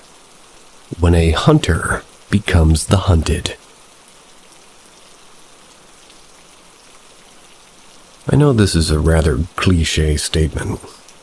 One I'm sure has been used many times before. But I'm going to present are experiences that I've lived through, or ones that have stayed with me for a very long time. Backstory, very short. I first became interested in ghosts, paranormal phenomena, and supernatural events maybe when I was 10-ish. I had read a book that really piqued my interest. The first years of my journey into this part of my life at that time meant you went to your local library and looked through their indexes for anything you could find. What I did find was, just lackluster, boring, and, not helpful at all. My solution was to join a group and go out once to see what it was all about. Like many, I expected to see full-body apparitions and paint peeling off. Maybe things being thrown around. But no, nothing happened. Fast forward to about a year ago. My early experiences taught me to lower my expectations and to treat any location that has claims of haunting, could be experienced or meet the standards of tests that we use. All investigations should start without expectations. We, in fact, do not ask to be shown hotspots. We've done that for years. We've collected many cigarette smoke orbs, buzzing insects, or are eaten alive by mosquitoes. We've had some physical things like walking and knocking or banging. We've invited another group to join one night, and when they asked for a knock or a tap, it came almost immediately. As interesting as that sounds, we noticed one member missing. So we knew where the bangs were coming from, and no, we didn't give that group a hard time, only had a good laugh. After many investigations, some long quiet night, we start at dark, depending on the season. And we called the night at 4 a.m., and all that time, not once did I feel anything. No attachments, no odd feelings, no voices telling me to hop on one foot and yelling ow for an hour. Following a very active investigation, dark entity or possible demonic activity, we were spent by the time we picked up and left. Sometimes later I started noticing odd feelings when I was at home. Rooms that had never had any feeling to it became melancholy. I had a closet in the hallway and the door would open, and I would just close them. And that happens, of course. I would close them and go on my way. The feelings in my home started to take on a very odd feeling. Like I walked into a room with people fighting. Like at times I could hear yelling. I got up to look and it stopped, and this continued for about a week or so. Every ghost hunter should have a good friend who's a medium, or can feel a presence around you or a location you live in. Long story short, she did find an entity, one I would identify as an imp. Not dangerous unless you'd try to chase it into a wall. They are mischievous little assholes, and their presence could mean a stronger force could come through. In my case, it did not. And I know this wasn't very exciting. However, one should always be careful when investigating or exploring. Things can wait in the dark, paranormal or human. Or things can wait in the dark, paranormal or human. I know of at least one investigator who was shot while in a homeless camp and he didn't know he was there. And another who spent 3 years in the hospital because of injuries he suffered from a location he dove too deep into. Always be sure if you should investigate, just because you could not mean you should. What? You heard them. Dream of purgatory. Maybe. One of the strangest and most memorable dreams I had. I think it was purgatory, looking back. In my dream, I was in a city. It looked both old and new. It had shop windows that were dusty, and sort of anachronistic advertisements like the old Guinness beer murals. But it was in a modern environment. Had a huge air of neglect and emptiness, washed out colors. There was no one else there, so I thought. I found myself making my way to what I can only describe as a train station. It had seats and TV screens, dusty and fly-speckled. In one of the seats staring at the screens was an obese man. He had an aura of gray about him. He was overweight and staring at the screen, wearing a dirty off-white t-shirt and baggy jogging trousers. I tried talking to him, but he didn't see me. He just stared at the screen. I felt waves of depression and apathy from him. I had the strongest feeling he'd passed away, with no one to mourn him. Some squalid bedsit somewhere. Next to the train station were steps going down like a subway. The stairs went down to a landing, turned 90 degrees, then went down again, repeated. It formed a square spiral. The stairway was choked with rebar, chunks of concrete and old trolleys, almost impassable. From deep down below, spiky, many-limbed creatures, all angles, sharp teeth, and they were moving effortlessly.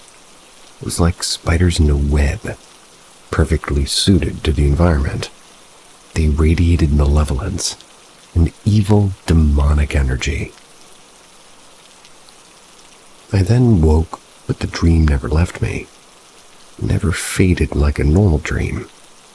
Ruminating on it, I feel like it was a glimpse into limbo, the fields of Elysium, or whatever passes for the space in between this and the next.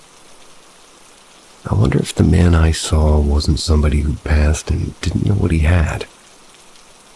Anyway, I figured I'd share this dream with you all.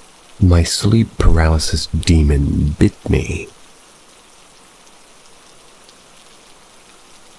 I've suffered with sleep paralysis since I was a child. Throughout all my years of dealing with this, I've had some truly horrific experiences. However, the one I had a couple of days ago has been the worst one yet. I woke up not feeling the greatest. I was up a few hours, and after not feeling much better, I decided to lay back down. I was gonna just try to nap it off. I was turned to my side, facing away from our bedroom door on the far left side of mine and my husband's king-sized bed.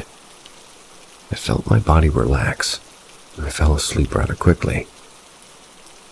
Next thing I remember is slowly opening my eyes and seeing our bedroom wall. That and the door that leads to our bathroom, as the bathroom door was closed. I then tried to move and couldn't. As I've been through this many, many times, I was already mentally telling myself that, well, I was in sleep paralysis. I needed to focus on trying to move a little, such as wiggling my fingers, a tip I learned online. However, I'm already feeling scared, and I can feel my heart racing. I then hear the sound of our bedroom door open. Then it closed behind me. That was as our bedroom door makes a very loud and distinct popping noise. I immediately thought that it was my husband coming in to check on me. Thought he'd be able to get me to snap out of this horror. That thought quickly vanished as I heard heavy stomping running around the bed until they stopped directly in front of me. I see a very large and tall black figure standing in front of her bathroom door. This is the same figure I encountered in almost all of my sleep paralysis experiences. I can never make out any features. Before I can register any other thought, the large figure lunges at me. I feel the heavy weight of this thing on my body, and it feels like it's crushing me, especially my ribs.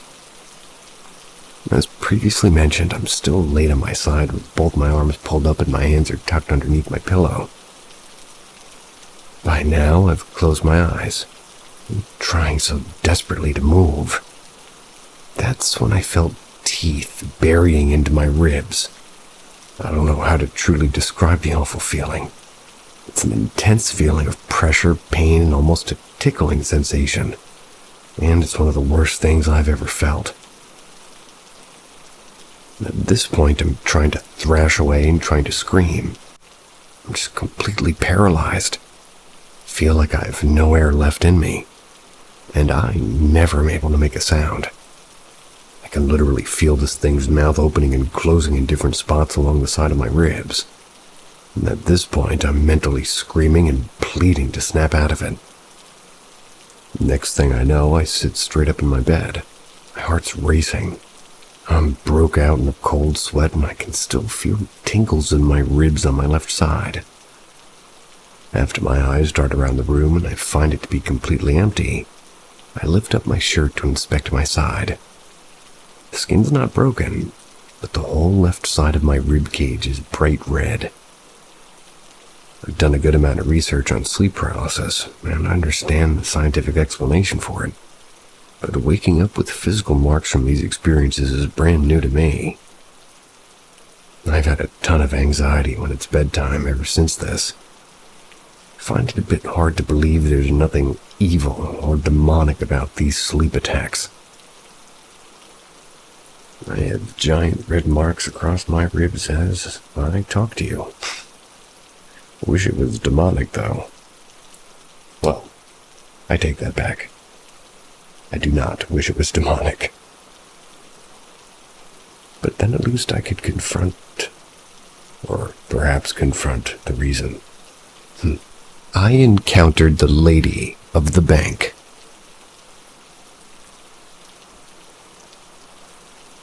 I have had many paranormal encounters over the years. I find them fascinating and frightening sort of a way, if that makes any sense.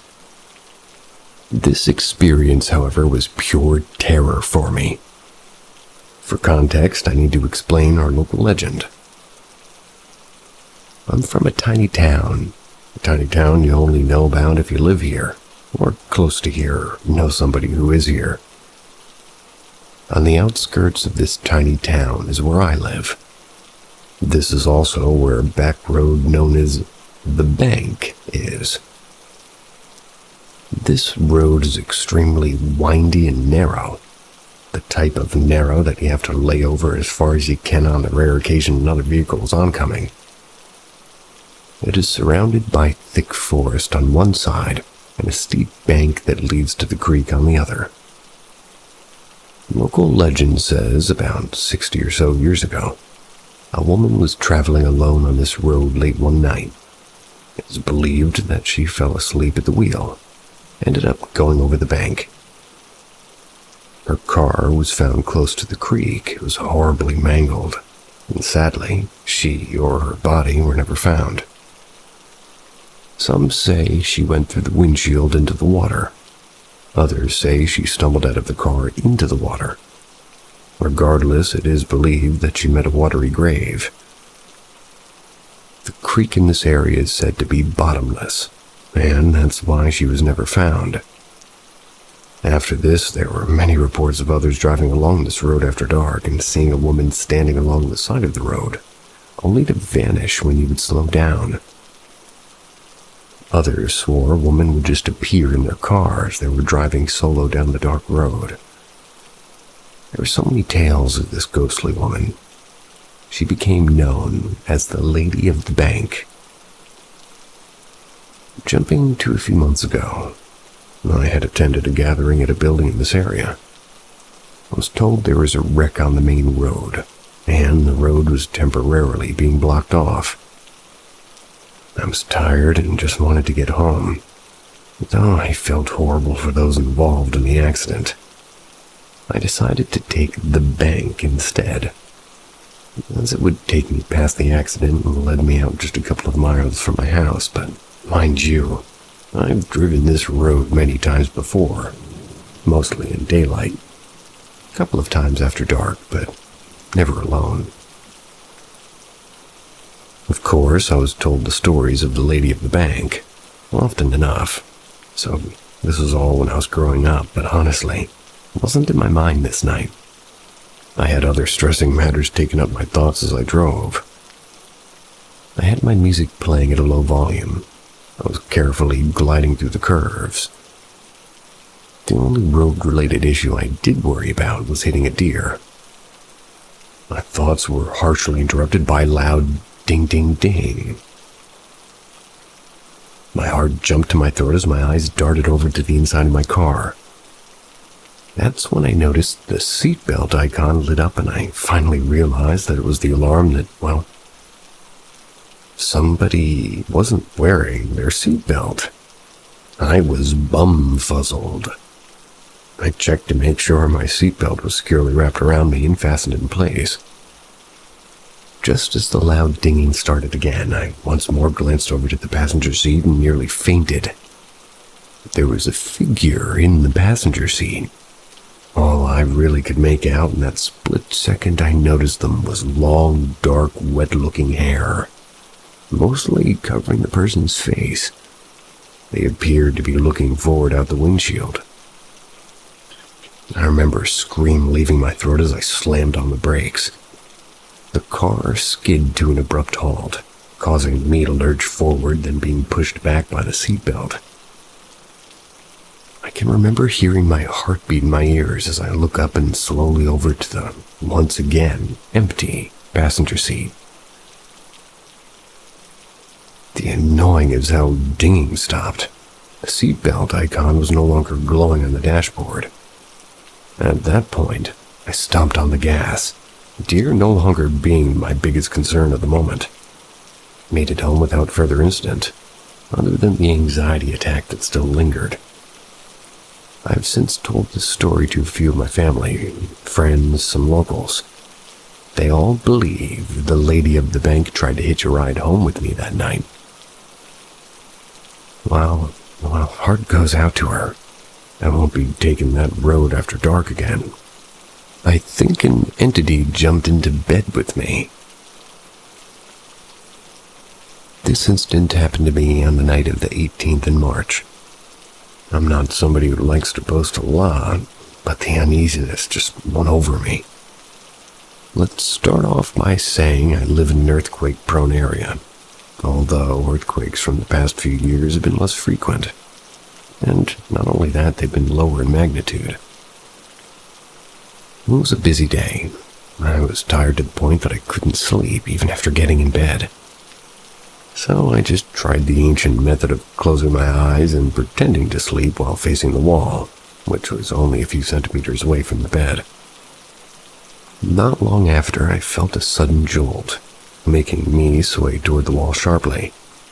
My entire bed had moved toward the wall and hit it.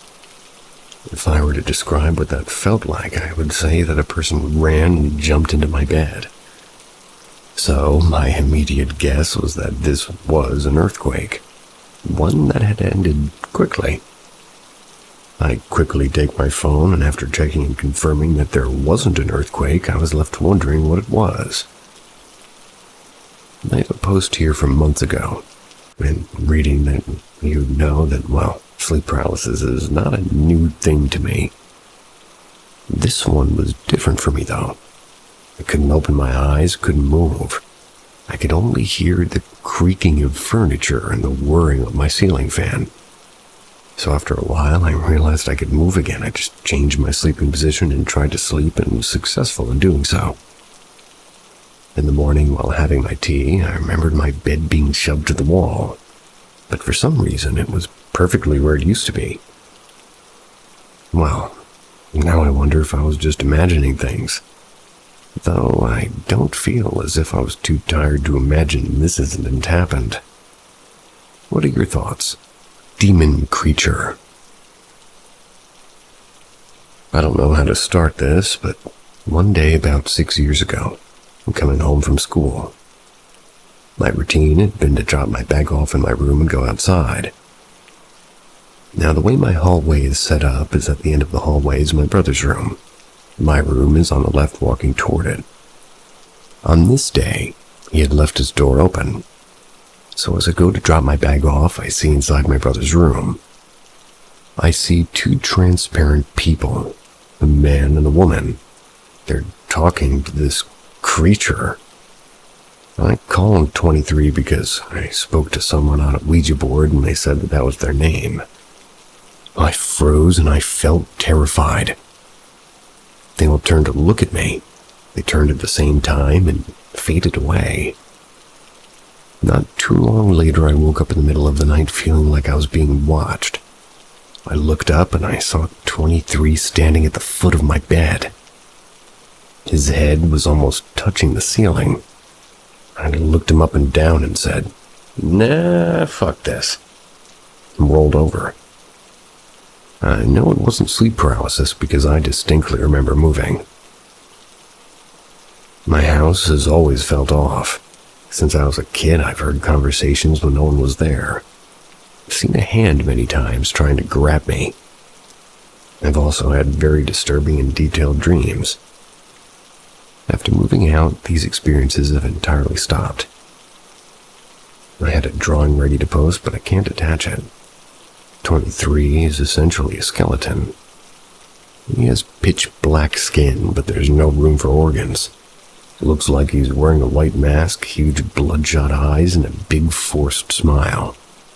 He looks angry, but anxious.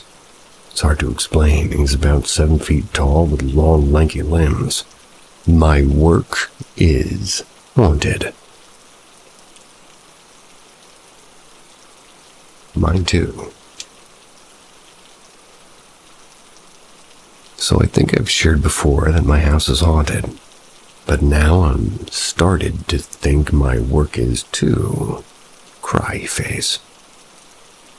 I'm going to share a few experiences and also my best explanations for them, because even though I believe in spirits and love having them around me, I always try to explain them away. My manager, let's call her Carly, and I were closing down the store. We had both just clocked out and started walking to the doors when we heard something that sounded like a person was inside the locked store and dribbling a basketball, which we just recently started selling. Carly was ahead of me and shouted, "Why are you doing that?" I said, "I'm not," to which she turned around and immediately stopped smiling. "Well, I'm not going over there." And I was like, "Neither am I, the fuck." And keep in mind, while we're talking about this, the sound is still happening. We've a clear view of where the sound's coming from. There's nobody there, and also nobody else in the store except us. The sound suddenly stops. Book it out of there. My, best explanation is that somebody was outside banging on the door. But we ran out the second the noise stopped, and no one was around at all. My other manager, we'll call her Mary, we were closing. I was closing up my register because I'm a cashier, and Mary was talking to me about something. But out of nowhere, a box of Slim Jims that we had at the register just fell to the ground. This one is obvious. It was probably just placed too close to the register. Or not. This one was just the other day, and it was me, Mary, and my coworker Sally. Sally was on her lunch break, so I had to open up my register and cover for her. As I'm helping people, I keep seeing somebody standing behind me out of the corner of my eye. I turn around thinking it was a customer to help, but no one was there. I played it off as just a person who was there but left before I turned around, but they must have ran their asses out if that's the case. Now the one I really can't explain was looking around the registers for anything to fix when I saw candy on the bottom shelf. So it's not like gravity was pulling it down. It flew across the aisle. I just kind of put it back because, rude. But I want other people's opinions on this. Author's story. Okay, so something has been bugging me lately, and it's freaking me out to where I broke it off with the woman I was seeing. The one with the imaginary friend Goblin that she swears up and down absolutely existed. So she finally got a new place after several years. Beautiful house that she had been saving up for and pays to stay there full time now. I was excited too because she was living in some slightly cramped apartments before this, making private time hard to come by. It's also too big for, just her and I, so I was supposed to actually move in to help rent, but not after these past few weeks. She settled in fine without me. I'm slightly jumpy even if it's somebody else's new place. My imagination can go to scary places. And again, she never understood how much her goblin encounter she claimed really happened really put me on edge. Third night I'm there, we crash late around 2, maybe 3 a.m. with some drinks. I wake up at around 4:30ish with her passed out and I gotta take a leak. The bathroom's right across her hall and lights on. I piss wash my hands. Excuse me. That needs a comma because that means a very different thing.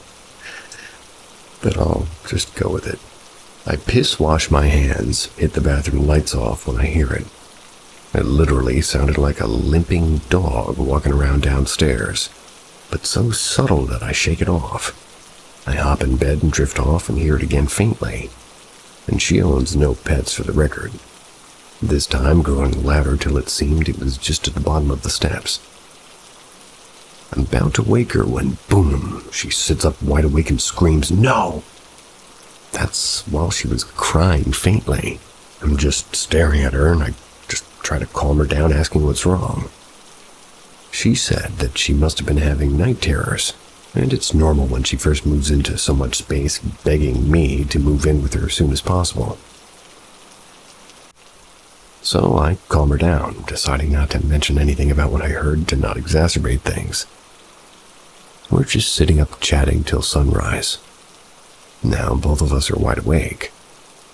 2 nights later, I'm back over. We do our usual late-night drinking and some intimacy, then clonk out. I wake up needing to piss hella bad again, and it's right around 4:30. She's not in bed.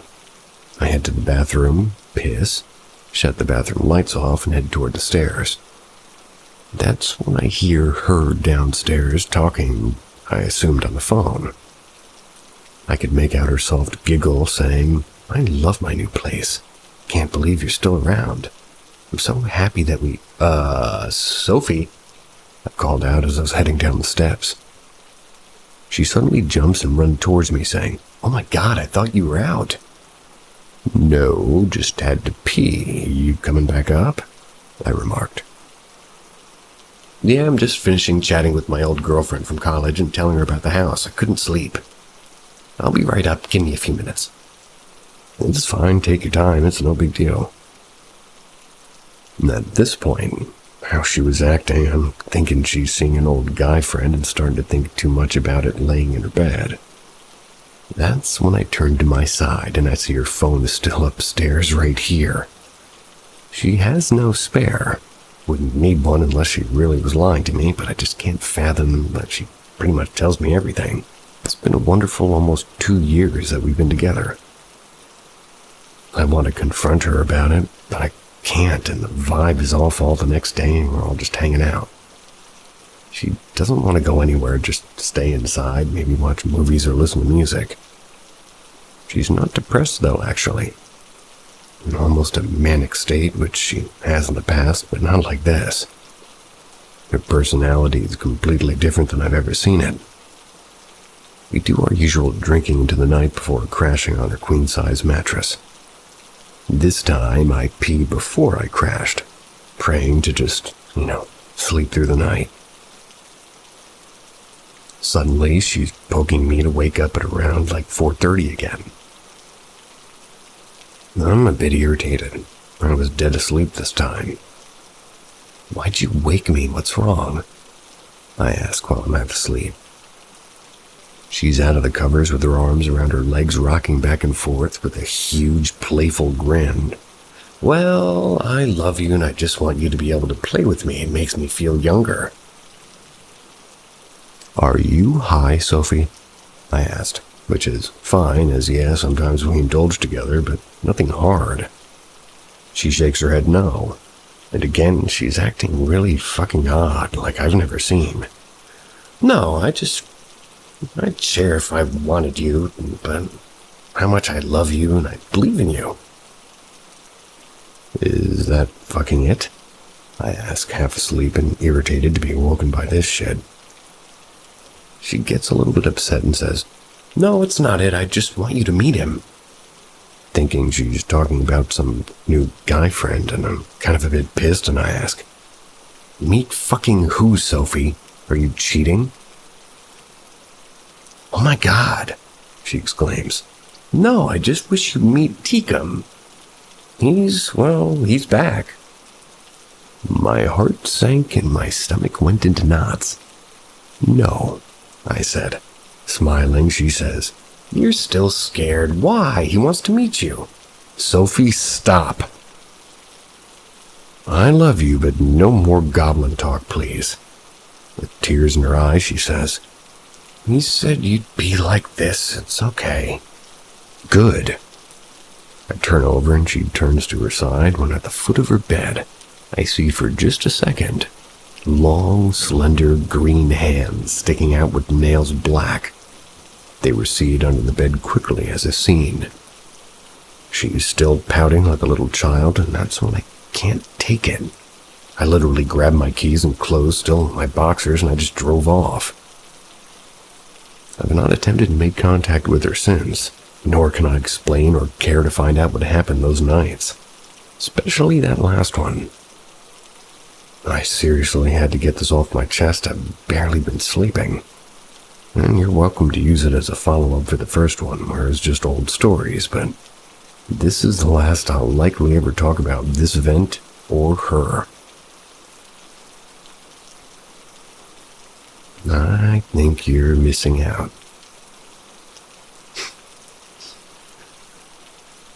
Some people have baggage, this one has a goblin. Sounds better to me. Does anyone know what this could be? I recently moved in with my best friend and her family. I knew her house had some weird activity before. I've always grown up around it, so it didn't bother me. Although lately it's been getting pretty bad, but I'm not sure. We've been seeing this thing outside and it doesn't really do anything other than make noise. The worst thing it did was shake the camper and poke my best friend's ex-boyfriend in the back when he was laying down on the porch. Recently, we've been seeing odd things. Like the first thing was a chunk of meat wrapped in newspaper that was left on the porch while we were still out there. We were hanging out in the hunting blind. We were hanging out in the hunting blind, so we wouldn't, or rather we would have heard somebody come up the steps or had seen them walk by through the holes in the tent. Excuse that. It's winter and the meat wasn't frozen. It was clearly fresh and it wasn't there when we walked by the first time. Then after that, we had a friend over and we were just in the hunting blind again. We heard footsteps. At first, my best friend had her hand out one of the holes and something grabbed her hand. I brushed it off and reassured her it had to have been something else. At first, I said it was a big bug.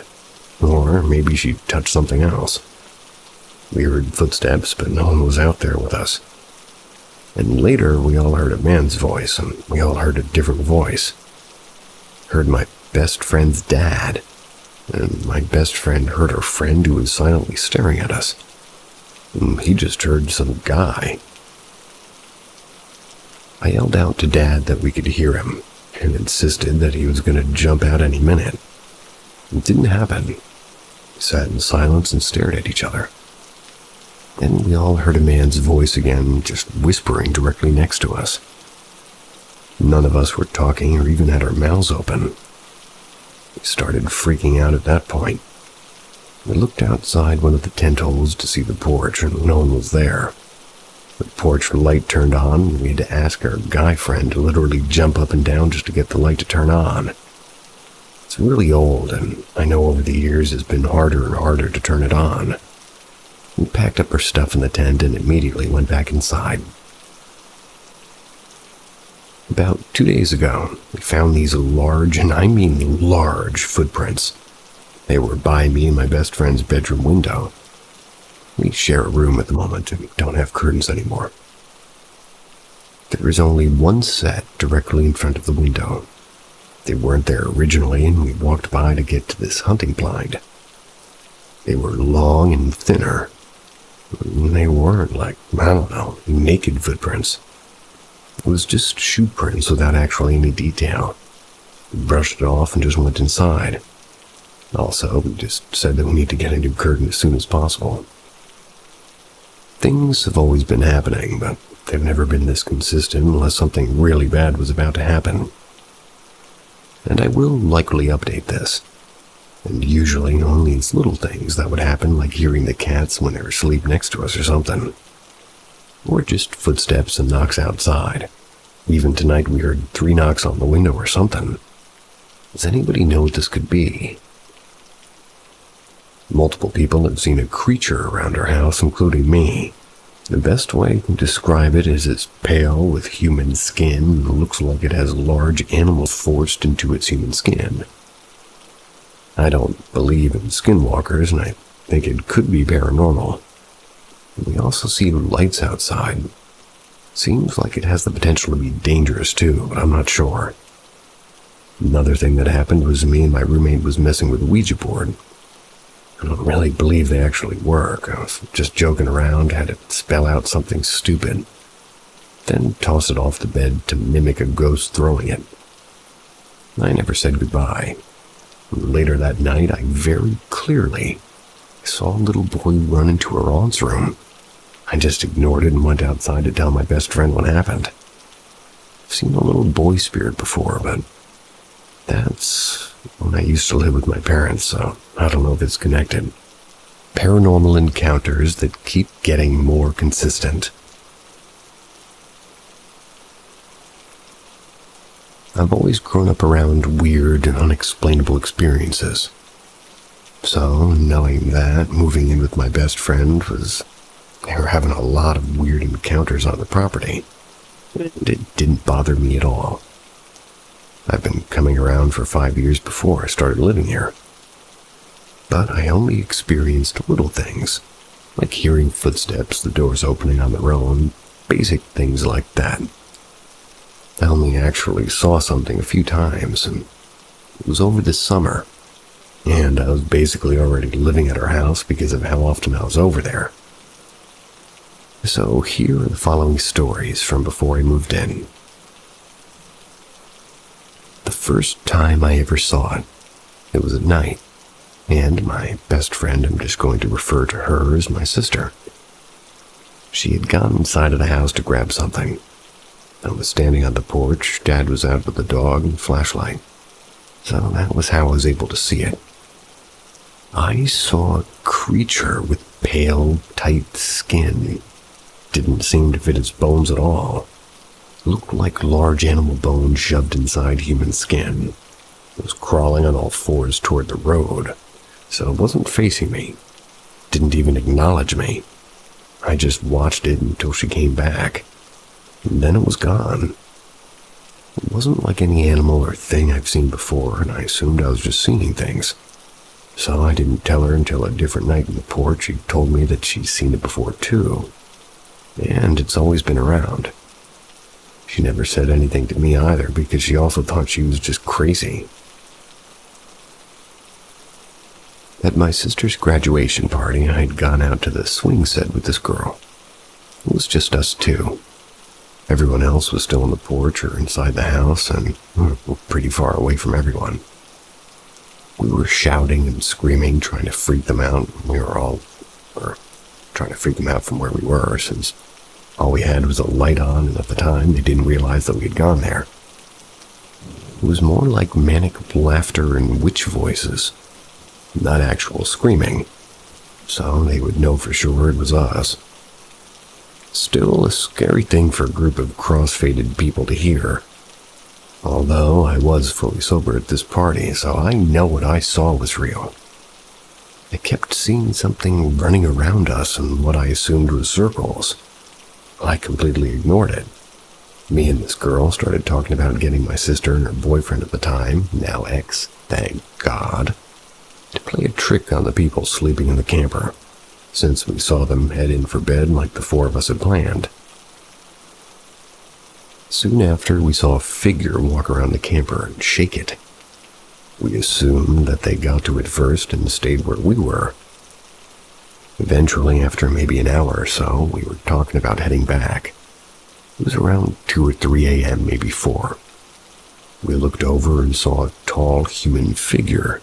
It was walking around the pool. They were too tall and skinny to be anyone other than the girl that I was sitting with. We tried to think logically and assumed it was my sister's boyfriend.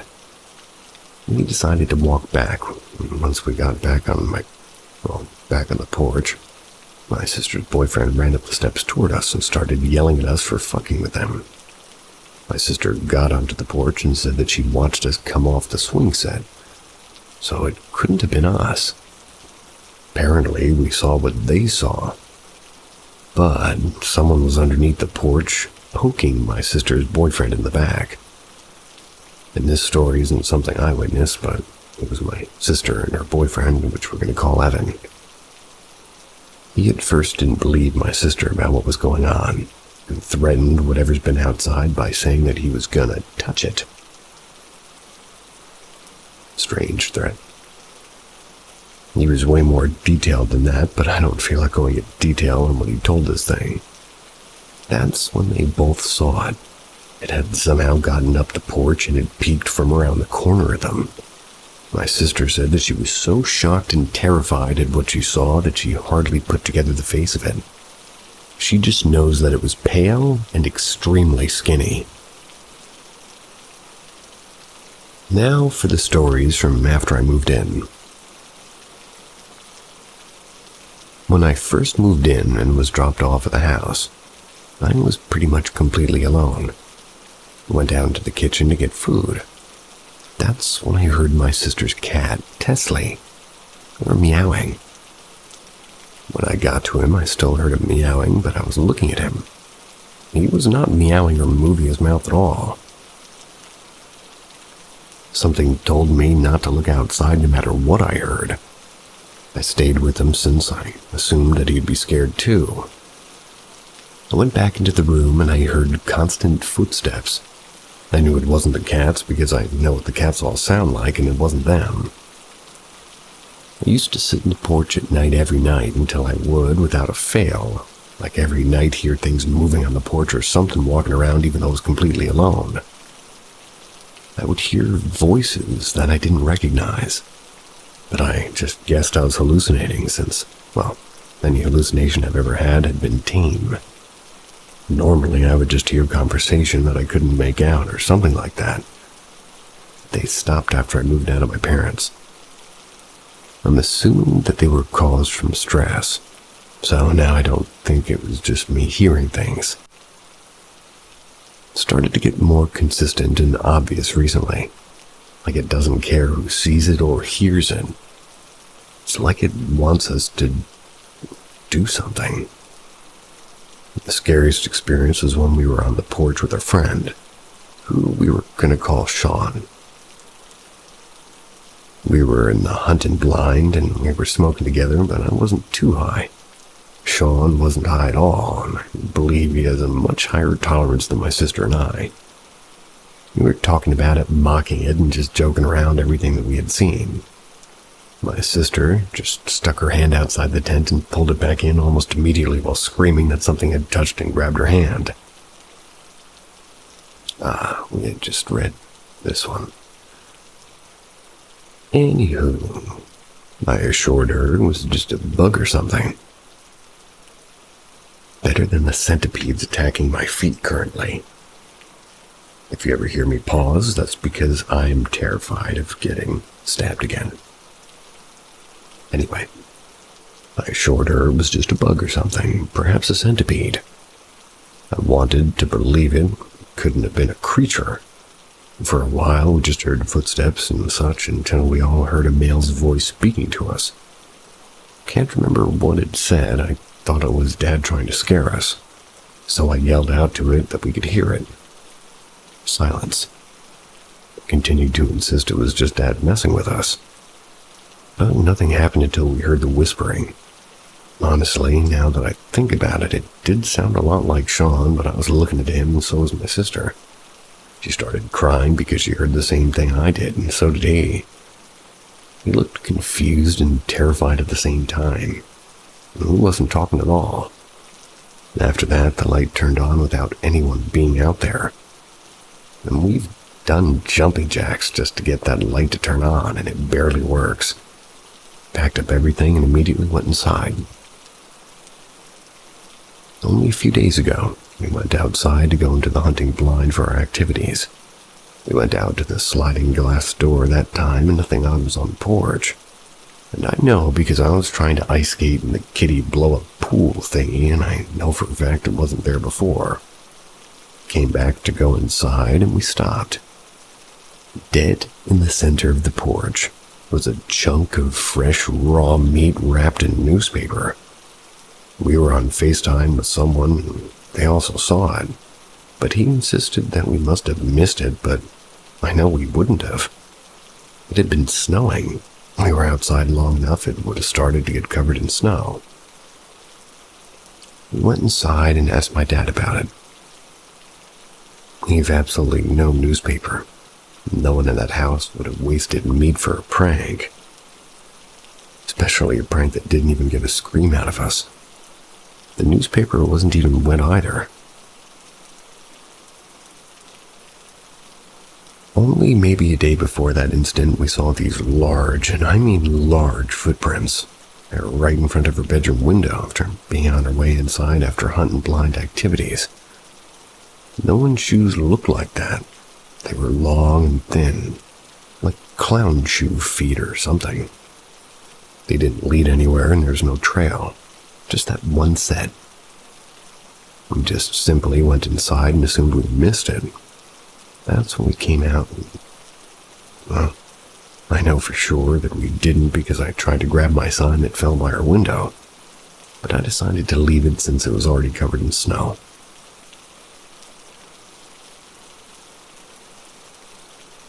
My sister knows that they weren't there before either. Oh, and we don't have a curtain either. Very fun for us to find that. For some reason, all of this talk of snow makes me sad. I miss snow.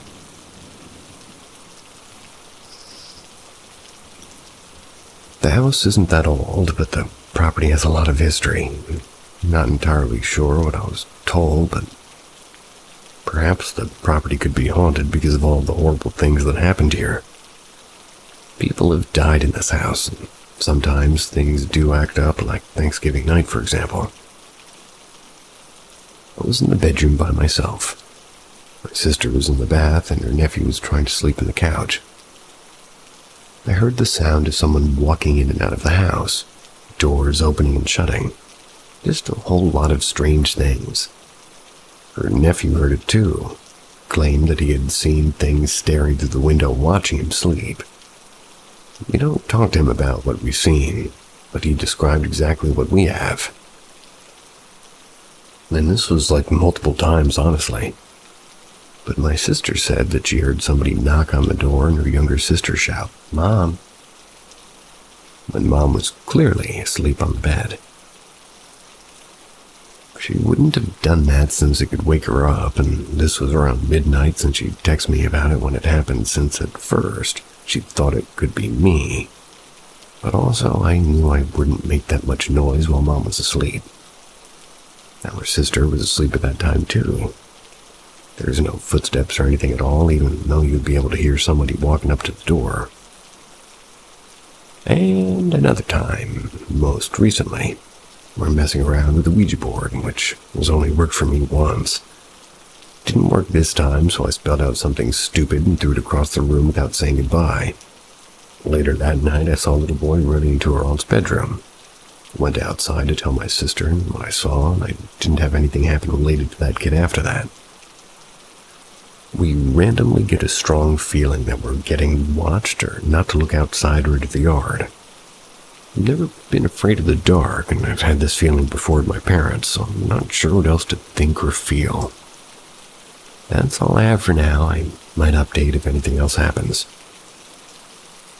I feel like I miss the snow. I bet you the people in the snow don't miss the snow. Late night at the pizza shop. When I was in college, a couple decades ago, I worked at a mom-and-pop pizza shop. As you entered the main dining area from outside, you could see the sales counter, the door into the kitchen as well as the hallway into the restroom. It always felt like someone was watching me from the restroom area. But I assumed that it was just something about the mood or the declarations putting me slightly on edge. It was darker than the dining area, so maybe the transition from a light to dim environment was what did it. Over time, I started to see that customers would keep glancing that direction, just like the employee would. We had a few regulars who formed friendly relationships with a lot of the employees. I'd asked one of them why he kept looking toward the restroom. He told me that he felt somebody was watching him from there. That experience confirmed for me that whatever it wasn't just me or my comments tainting the perceptions of other employees. But nothing ever came of it. Back in the kitchen, I always felt like I was being watched from above, as if something was clinging to the ceiling and looking down at me.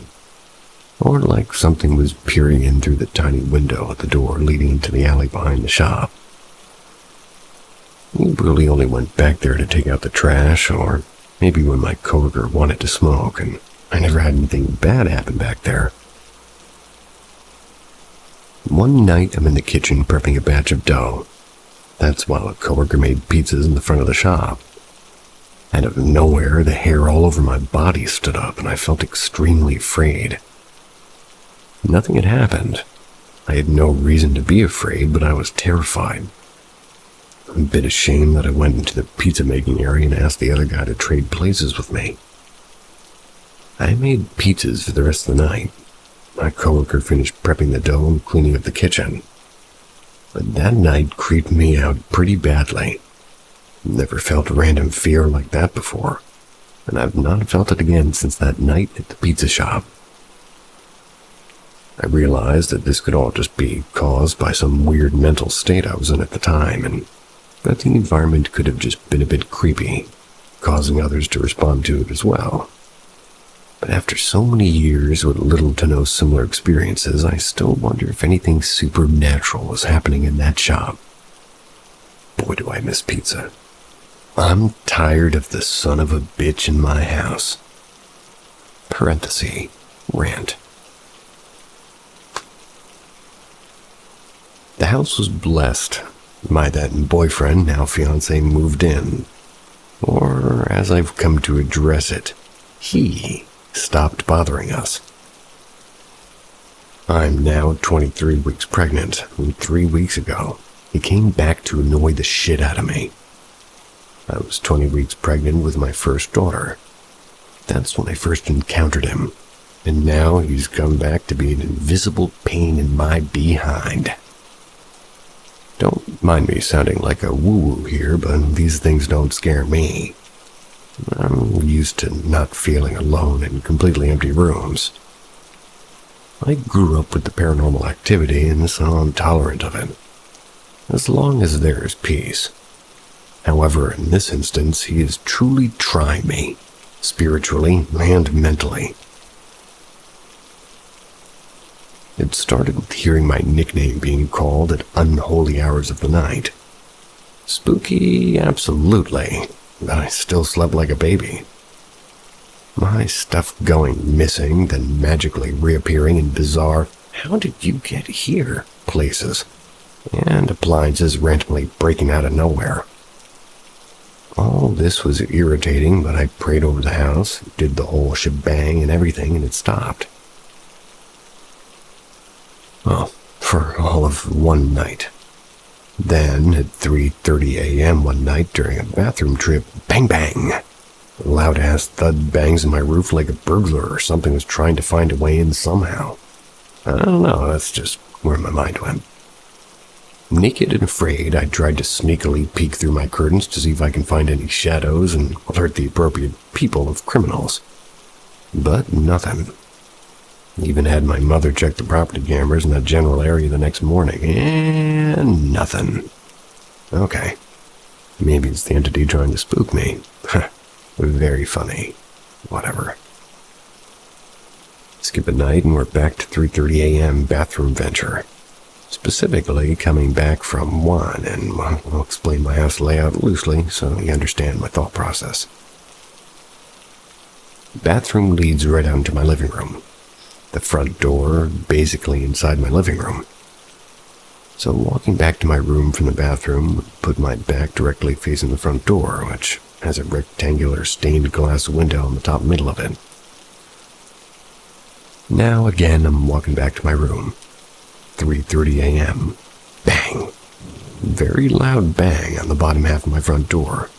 I freeze, naked and afraid again. I immediately turn around in fear that there's a burglar watching me from the window and he's kicked my door because, duh, nobody makes a sound like this at 3 a.m. looking through people's doors and windows. I fear for my life that somebody saw me and now wants to break into my house.